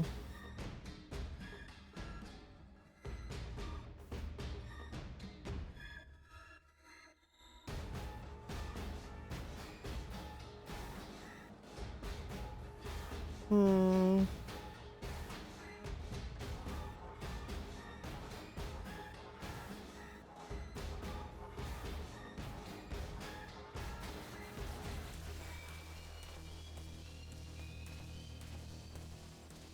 Okay.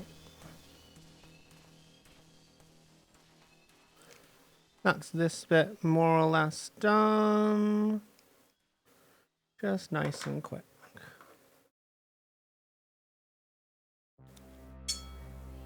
Now we do the Warlord purple, which should be... Now you're just wondering if you are playing your Zealot with Warhammer, when I do charge a hit on carapace enemy, strike the head, a chunk of the helm will go away to show the face. Oh, you mean that kind of thing? You want like for them to actually animate like things like brittleness or armor reduction. Yeah, no, I get that. That would be really cool. It'd probably way too much effort for them to animate. But the way they designed, like, have you seen the dev blog on how they designed the models for the characters? Like, they're designed to come apart. So maybe that's something they were thinking of doing, but they just couldn't figure out how to program it in.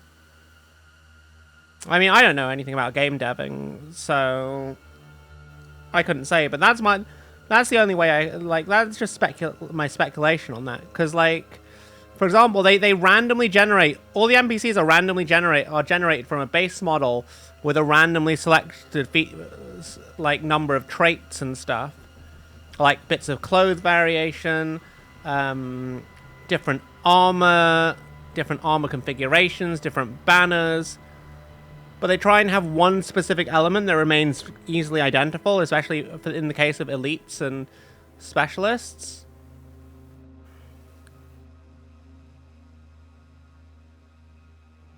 So, yeah, I don't know. They don't tell us too much in the creator to program. Hey, Mort, how you doing? Hey, Jikan. We're doing our first Battletech minis. We're almost done with our first lance, in all honesty. we're just like being kind of not very, we're speed painting kind of, but we're also not speed painting in the way that most people know what speed painting is in this day and age. But yeah, we do a lot of Mech Warrior on Mondays. More, if you fancy playing Mech Warrior 5, mercs or clans, it really depends on what we fancy doing. But mostly it's mercs. We usually do games of chat on Monday with Mech Warrior for Mecha Monday.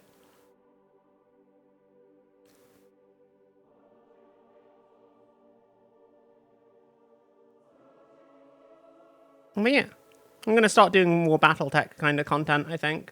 The Battletech is really cool. Battletech is very cool. I like robots. I like my Battlemechs. It's very cool. The last played was MechWarrior on Xbox. Yeah. Oh wow, Mech Assault was fantastic. Though MechWarrior 5 is cross-platform and on consoles as well. So if you have MechWarrior 5, you can still play with us.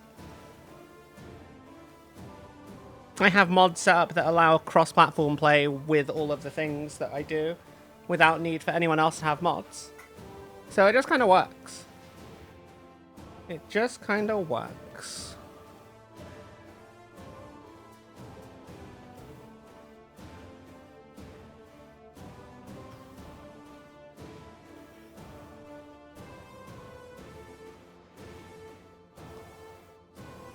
You do not have time to play games? Understandable.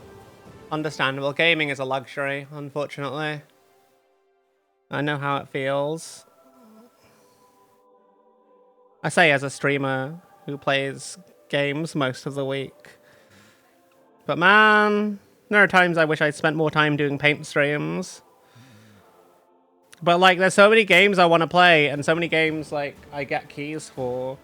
I haven't done any indie game reviews in like a good couple of weeks now, and I'm falling behind. I've got like I missed some deadlines, and I have like a good dozen or so games I need to actually do review.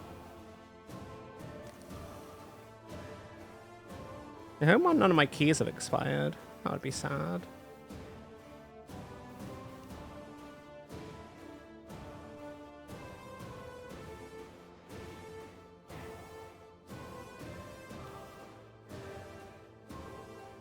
You're trying to paint some minis, but failing.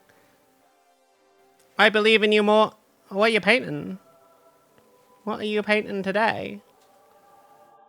I am focusing on this is mostly like practicing overbrushing as a technique, because it's really good at getting a lot of minis down quick. And also, this is my own personal color scheme that I use in MechWarrior 5, so I don't really have to worry about like replicating anything too faithfully. So it's okay if things are a little bit messed up here or there.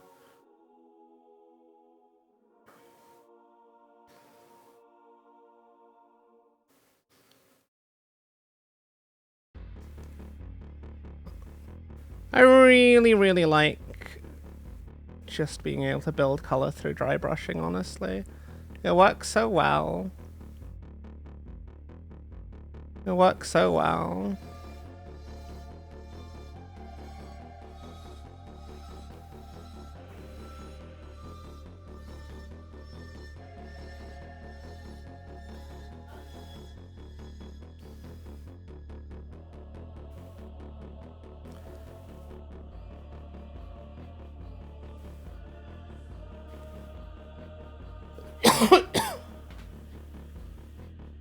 It's very simple. It's based on not this exact mech. Let me pull it up. It's based on this Night Star in MechWarrior 5.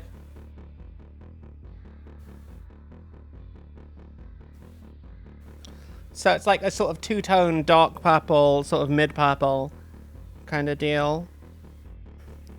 And I'm dry brushing the more purpley purple areas with fluorescent magenta Just to make it a bit more vibrant and brighter.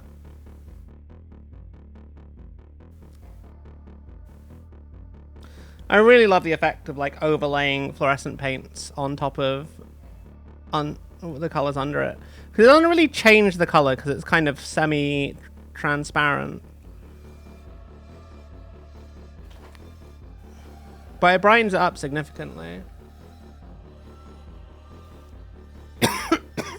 Ah.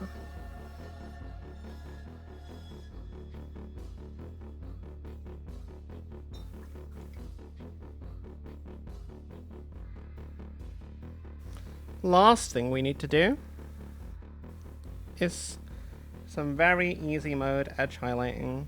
By edge highlighting, I mean dry brushing, but carefully so that we only catch the edges. Which is often harder than it seems.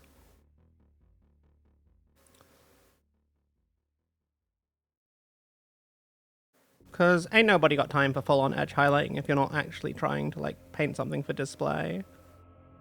As far as I'm concerned. Ow.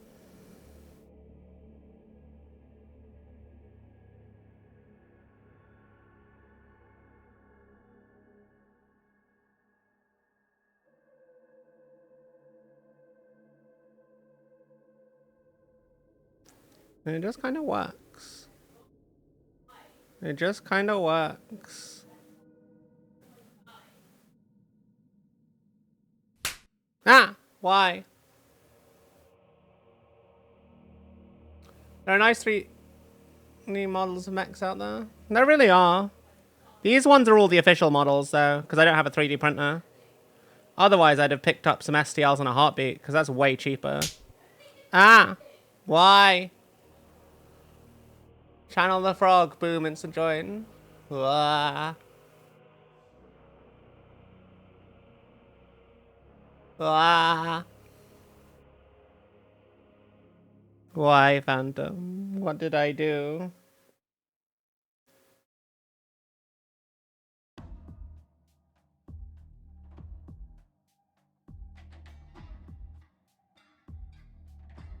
Frog is a good bean. I'm sad that we won't be doing that 40k game on Saturday, I don't think.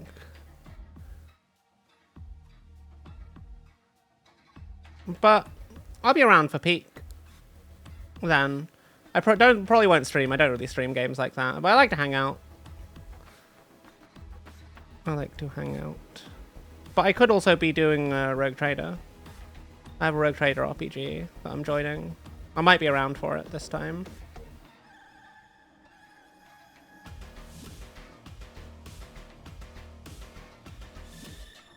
But look how nicely, like, just a little bit of dry brushing picks up the edges. And adds a light bit of volumetric highlighting. It just works. It just works.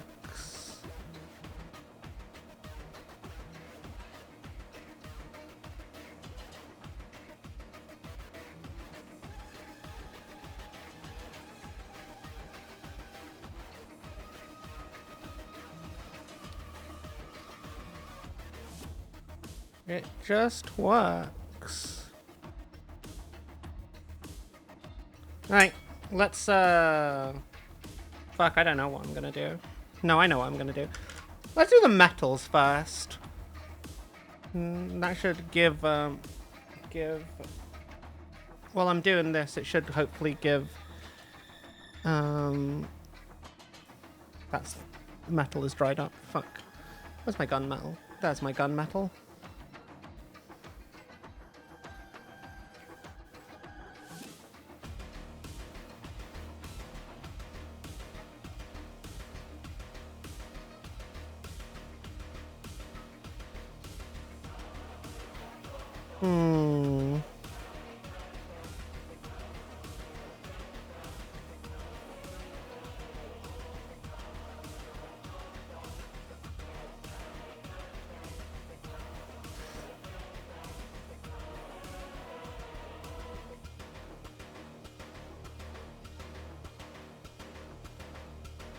What else do I need to be metallic on this one?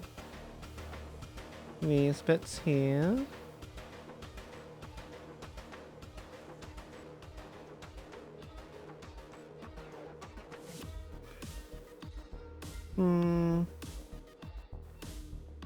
These bits here.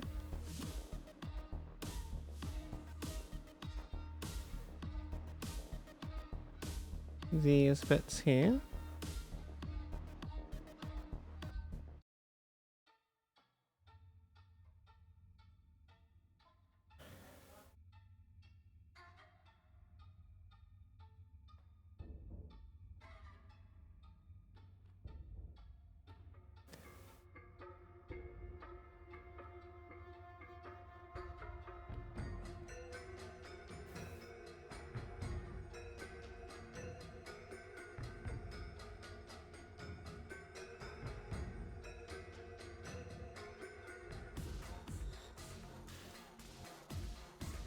What else do I want to be silver and metallic on this one? I don't think there's actually that much that needs to be on it. I guess I could do these little bits. Like the Marauder II.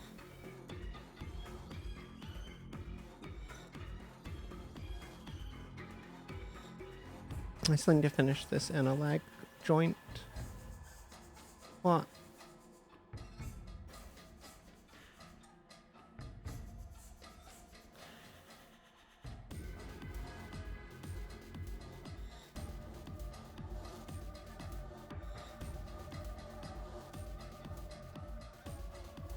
What else? What else? What else?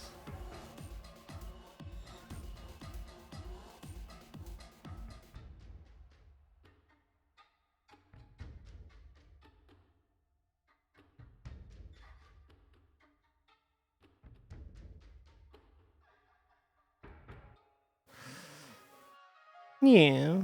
Oh shit, I went too far. I didn't realize. Ah, it's fine. It'll just look like battle damage in the end. It'll be fine. In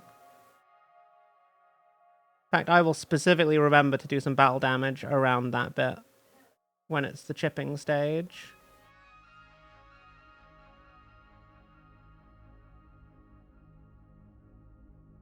And it'll just work. We gotta add scratches.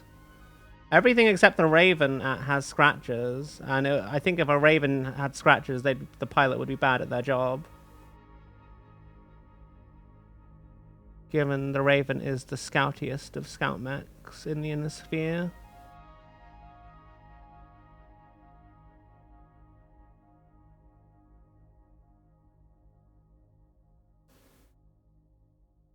Okay. Oh, these bits. These bits.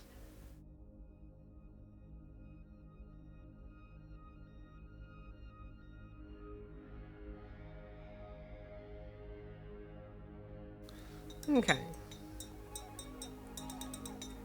Now we give these a nice little wash with our custom wash from before.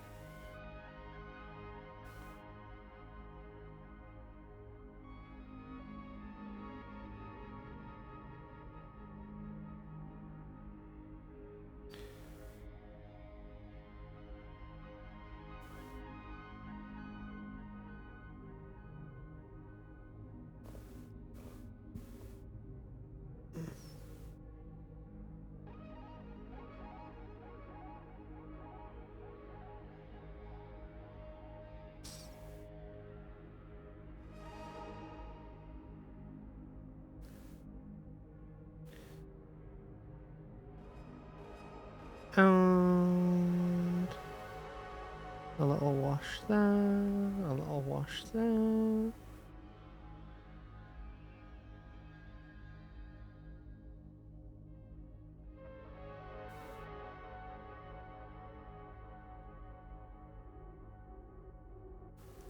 Nice and quick and easy.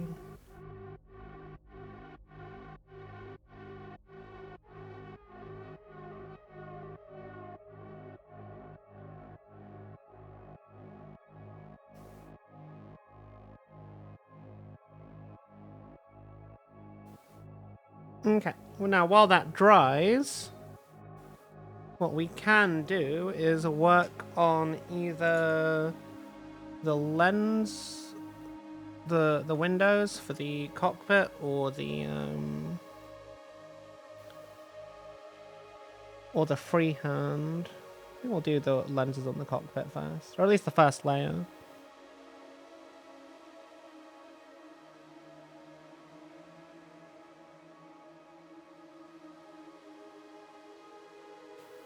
Yeah. These are in a sphere. I have a second start for clan mechs that I'm going to do at some point. Probably next week, in all honesty. Probably in next week. In a very different color scheme, but still purple. Theirs is going to be probably a bit cooler and maybe a bit harder to do. But we will see.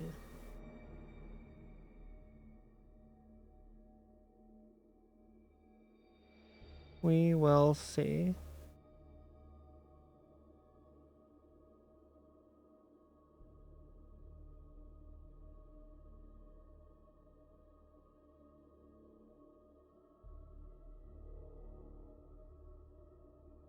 So what we have is the Raven, the Marauder II, the Orion, and bro, I'm not even in a lobby. Well, and the Marauder, which are my four favorite mechs. No medium mech though, because mediums are kind of mid. And all my favorite medium mechs are clan mechs.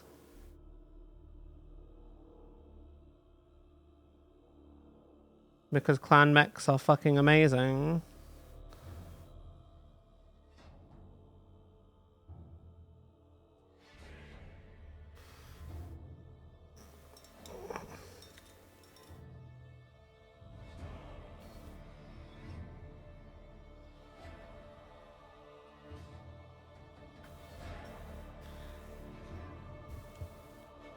Okay.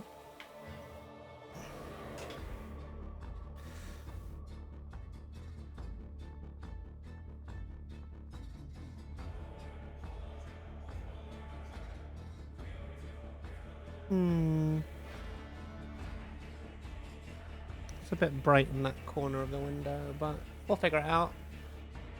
Feeling magnificent today. I'm feeling magnificent every day, Phantom. Every day.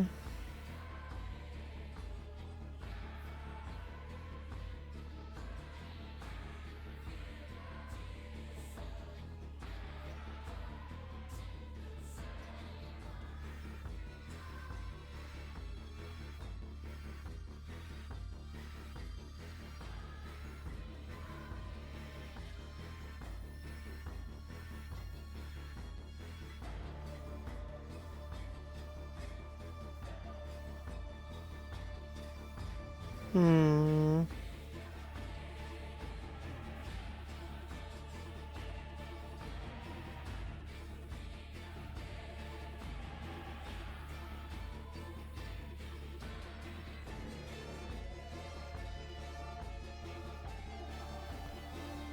Hmm.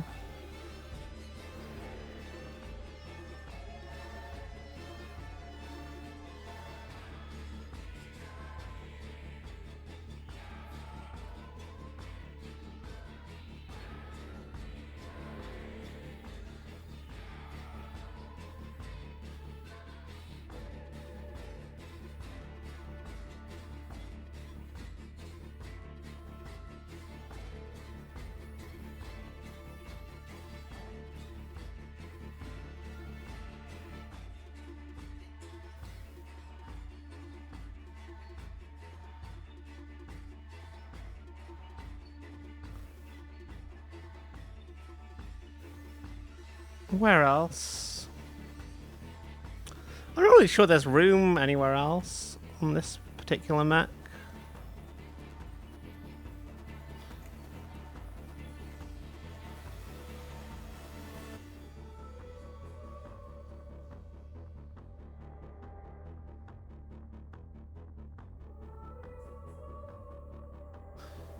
thin that down a little bit.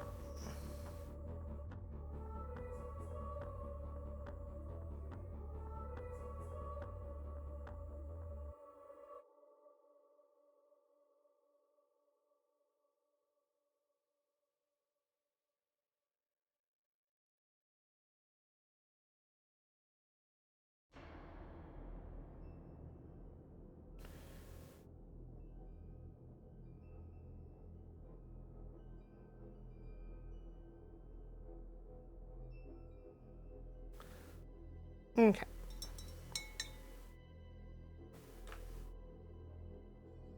Now, did everything get washed?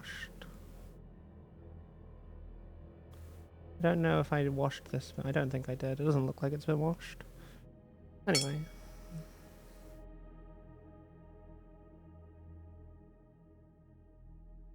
So we're gonna have the top one be blue and the bottom one be green.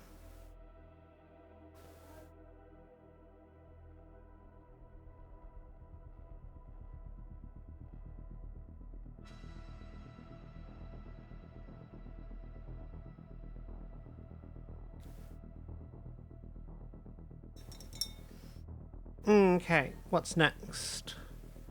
Next coat of paint on the cockpit, which is hot orange, which is run dry. Yay, an actual drop of paint. Man, I never actually do get actual drops of paint from my fucking dropper bottles. It's a good feeling. It feels very, like, not wasteful.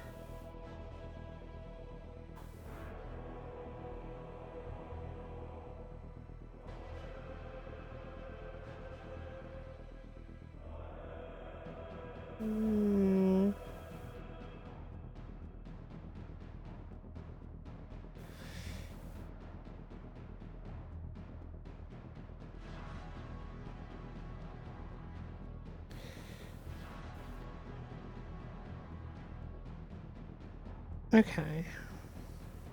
Leave that to dry a minute. I'll do the silver highlights, which we are gonna need a new drop for.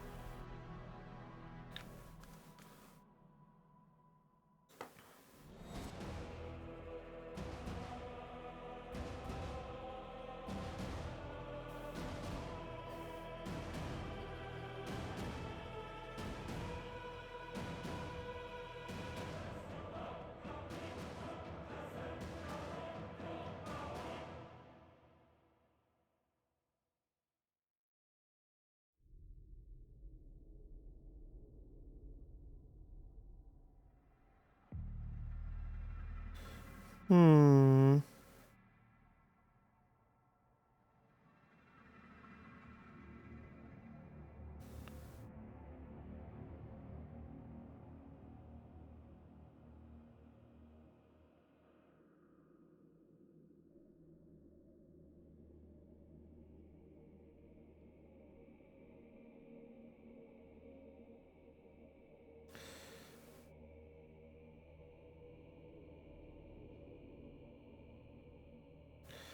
Let's quickly do these highlights.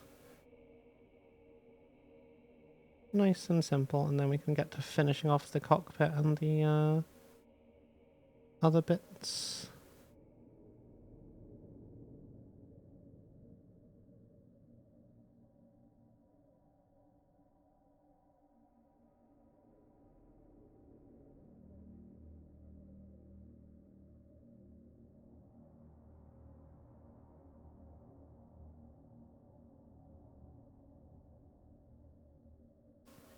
There's a separate panel here, so just do a very fine highlight.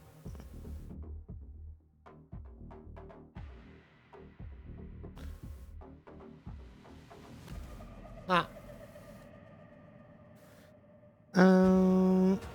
Inside leg, now that I can see it.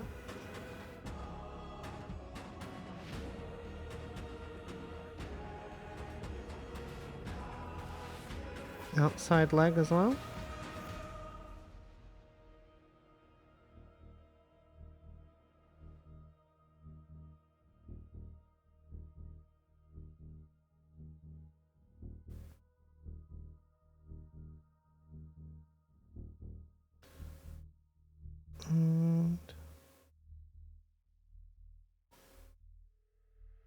this inside joint. And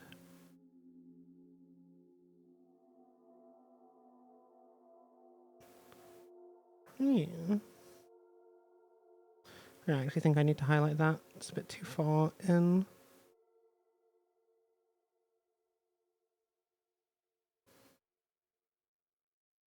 Okay.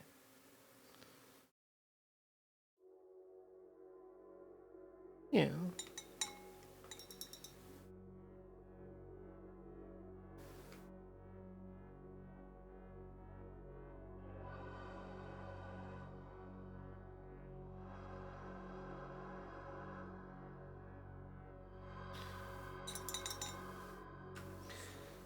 Okay. What's next? I need to finish the cockpit. I have two colors I want to do. Is it fire orange? Orange fire. And then I want to go in with fluorescent orange over the top of that.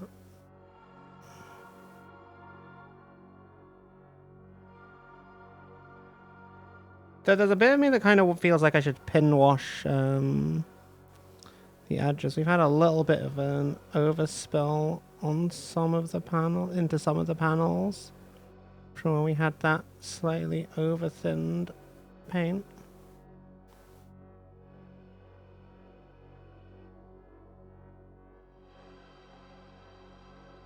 Just a little bit though. Just a little bit. It's not a super big deal. But it's enough of one that I notice it and it annoys me.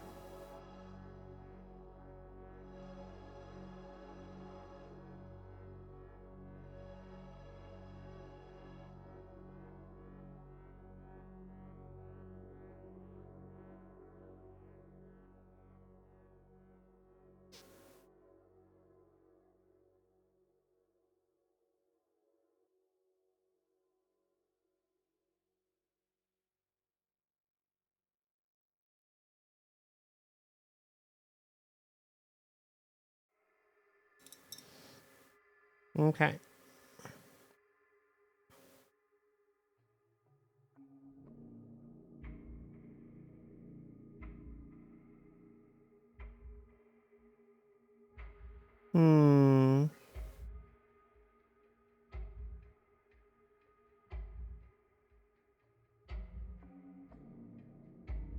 That works.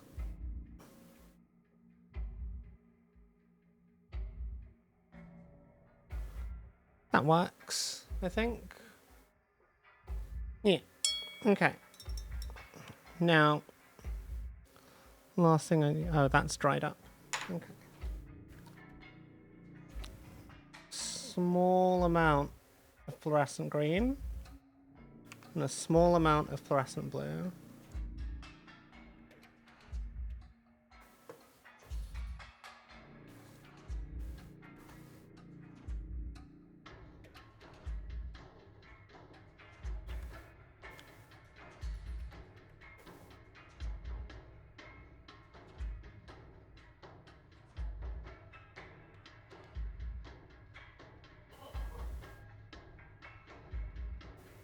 Like I said, we're going to do the bottom one for the small laser in green, like a medium laser.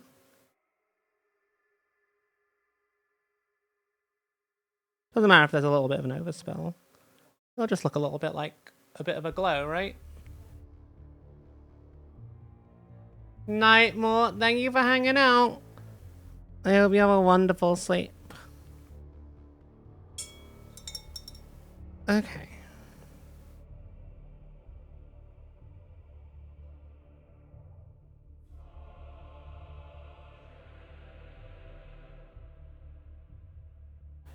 Just doing exactly the same with the blue up here.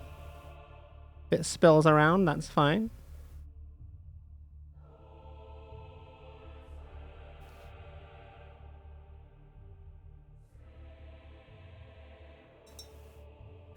And the last thing we do is a little bit of fluorescent orange on the window, and then we just add a little bit of weathering.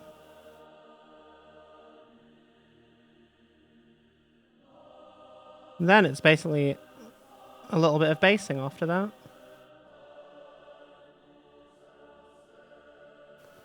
It feels like it's been a pretty productive session all in all. We set out and did everything I wanted to do, and it didn't take nearly as long as I thought it was going to.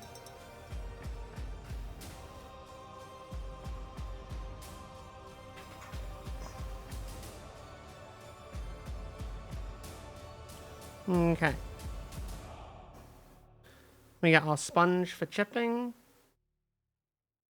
And then...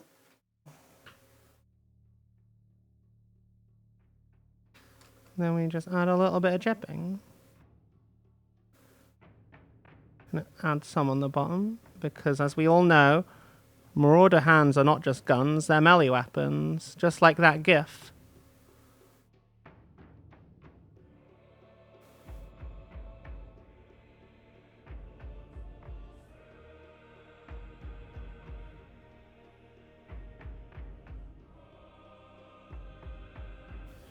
Just a little bit. Just a little bit of battle damage here and there.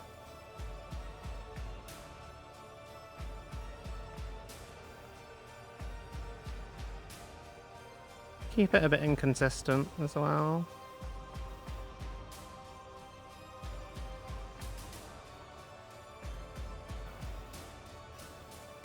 And then we just add a little bit of a black wash over it. And then... or at least over the bits that we think need it, just to make it look a little bit more scorched.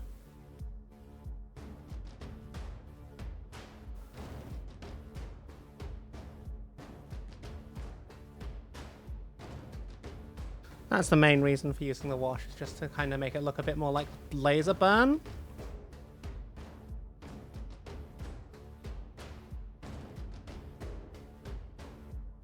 Otherwise, I think that looks, what do you think, chat?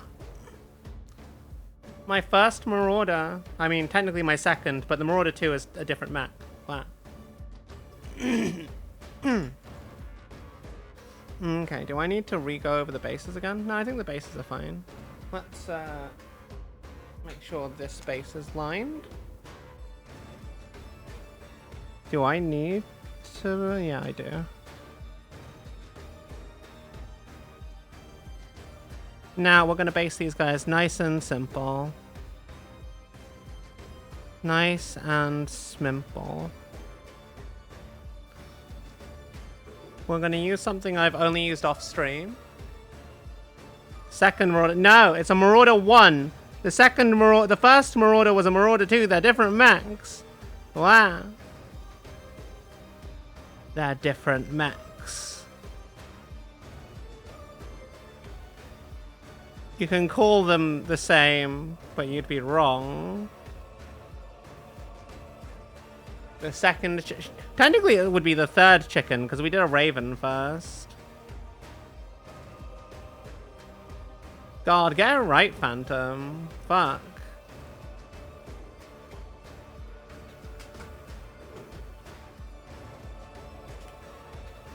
Now, where's the tiny little human getting stomped on? I don't have any tiny little humans getting stomped on. I do have some elementals, though. I do have some elementals. I don't know how I'm going to paint those.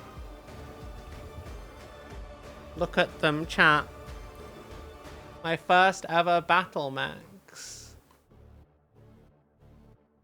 I guess I don't need Mech Courier to be open any longer.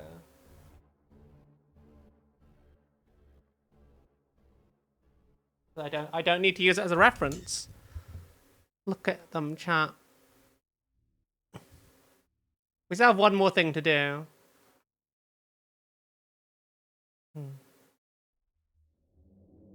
One more thing to do. I mean, it's based on the scheme we have in MechWarrior 5, isn't it? It's not exactly the same, but I think we did a good job replicating it. No. You can request locusts and urbies all you want. And eventually I will probably paint some urban mechs. I actually have your urban mech lamb on the table behind me. He's not primed yet. Ah! Why? Why? What did I do? A boost? A boost? Oh god, that's too much. I got all into his little raven feet.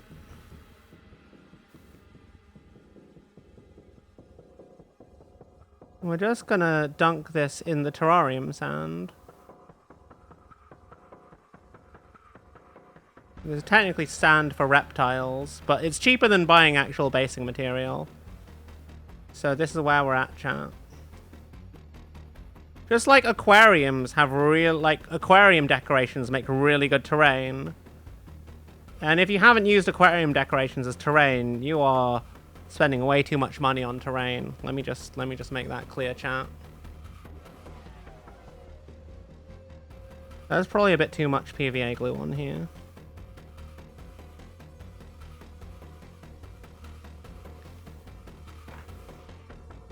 We're just gonna dip it into our sand and then give it a quick shaky shake.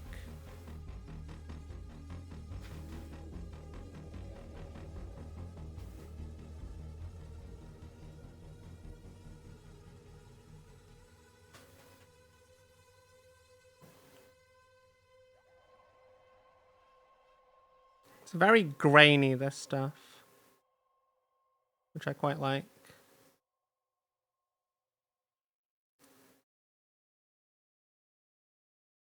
Oh no, I missed a spot.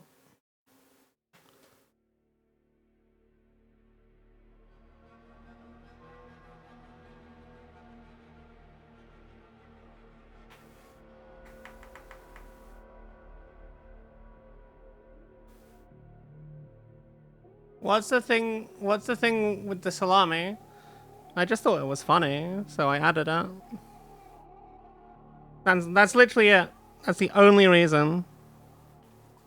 That's the only reason it exists, is because it's... Ah! Why?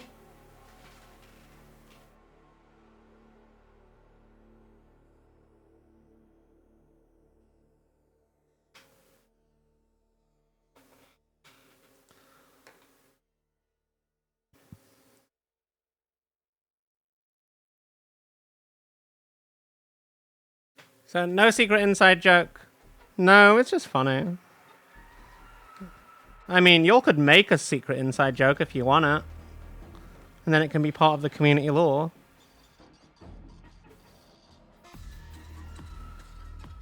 I'm happy for you guys to do whatever you want in terms of that. Because it's all your community too, you know? It's not just me. I am not just here. It's our community.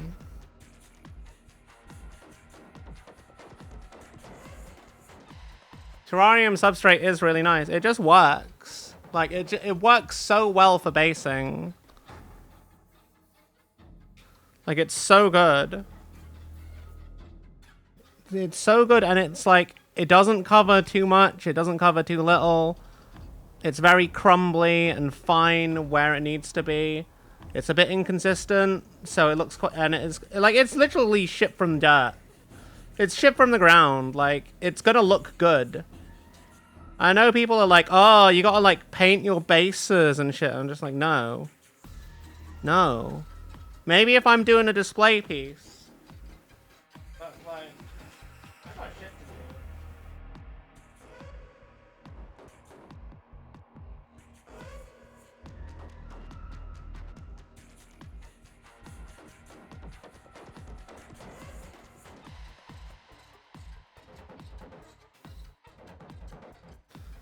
I got...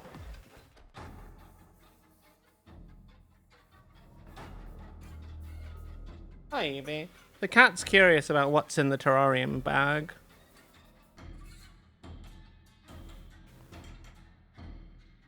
I just need to, like, brush off some of this extra dirt.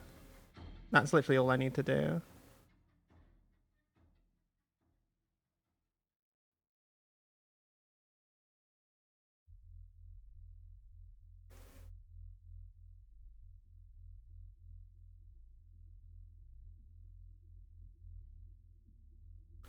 One thing I really like about it is how, like, it really works with, like... It's like having a dry pigment to work with, honestly.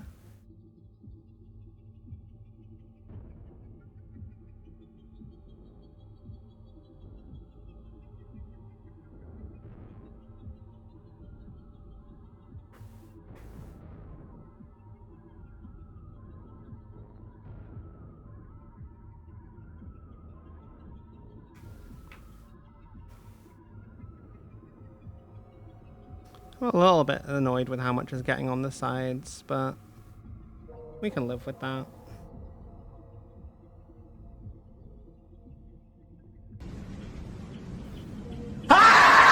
Jeez fucking Christ, Zero, why? Why? Why? Why?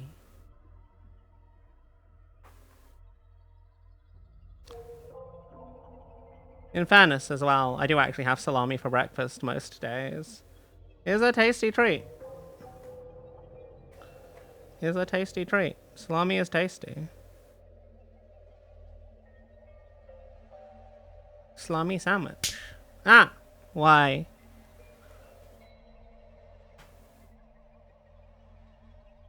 Because I was painting. So you wanted me to jump scare me and risk me fucking up the painting. I see.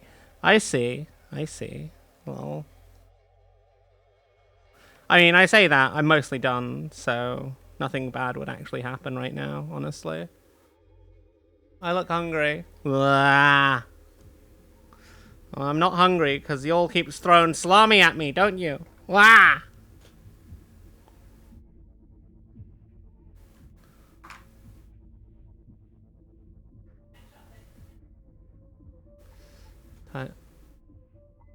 I hate your chat.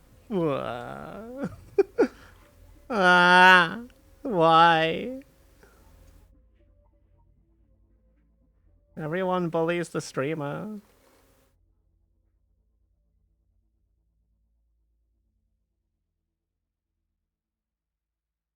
Okay, but for real, we're almost done.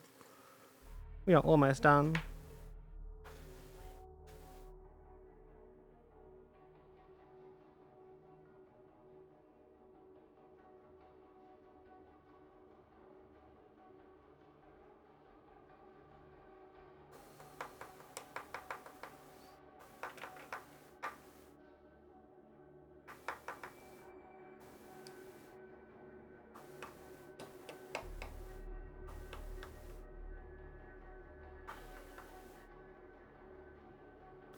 There we go.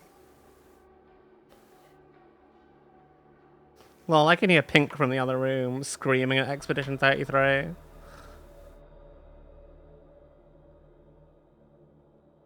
I think she's having a bad time. Well, look at that counter climbing. It's almost 1 war for every day of the year. Almost. We're not quite there, though. We're slightly too many wars. Can't believe this, chat. You have overwarred the counter. We were this close to perfection. This close. And you threw it away. For what? For what? Lol.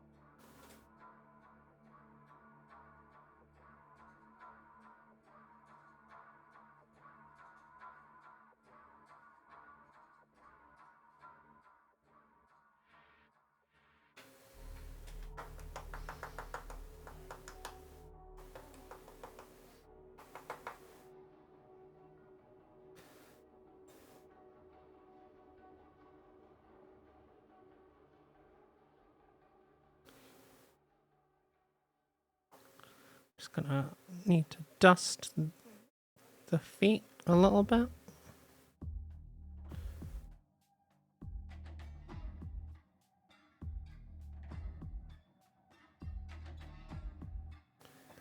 feel like an archaeologist brushing this dirt off.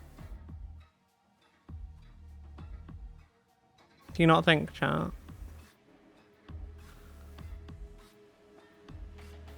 It's a little bit like an archaeologist. A little bit.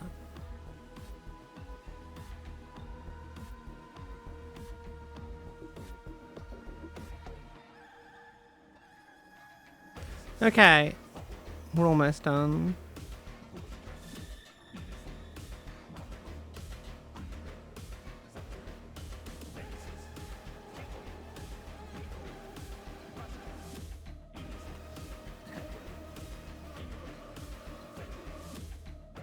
Looks like I'm gonna have to go in and paint over bits of it where it's gotten stuck.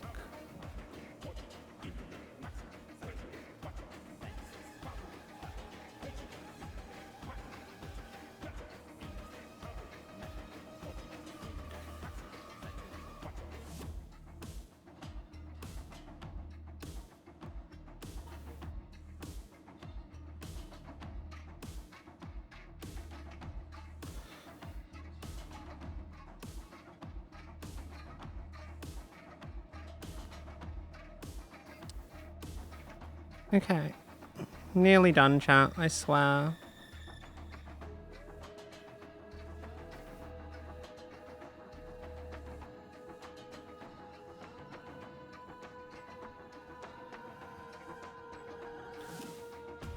Yeah, no, the terrarium sand looks really good. I'm very happy with that. Very happy with that.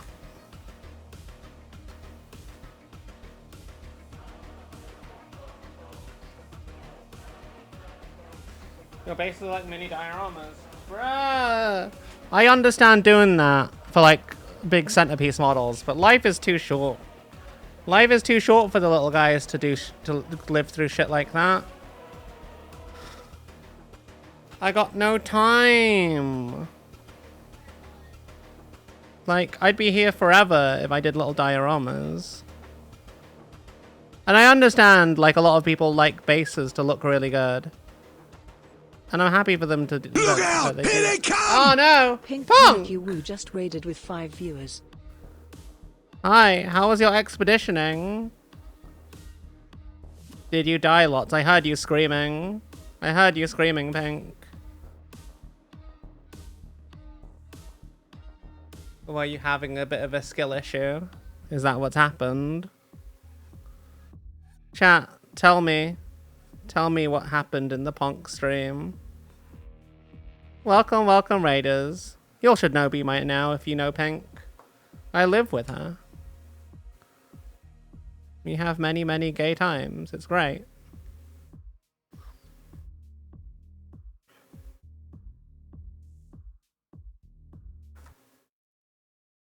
Cleared the water area. Hell yeah.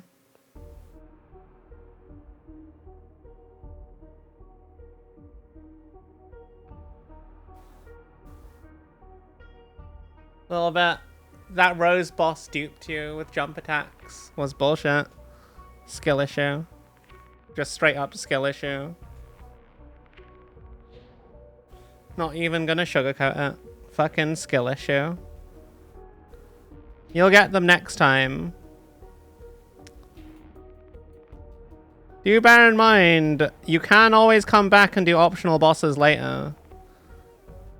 When you've leveled up and decide you just want to fucking power your way through everything and fuck it over. That is always an option.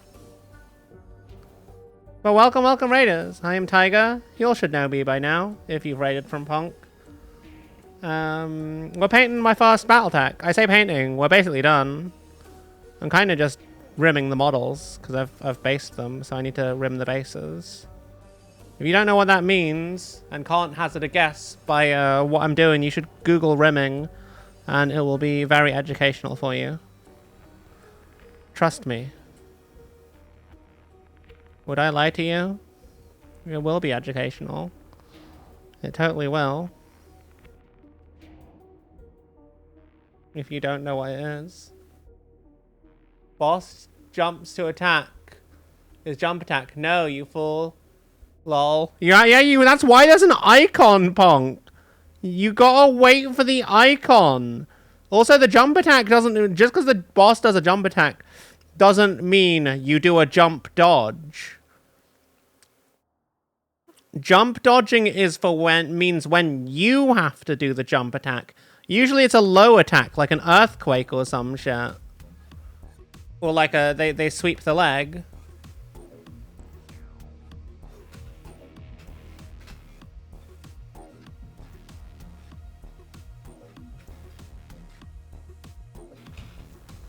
Lol, Honeywaven. But yeah, we're kind of done. We literally just finished these models. The last thing we had to do was rim the bases, and we have considered these bases successfully rimmed.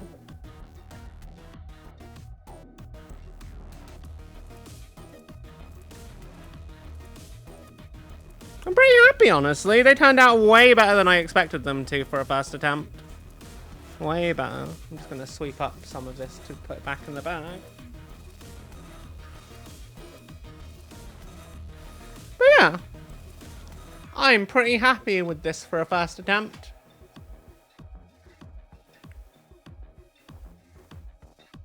Me when to be.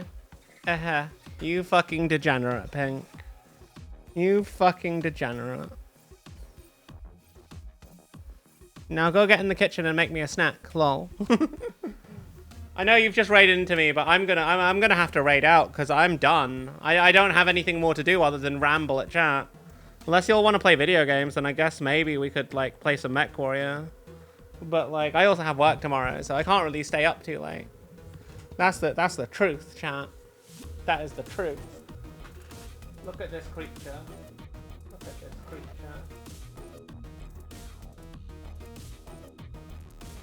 You're fucking the robot, bitch.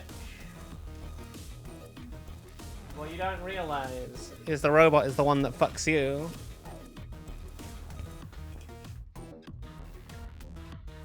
And you know it's true because your schedule literally has like fucking license to bottom on it. So there you are. There you go. Do I know anyone who's painting minis?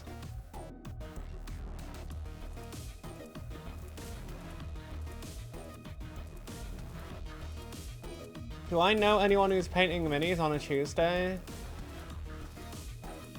I do not apparently know anyone who's painting minis on a Tuesday. Am I like the only one that paints minis on Tuesdays, chat? Is that why you all are here? Because usually, I know a bunch of mini painters and none of them seem to be fucking streaming today. Except for Ren, who's playing Dark Tide. But that's about it. I suppose we can forgive Ren for that, given it's launch day.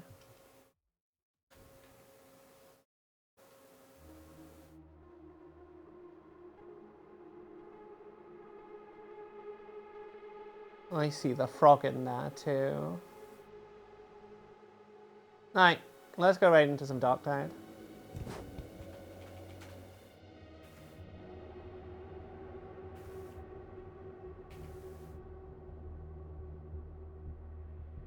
As always, chat, thank you so much for being a wonderful community.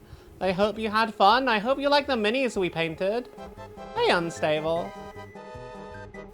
I'm pretty happy with how they turned out, honestly. I'm pretty happy with how they turned out. Yeah. Tomorrow we're going to be finishing Atomfall. That's the plan. I hope it goes well and that we actually finish the game. And then on Thursday, we'll be doing Metaphor Fantasio. I don't have anything scheduled for Friday, so I probably won't do anything.